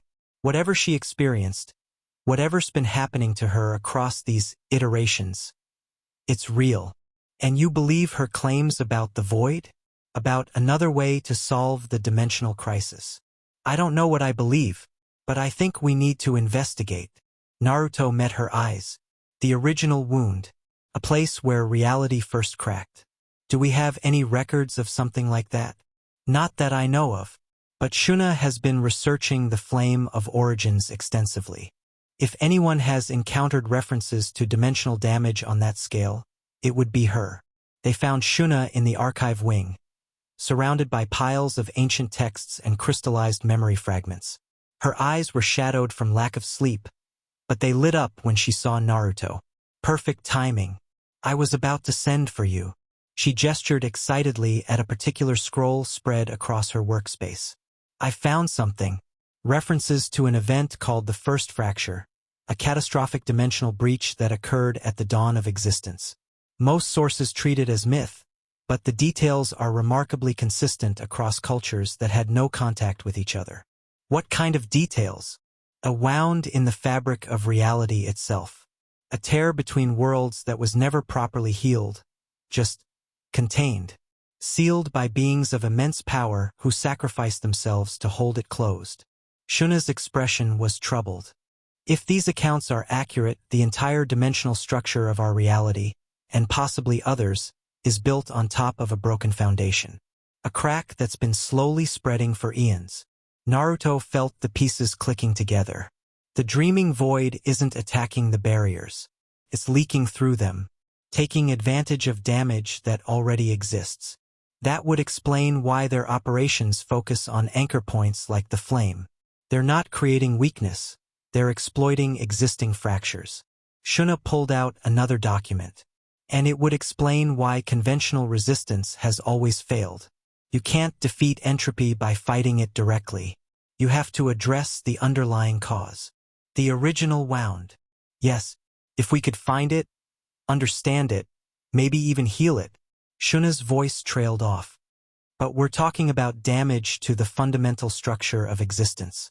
Even if we located the source, what could possibly have enough power to repair it? Naruto thought about his ultimate skills, about creation and destruction balanced in his core, about crossing dimensional boundaries in ways that should be impossible. Maybe nothing in this world, he said slowly, but I'm not from this world, and neither is the part of me that makes the conspiracy so interested. You think you could repair a wound in reality? I think I need to find out. The conversation that evening included everyone, Cheyenne, Shuna, Benimaru, Malim, who'd apparently decided to take up permanent residence in Bloomend, Veldora, finally back from his latest mysterious absence, and even Luminous via magical communication crystal. The first fracture is more than myth, Luminous confirmed. I've encountered references in the oldest texts of my collection. It predates this world's creation. In fact, some sources suggest this world was created specifically to contain or compensate for the damage. Veldonava's work, Malim said quietly. She'd been unusually subdued since learning about Chloe's appearance. My father, he created this world, but I always wondered why. What drove him? If he was trying to fix something broken, it would explain his sacrifice. Veldora's voice was thoughtful. Father gave up his existence to ensure the world's stability. Everyone assumed it was about preventing collapse, but what if it was about maintaining the seal, keeping the original wound closed? And when he died, that seal started weakening. Naruto connected the dots. The conspiracy's activities, the increasing dimensional instability, the void's growing influence. It's all because the repair work is failing. Then the solution is clear. Benimaru spoke for the first time, his strategic mind cutting through speculation. We find the wound, we assess its condition, and we determine whether repair is possible, and if so, how. Easier said than done, Cheyenne pointed out. We don't know where the wound is located. We don't know how to access it. We don't even know if beings like us can survive exposure to that level of dimensional damage. The Flame of Origins. Shuna's voice was excited. I've been studying its properties. It's not just an anchor, it's a beacon, a way to navigate between dimensional layers. If we could attune it properly, it might guide us to the source. That's a significant risk. Luminous projection flickered with concern. The flame is currently protecting your region from dimensional instability. Using it for navigation might compromise that protection. Not if we're careful. Naruto made his decision. I'll go alone. The rest of you maintain defenses here in case the conspiracy tries something while I'm gone. If I can find the wound, assess the damage, maybe bring back information about how to fix it. No. The word came from multiple voices simultaneously. Cheyenne, Malim, Shuna, even luminous projections seemed to harden with refusal. You're not going alone, Malim declared. Best friends don't let best friends walk into dimensional wounds by themselves. That's probably a rule. She's right. Cheyenne stepped forward, her oracle sight flickering. I've been watching the futures since you described Chloe's warning. The paths where you go alone all end badly. The ones where you have support, where we work together, those have chances of success. What kind of chances? Better than nothing, which is more than we had before. Naruto looked around the room at the faces watching him. His coalition, his allies, his precious people, still new but no less real for their novelty. He'd spent his first life learning that he couldn't do everything alone. That strength came from bonds, from trust, from the people who stood beside you when everything went wrong. Why should this life be any different? Fine, he said. We go together, but we plan carefully.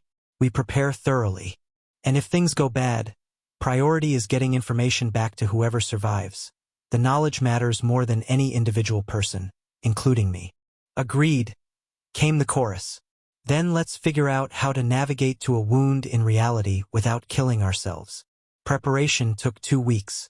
Shuna worked around the clock, attuning the flame of origins for navigation purposes. Veldora contributed knowledge about dimensional travel gleaned from his father's legacy. Luminous provided ancient maps and texts that described the structure of existence itself. The picture that emerged was daunting. Reality, they learned, wasn't a single unified thing.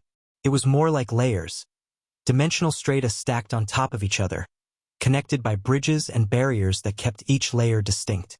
The first fracture had torn through multiple layers simultaneously, creating a wound that existed in all dimensions at once.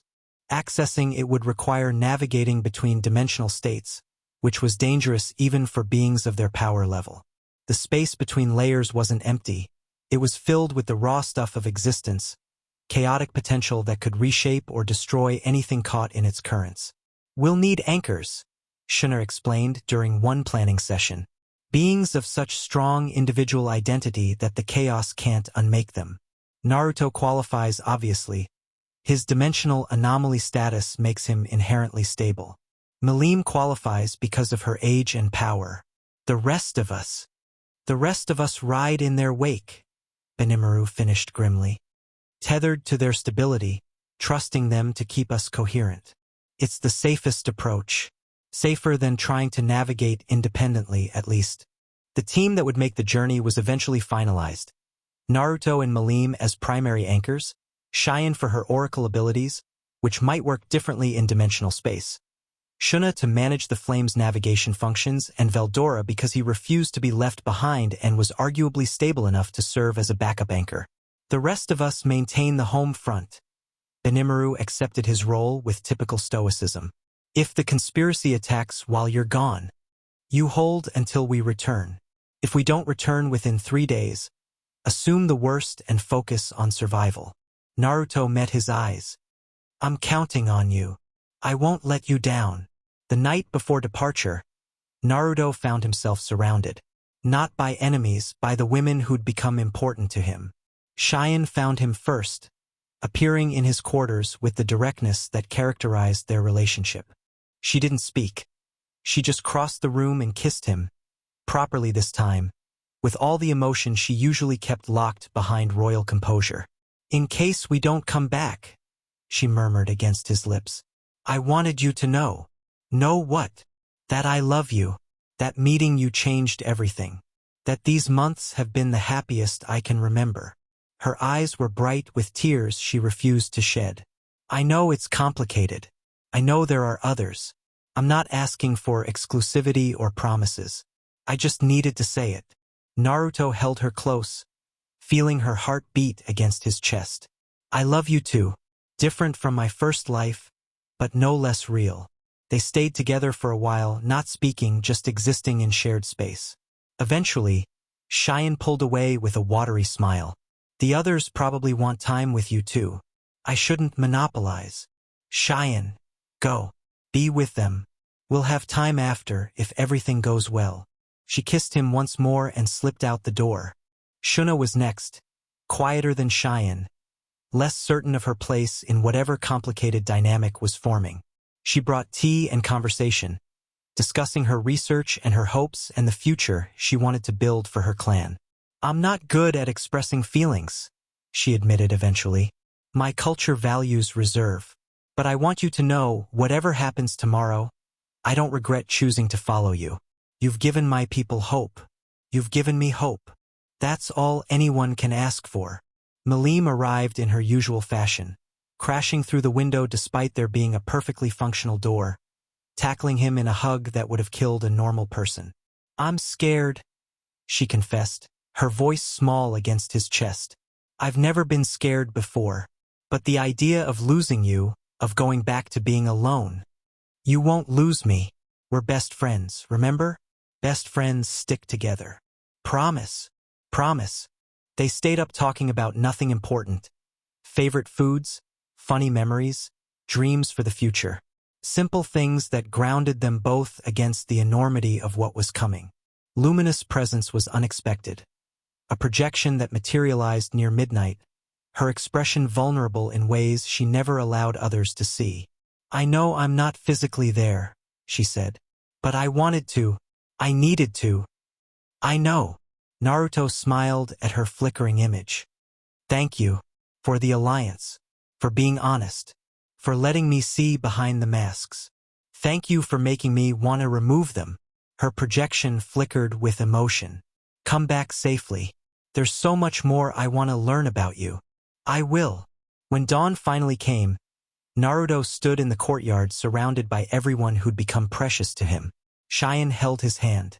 Malim bounced nervously at his side. Shuna checked and rechecked the flame settings. Veldora cracked jokes that no one laughed at but everyone appreciated. They were ready. Let's go find out how to fix reality, Naruto said. The flame of origins blazed to life, creating a pathway between dimensional layers. A tunnel of golden light leading somewhere beyond normal space. Together, they stepped into the unknown. Chapter 5 End Chapter 6. Maelstrom Ascendant. The space between dimensions wasn't empty.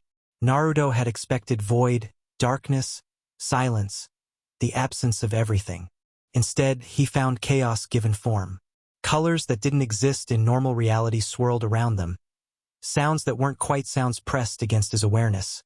And the very concept of direction became meaningless as they traveled through something that defied description. Stay close. Shuna's voice was distant despite her standing right beside him, the flame of origins blazing in her hands like a beacon against the madness. The currents are stronger than I expected. Naruto reached out with his senses, trying to establish some kind of spatial reference. His sage mode detected life energy, but it was everywhere and nowhere, distributed across dimensions in patterns that hurt to perceive. His ultimate skills thrummed with recognition. This place, whatever it was, resonated with something deep in his reincarnated soul. I can feel it, he called back. The wound is pulling at us or we're falling toward it. Hard to tell which. Both, probably. Veldora was holding his human form through what looked like sheer stubbornness, storm energy crackling around him to maintain coherence. Dimensional gravity works differently here. The damaged areas attract mass from surrounding layers.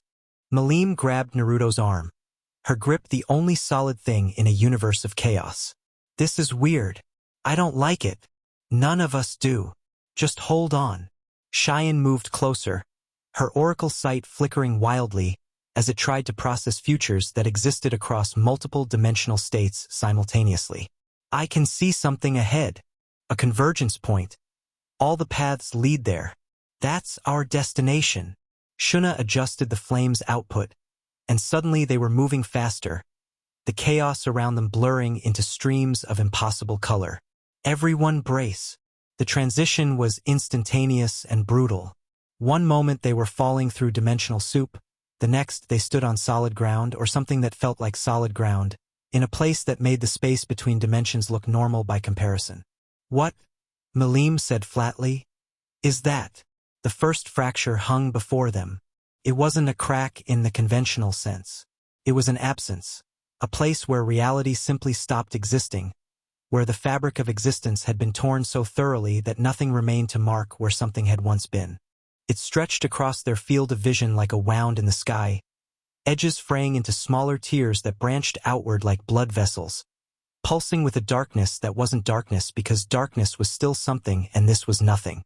And from that nothing, something was emerging. The dreaming void, Naruto breathed. He could feel it now, the intelligence behind the conspiracy, the conceptual entity that consumed dimensional boundaries. It wasn't attacking or advancing. It was simply existing, its presence pressing against the wound's edges, seeping through the cracks like water through broken stone. It was vast, vast beyond comprehension, vast beyond anything Naruto had ever encountered. The portion visible through the fracture was a fraction of its true size, like seeing the tip of an iceberg and knowing the mountain beneath would dwarf continents. Okay, Veldora said, his usual bravado muted. That's concerning. Concerning is an understatement. Cheyenne's voice was steady, but her hand trembled in Naruto's. My oracle sight can't process it. Every future I try to see just stops, because it exists outside normal causality. Shuna was studying the fracture with scholarly intensity even as fear colored her expression. It doesn't experience time the way we do. Past, present, future, they're all the same to something like that. Can we fight it? Malim asked.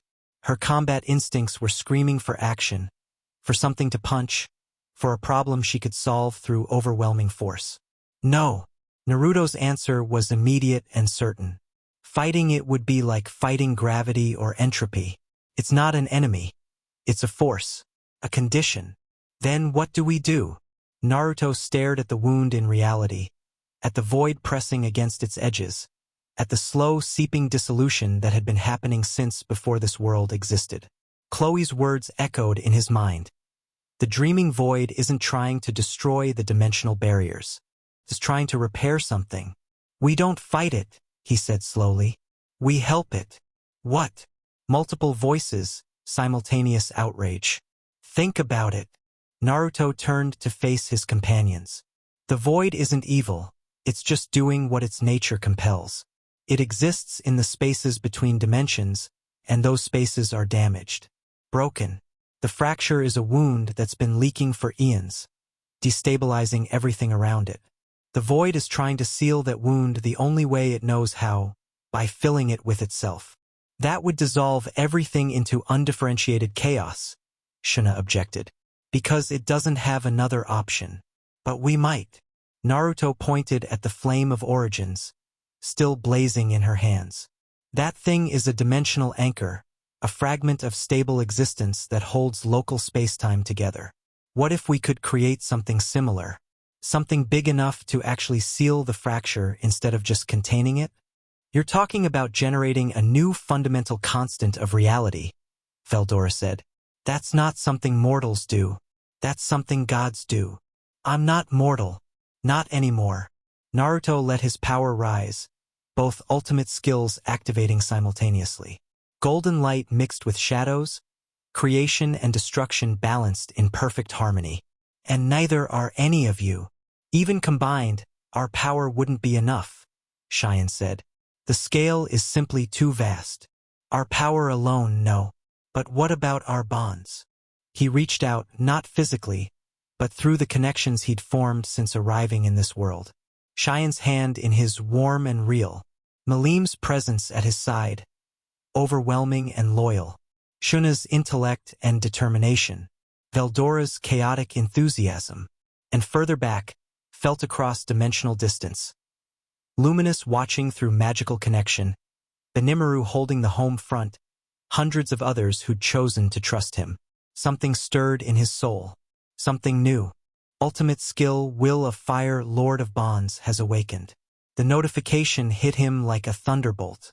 Power he hadn't known he possessed surged through his spiritual core, connecting to everyone he'd touched, everyone he'd helped, everyone who'd chosen to stand with him against the darkness. Naruto. Cheyenne's voice was awed. What's happening to you? He could feel them all. Every bond, every connection, every relationship he'd forged in this new life. They weren't just emotional ties, they were power. Real, tangible, usable power that multiplied exponentially as it flowed between connected souls. The will of fire. The belief that love, not power, was what made people strong. He'd carried it his whole first life. And now, reborn, that belief had crystallized into something this world could understand. I can do this, Naruto said, certainty filling him. Not alone, never alone, but with all of you. With everyone who's chosen to believe in something better. What do you need? Malim asked immediately. No hesitation. No doubt. Everything you can give. Channel your power through me. Let me use our bonds as conduits. I'll shape it into something that can seal the fracture permanently. That could kill you, Cheyenne said quietly. It won't. I have too many people to come back to. She stared at him for a long moment. Then she laughed. A release of tension, of fear, of everything she'd been holding in. You're impossible. Yeah, I've heard that before. They formed a circle around him. Hands clasped, power flowing freely between them. Malim's overwhelming destruction. Shuna's precise control. Veldora's chaotic energy. Cheyenne's probability manipulation. And through the bonds he'd forged, smaller but no less real contributions from everyone else. Luminous ancient wisdom. Benimaru's martial strength. Hundreds of ogres and humans who'd chosen to follow him into darkness. Naruto drew it all in. The power was immense. Far more than his body should be able to contain. Far more than any single being should be able to wield. But the will of fire skill wasn't about containing power. It was about channeling it. Directing the combined strength of everyone who believed in him toward a single purpose. He rose into the air, lifted by energies that no longer had names, and faced the wound in reality. The dreaming void noticed him. For the first time since they'd arrived, the vast intelligence turned its attention fully toward them. Not hostile, more curious. Assessing. Something small had approached its eternal work, carrying power that didn't quite belong to this dimensional framework. You are the anomaly. The communication wasn't words. It was pure meaning, pressed directly into Naruto's awareness. The void's voice, if it could be called a voice, was ancient beyond measure, patient in ways that defied mortal understanding. I am, and I'm here to help. Help is unnecessary. The work continues. The wound will be filled. Separation will end. But it doesn't have to end that way. You're trying to heal something broken. I understand that now. But dissolution isn't the only answer. There's another option. Explain. Naruto reached into his core, into the skills that defined his existence in this new life. Karama, destruction and regeneration, chaos mastered. The sage of six paths, creation and understanding, balance achieved. The will of fire, bonds that transcended individual limitation. I can create a seal. A real one, not just containment. Something that will close the fracture permanently, heal the wound instead of filling it. And I can do it without dissolving everything that exists into undifferentiated chaos. The beings of this reality fear dissolution. They do not understand that separation is the source of suffering. Unity ends all pain. Unity ends everything, including joy, love, growth, change. Everything that makes existence worth having. Naruto's power continued building, reaching levels that would have been unimaginable in his old life. I've died once. I've experienced the end of individual existence. And I chose to come back. To be separate, to suffer, to love again. Because the alternative was emptiness. You chose suffering. I chose life. They're the same thing in the end. The void was silent for a long moment. Naruto could feel it processing his words, comparing them against eons of experience, evaluating perspectives it had never considered. Your existence is an anomaly, a bridge between separated states. You crossed boundaries that should be absolute. I know. Perhaps that is why you see options that we do not. The void's attention shifted, focusing on the wound it had been slowly filling for countless ages. Show us your alternative. If it fails, we will continue as before. The work cannot be abandoned. Permission. From a conceptual entity that had been trying to dissolve reality since before reality existed. Naruto didn't waste the opportunity. He poured everything into the technique. Not a Rasengan, not a seal in the conventional sense. Something new, something that combined every skill and ability he possessed into a single working. Creation and destruction balanced. Bonds amplified. Love given form and function. The golden light that erupted from him was blinding. Below, his companions felt it. Cheyenne gasped as the connection between them intensified, oracle visions suddenly clearing into crystalline certainty. She could see the future. A future where the fracture was sealed, where the conspiracy collapsed without their master's purpose, where existence continued in all its beautiful, painful, separated glory. Malim laughed, tears streaming down her face, feeling for the first time in millennia what it was like to be part of something larger than herself. Not absorbed, not diminished, but amplified, her power multiplied through connection, her isolation finally ended. Shuna watched in academic wonder as energy patterns she'd spent her life studying manifested in ways no theory could explain. This was creation on a fundamental level, reality being rewritten by sheer force of will and love. Veldora felt his father's presence, Veldanava, who'd sacrificed himself to hold the fracture closed, now watching from whatever state beyond death existed for gods. Approval radiated through the dimensional space. Pride, hope, and further back, through bonds that stretched across worlds. Luminous collapsed in her throne room, overwhelmed by emotions she'd forgotten she could feel. Connection, trust, love, genuine and unironic, freely given with nothing expected in return. Benimaru stood at Blumen's walls, feeling strength flow from him toward something he couldn't see, gladly given to the man who'd saved his people. Hundreds of others, ogres and humans, warriors and civilians, everyone who'd chosen to believe in Naruto's vision, contributed what they could. Small amounts of power, individually meaningless, but combined into something vast. The will of fire, burning across dimensions. Naruto approached the fracture. The wound in reality was enormous up close. A tear in existence itself, edges fraying into smaller breaches that spread like cracks in glass. The void pressed against it from the other side, patient and eternal, waiting to see what this small anomaly could accomplish. He reached out with hands made of light and shadow, creation and destruction woven together. The first touch was agony. Raw non-existence pressed against his very being, trying to dissolve him into nothing. But his bonds held him together, thousands of connections anchoring his soul against dissolution, reminding him who he was and why he was here. Naruto Uzumaki, 7th Hokage, husband, father, friend, reborn into a new world to find new precious people and new purposes. He would not fade. He would not dissolve. He would not abandon everything he'd built for the easy peace of non-existence.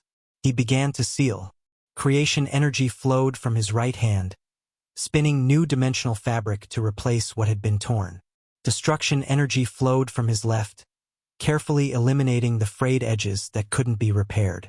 The process was delicate, impossibly delicate, but the Sage of Six Paths skill guided him, showing him exactly where to apply pressure and where to release. The fracture began closing, slowly at first, then faster as the technique built momentum.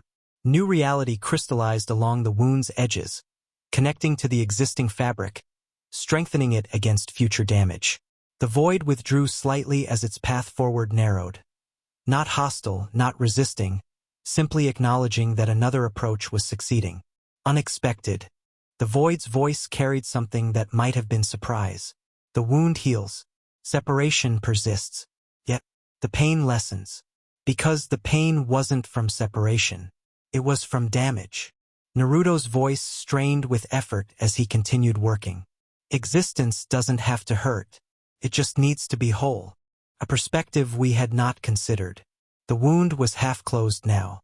Naruto's reserves were depleting despite the constant flow of energy from his bonds. This working was consuming more than even combined dimensional power could easily provide. But he couldn't stop. Wouldn't stop. Not when he was so close. More!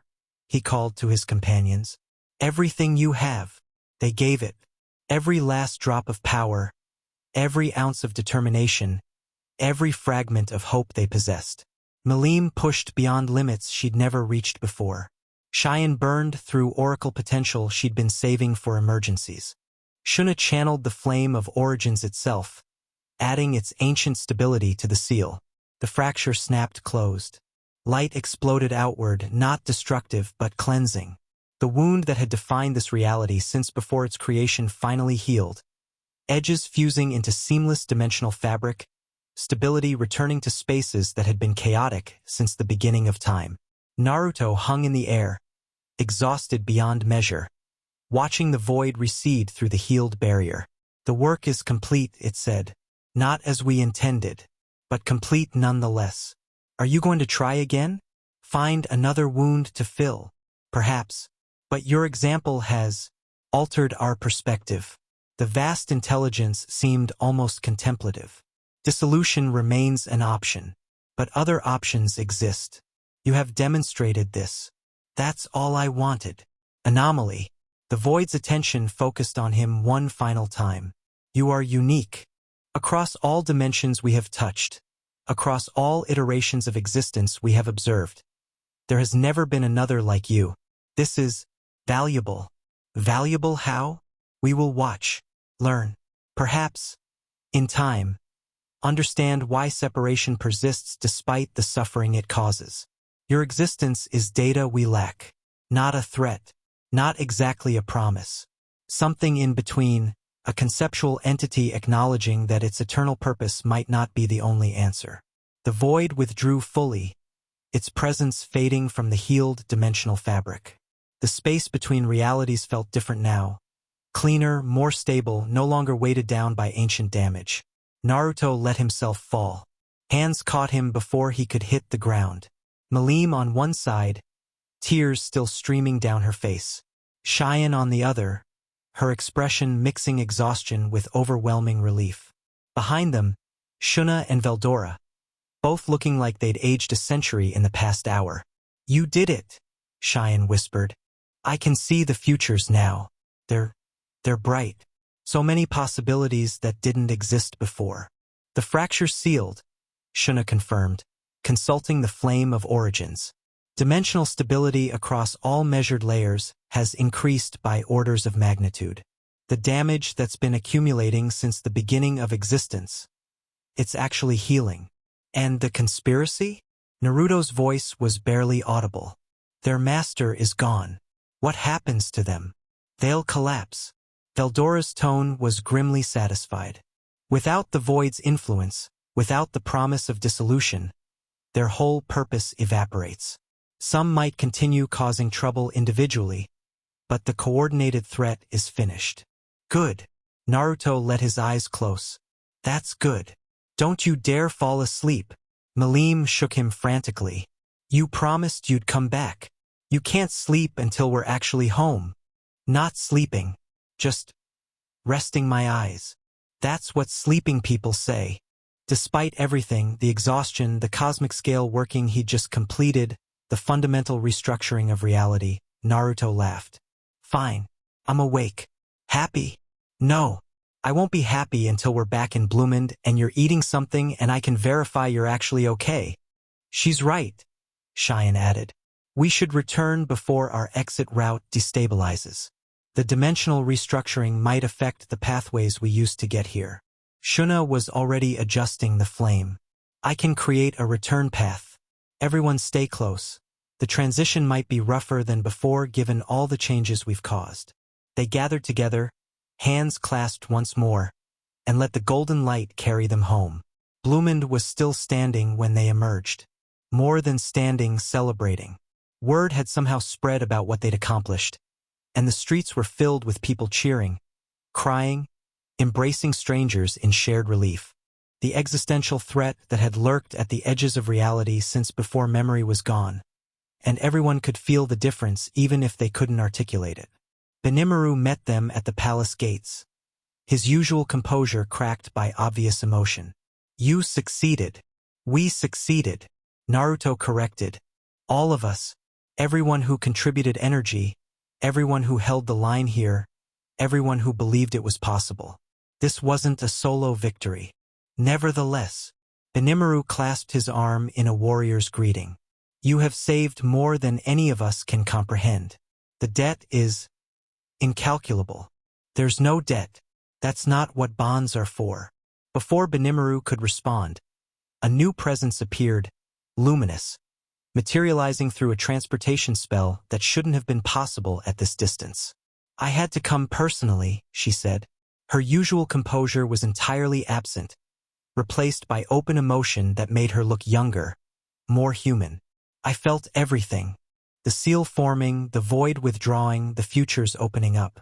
I had to see you, to be certain you were real. I'm real. Prove it. She crossed the distance between them and kissed him. Not on the cheek this time, but fully, desperately, with centuries of loneliness pouring out in a single moment of connection. The crowd went silent.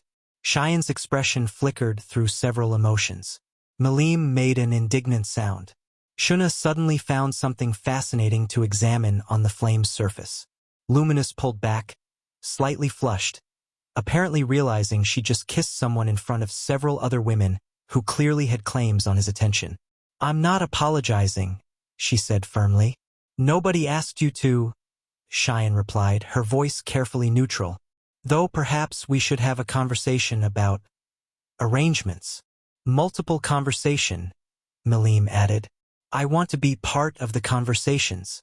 Best friends get to be part of important conversations. This is going to be complicated, Veldora observed cheerfully. I'm so glad I get to watch. Naruto looked at the women surrounding him. Cheyenne with her oracle sight and royal dignity. Malim with her overwhelming power and childlike enthusiasm. Shuna with her intellect and quiet devotion. Luminous with her ancient wisdom and newly revealed vulnerability. Each of them had become precious to him in different ways. Each of them had contributed to the victory they'd just achieved. And somewhere out there, in the stream of time, Chloe Aubert was probably finally free of her endless cycle. The reset that had trapped her for countless iterations no longer necessary now that the fracture was healed. Complicated is fine, Naruto said. Complicated means there are things worth figuring out. The celebrations lasted for days. Formal recognition came from dozens of nations as news spread about the existential threat that had been eliminated. The coalition Naruto had built became the foundation for a new international order. Not a government, but a network of alliances committed to mutual defense and cooperation. Bloomond became its unofficial headquarters. Cheyenne's kingdom, once a minor player struggling to survive between greater powers, transformed into a diplomatic hub where representatives from across the world came to coordinate and communicate. The Ogre clan found permanent homes within the kingdom's borders. Benimaru became commander of a combined defense force that integrated human and ogre warriors into a formidable military presence. Shuna established a research institute dedicated to studying dimensional phenomena and preventing future fractures. Luminous maintained her religious authority, but something in her approach had shifted. She began appearing publicly without the goddess persona, letting her followers see glimpses of the person behind the divine mask. The transition wasn't smooth. Some adherents struggled with the revelation that their god was actually a vampire, but more accepted it than she'd expected. You were right, she told Naruto privately. About the masks. About letting people see behind them. It's terrifying, but it's also freeing. Change usually is. Malim essentially moved into the palace, claiming a suite of rooms as her permanent residence and declaring herself Naruto's official best friend guardian. Her presence was chaotic but welcome. She had a knack for lightening tensions and cutting through diplomatic nonsense with pure enthusiasm. The romantic dynamics sorted themselves out over time. Not easily, not without difficult conversations and occasional jealousy and ongoing negotiation of boundaries. But the women involved were all extraordinarily capable beings who recognized that rigid possessiveness served no one's interests. What emerged wasn't exactly traditional by any culture's standards. But it worked. 3 months after the fracture's sealing, Naruto stood on the palace roof, watching the sunset paint the sky in colors that seemed brighter than before. Footsteps behind him.